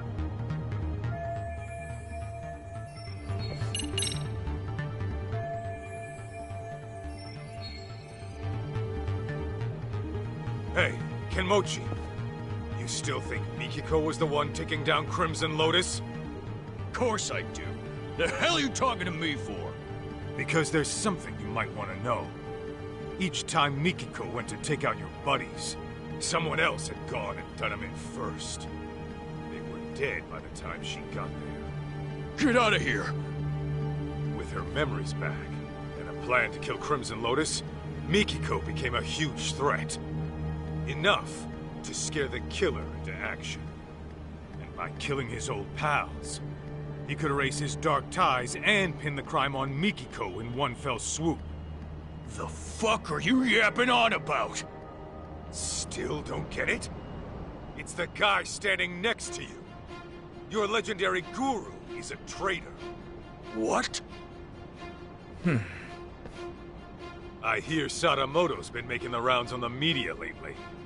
Earned himself a reputation as a CEO in demand. It's why he can't afford having his connections to you guys surface. And on top of that, he needed to act fast to keep Mikiko from ever reaching out to you guys. What are you saying? Mikiko knows some dark shit about her husband's past. And Sadamoto didn't want you spotting any discrepancies between her truth and what he fed you. And that happened. You probably would have gone after him yourself, Kenmochi.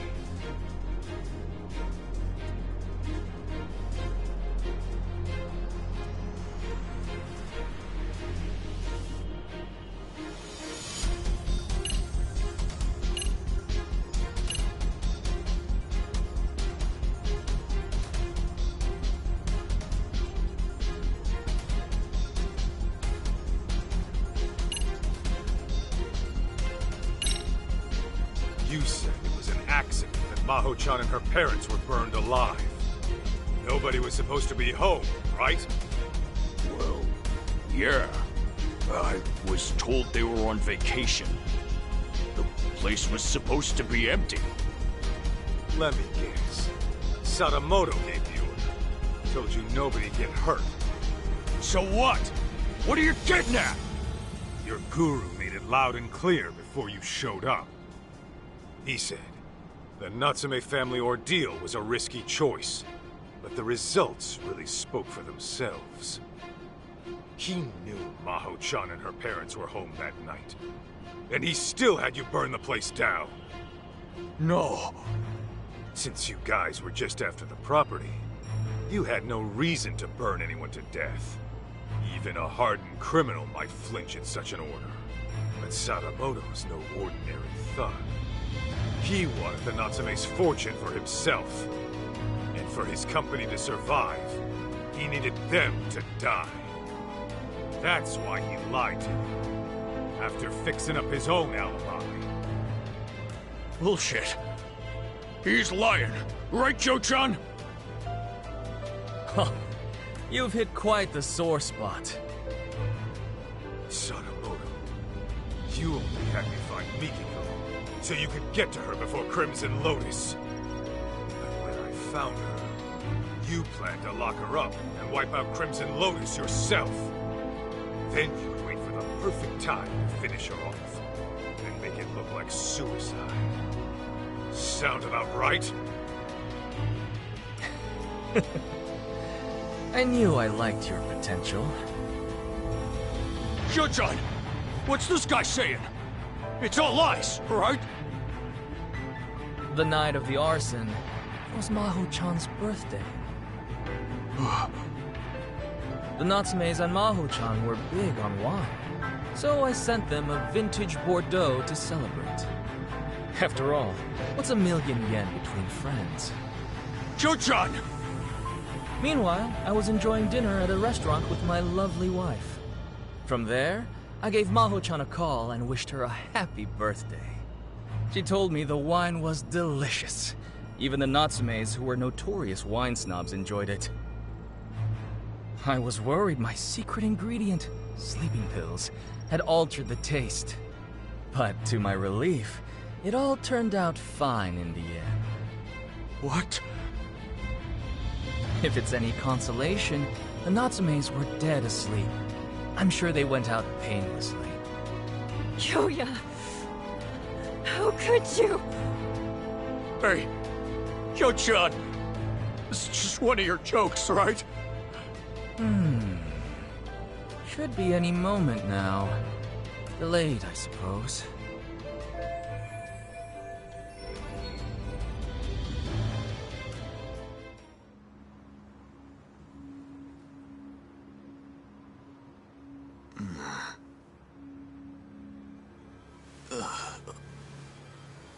What the?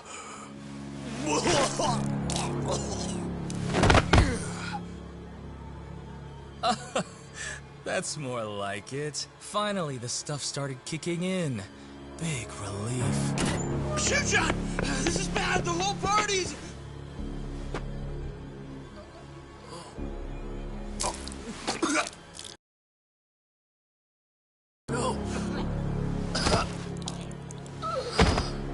It appears to be taking a bit longer than I'd have liked.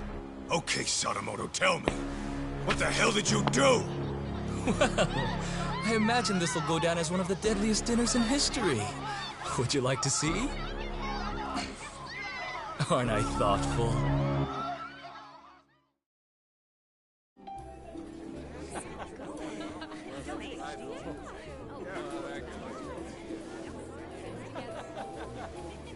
Not the best.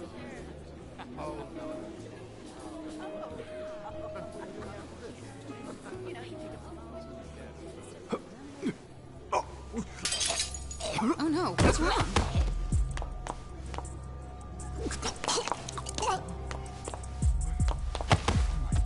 Holy shit! Oh, God! Wait! Some kind of sick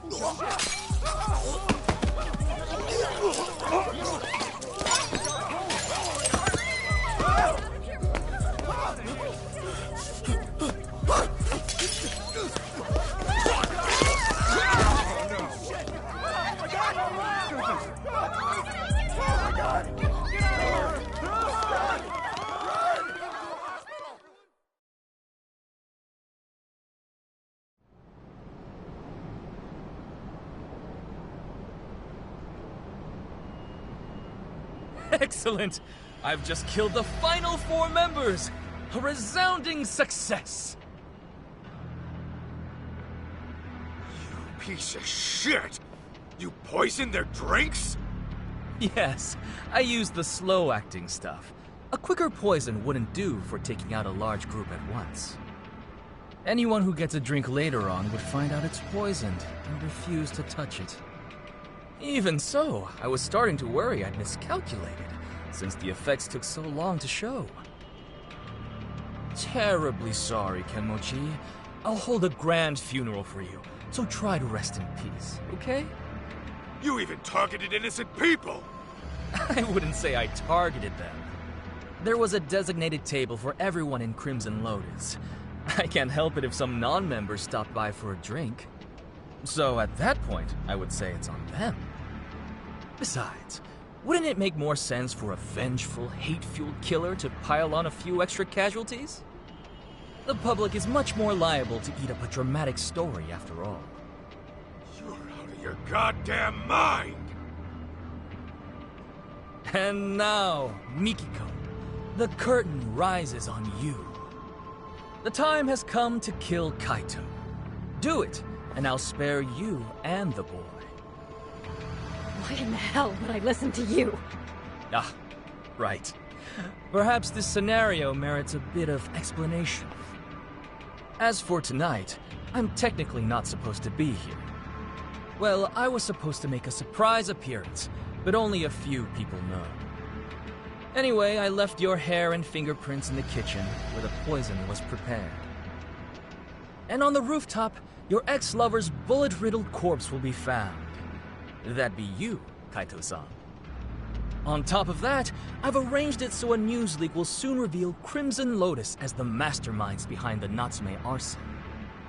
As the story goes, you took the lives of each one out of vengeance. This party was held to clean up any stragglers. And when your old boyfriend caught wind of the whole affair, you gunned him down too. That is what the cops and the media will learn. It was you all along, my dear. But I won't just leave you dry. Kill Kaito and I'll throw in 100 million yen. You could use that to flee overseas with June and live a comfortable life. Though, I imagine that wouldn't appeal to you. How could you murder an innocent man? So, once Kaito's dead on the ground, I suggest you kill yourself as well. The hell? If you go through with it, I'll even add another 100 million for June. At least I'm offering child support, more than a lot of fathers do.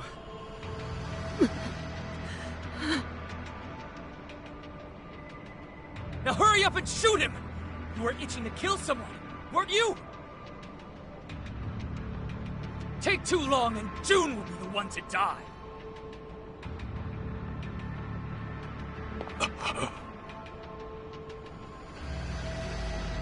He really was the devil after all. I was naive. I'm so sorry. I dragged you into this mess.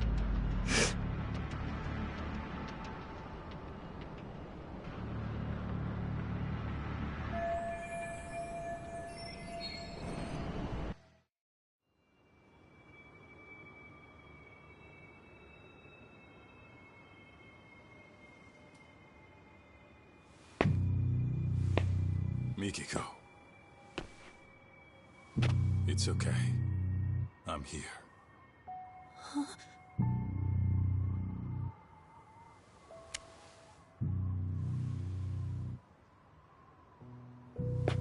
Well, this changes things. Your little storyline just took a twist. What are you playing at? How about I rewrite this scenario? A dirtbag husband commits mass murder, then gets caught and tries to pin it on his wife. So a Yakuza steps in and puts him down. I go to jail and it's happily ever after. Just stay out of this. You can't get blood on your hands. June needs you in his life. Can't imagine I'll miss at this range.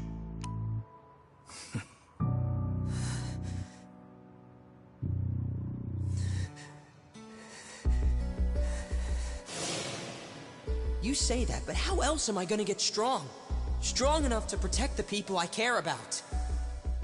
You want to get strong, June? Then focus on what's in here. Huh? What do you mean? Just keep that fire burning in your heart, and it'll all make sense one day.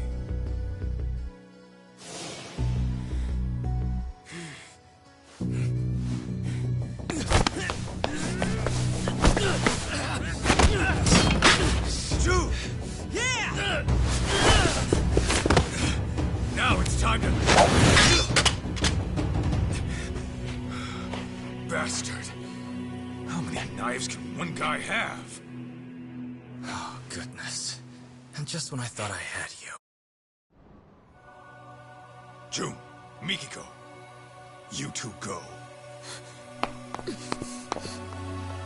I'd love to play some more, but time is running short.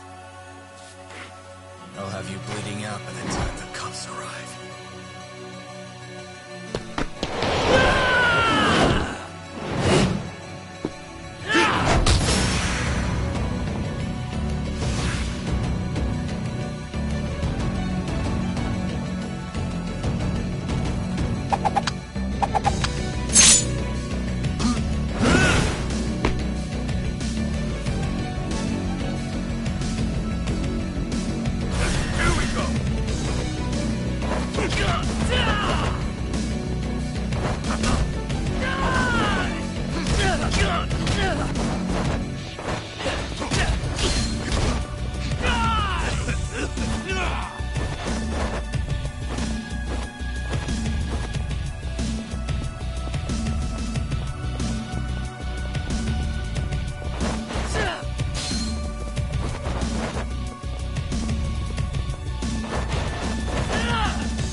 Over here!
all you got!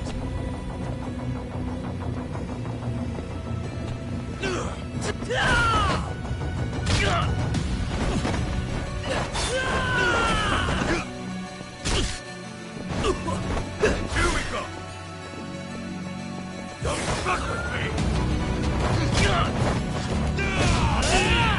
Over here.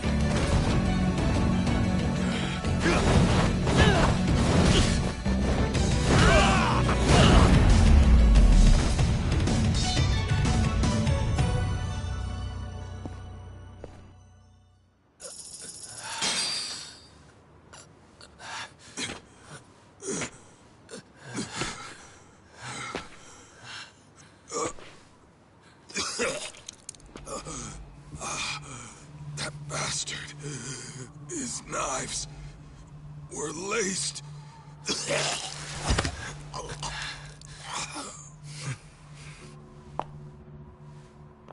Mom?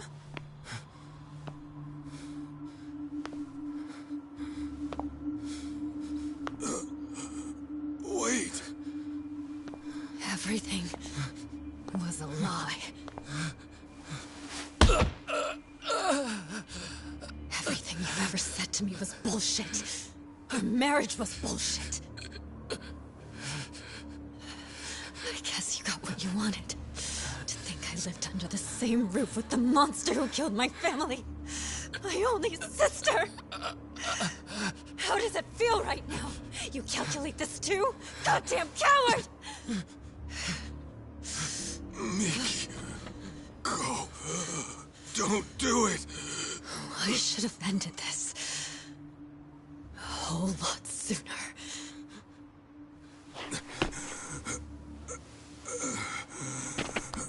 Mikiko.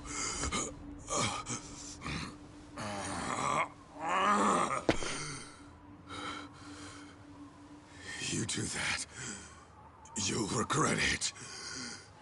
You'll be losing something precious.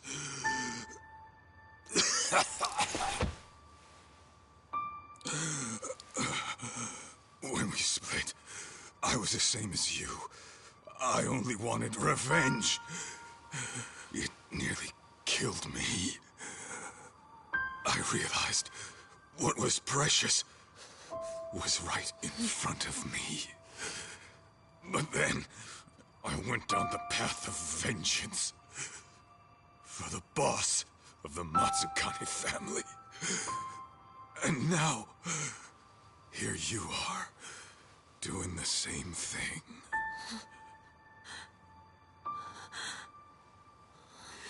Why, Mom?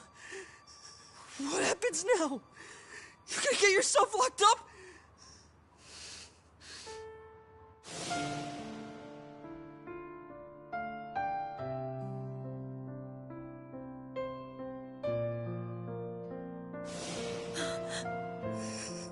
You're leaving me again? What was it you said? Everything was a lie! Was I a lie too?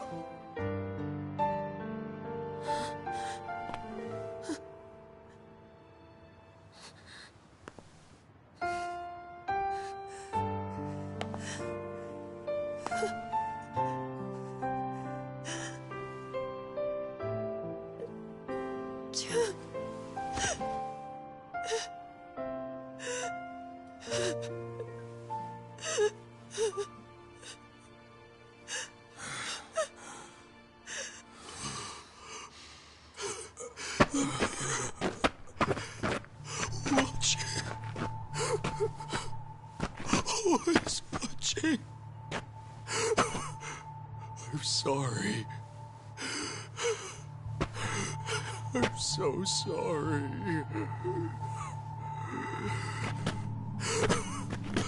God damn you.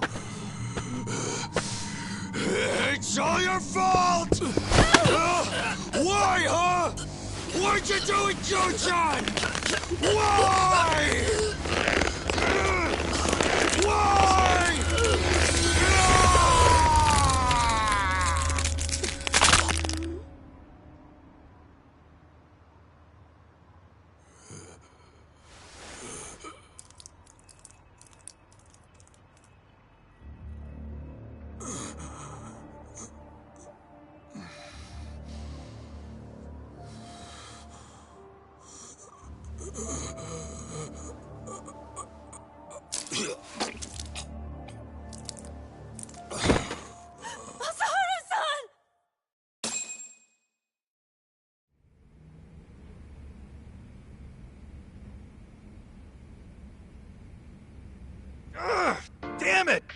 lost again! You suck, Higashi-san! Shut it! I'm letting you win, you know. Let's run it back. Okay, but I'm still kicking your butt. Hey! Kaito Aniki! Don't push yourself too hard yet. You came in here pretty banged up. You've been out for 3 days. That long, huh? Where's Mikiko? Is she okay? Yeah, Mom was looking after you the entire time. She nearly passed out on her feet. When she said she was feeling lightheaded, Shirakawa-san took her to get some rest. You didn't want to go with your mom? Nah, I'm cool right here. And Higashi-san's been keeping me company, too. Ah, well, I had time to kill, so... And Sadamoto? He, didn't make it. He didn't.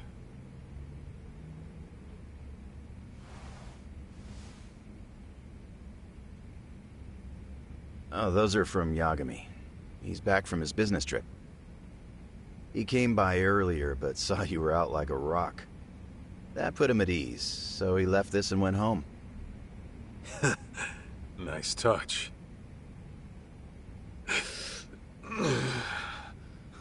Easy now, Aniki. It's no problem. No problem, huh? You're practically split at the seams. I think I'll hold together just fine. Uh-huh. Just try to stay out of trouble, okay? June, you free to talk? Oh, sure.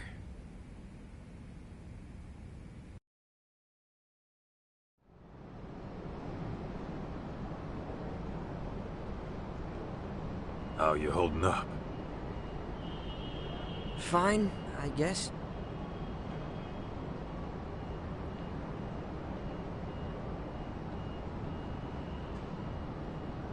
You know, my old man wasn't the greatest either. In fact, he was a nasty drunk. Yeah? Yep. He barely worked. Used up our money on booze, and every swig he took meant a swing at his family. I couldn't live in a home like that. So, I ran away. Then, I got kicked out of school, and after doing some more dumb shit, I ended up in juvie. After that, it was clear what kind of life I had coming.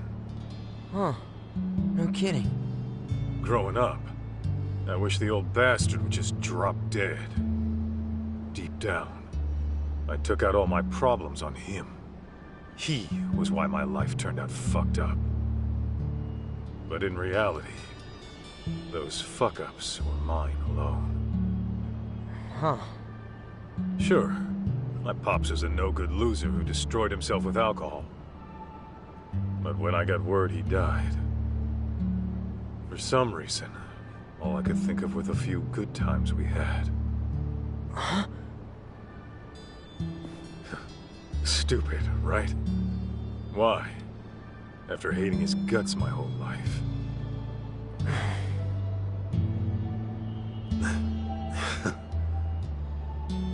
Sorry. I know this ain't making it easier. Actually, there was this one time my dad took me out for a drive. Thinking back, maybe he just felt like cruising around in his brand new car. But he asked me if there was anywhere I wanted to go. And then he took me far away, just so I could see the ocean. June, take it slow, okay? You don't have to worry about me. I'm fine now. For real. You sure?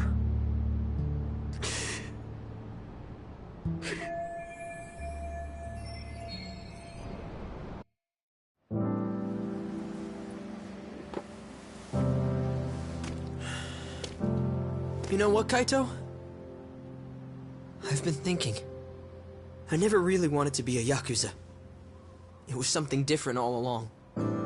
Oh, yeah? And what would that be? Not a detective.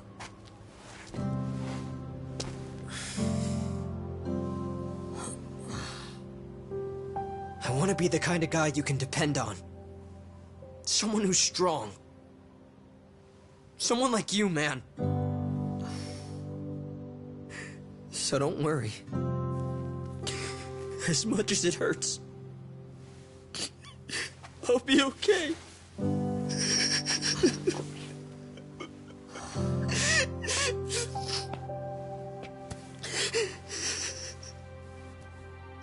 June.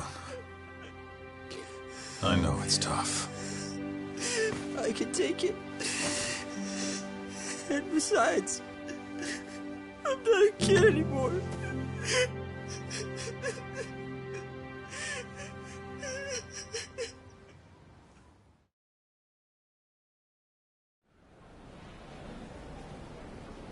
What are you gonna do now? Go see your mom at Shirakawa-san's place? Yeah, someone's gotta go pick her up. Oh, speaking of, Shirakawa-san asked me to give you a letter when you woke up. A letter? For what? You know.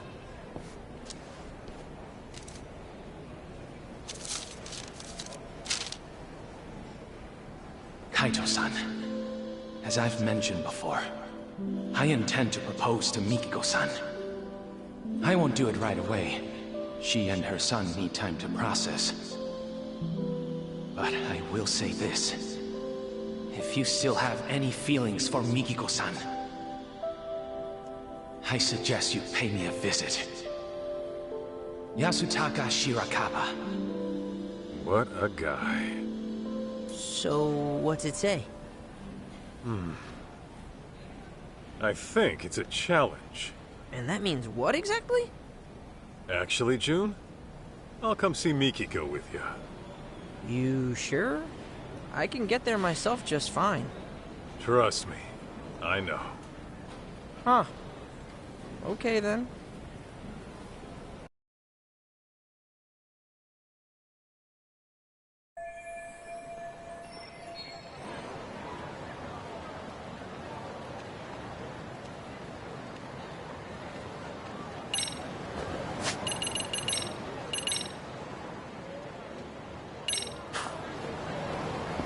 We going?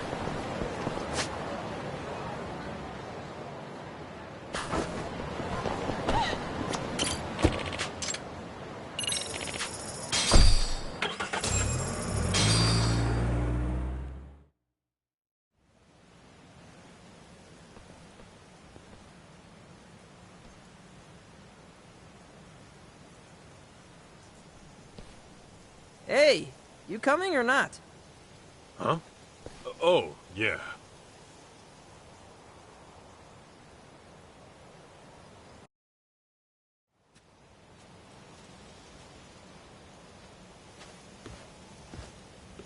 June? And Masaharu-san? Hey, I told him I could get here myself, but nope, he insisted on tagging along. Did you? Well, thanks for seeing him off. don't mention it. I, wanted to see you too. Oh, really? So, we're finally getting to sit and talk. We sure are. Were you okay? Well, I mean, maybe that's a weird thing to ask someone who had amnesia. Maybe a little. I'm very happy for you, June. You got to go on an adventure with your hero. Oh, guess so. You've gotten so strong since I last saw you. Remember how you arm-locked that one jerk into submission? Yeah. I'm lucky to have learned that from my mom. So, Mikiko, what's your next move? What do you mean? Well, I was wondering about your living situation. I figure it's tough staying in that house after everything. Yeah, you got that right. What am I gonna do? I haven't given it much thought yet, but... But... Yeah, so... Shirakawa-san mentioned he'd take June and me on vacation. Just the three of us. Vacation? Where to? He said, anywhere in the world. Anywhere at all, for as long as you like. I'm sure he was just kidding. Oh. Okay, then. I don't think he was joking. That dude's a doctor. He looks pretty loaded. Unlike Mr. Ex-Yakuza here. Watch it, kid. Mikiko-san, why don't we head inside and watch a movie? I read your letter. So then, what are you here to do? What am I... Well...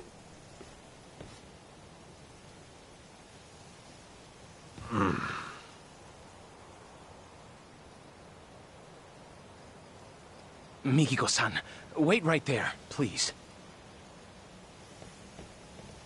Okay. I've been saving something for you. Huh? Mikiko-san, will you... Hold it! What is it? Well...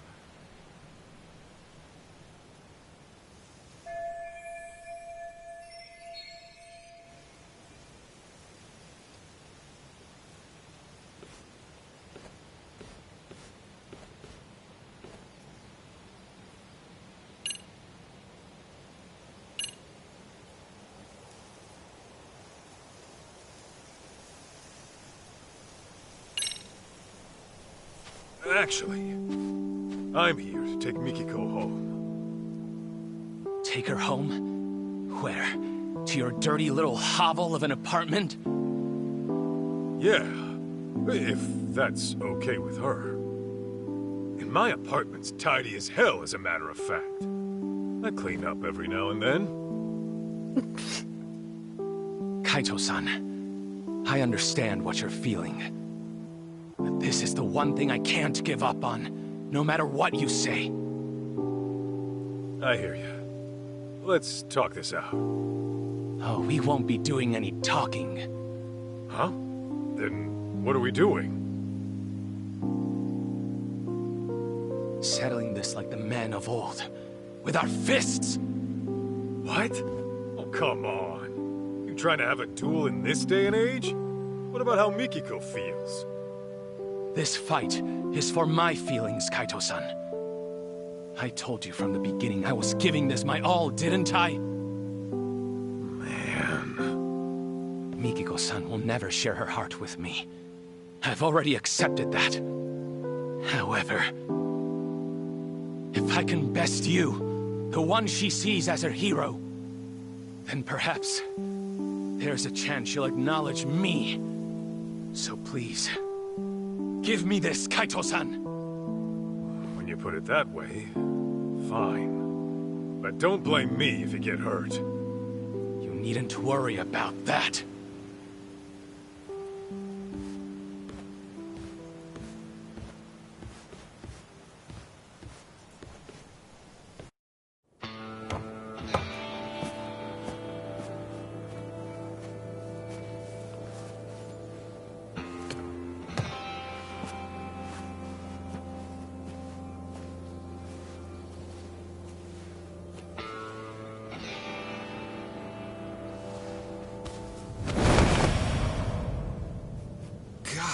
Damn! When the hell you get so beefy? After those thugs came, I vowed to do whatever it takes to get stronger. To build myself into a new person. One who would never let harm come to Mikiko-san. So these past 2 years, I've made the gym my second home. And on top of that, I've practiced every form of martial art available to me. What I've learned is this. With the insurmountable will to protect the ones you love, even a frail physician can rise up and become stronger than any threat that comes knocking.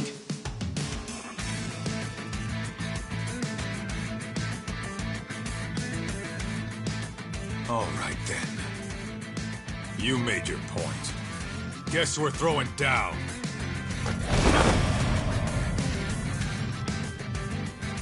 Let's do this, Shirakawa. Come! Kaito-san!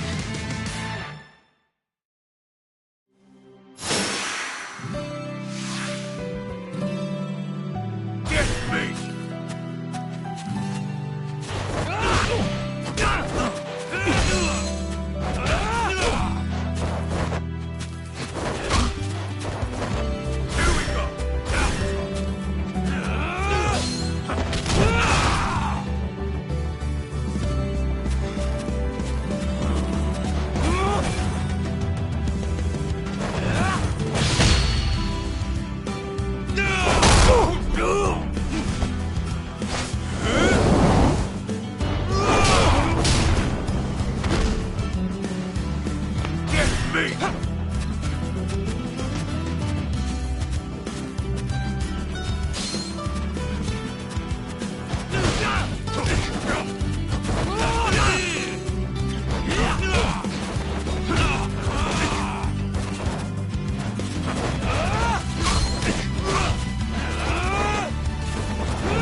Seems you've had enough.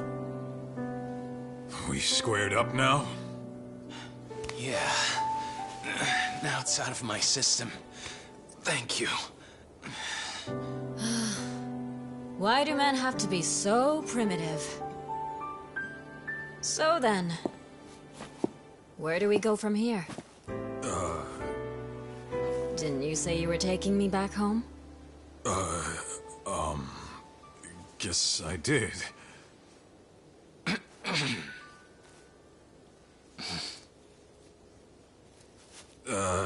Yeah. Where to start?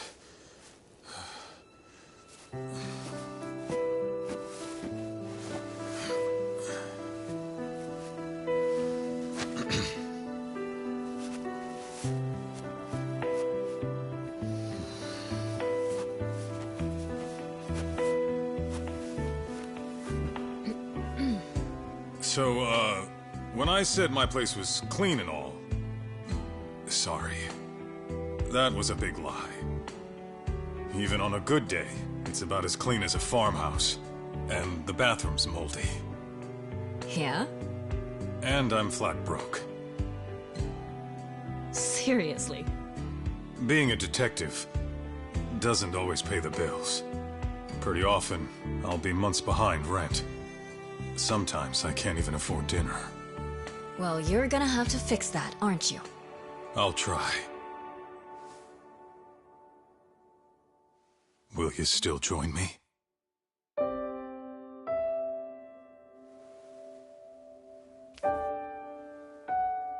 Gladly.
you.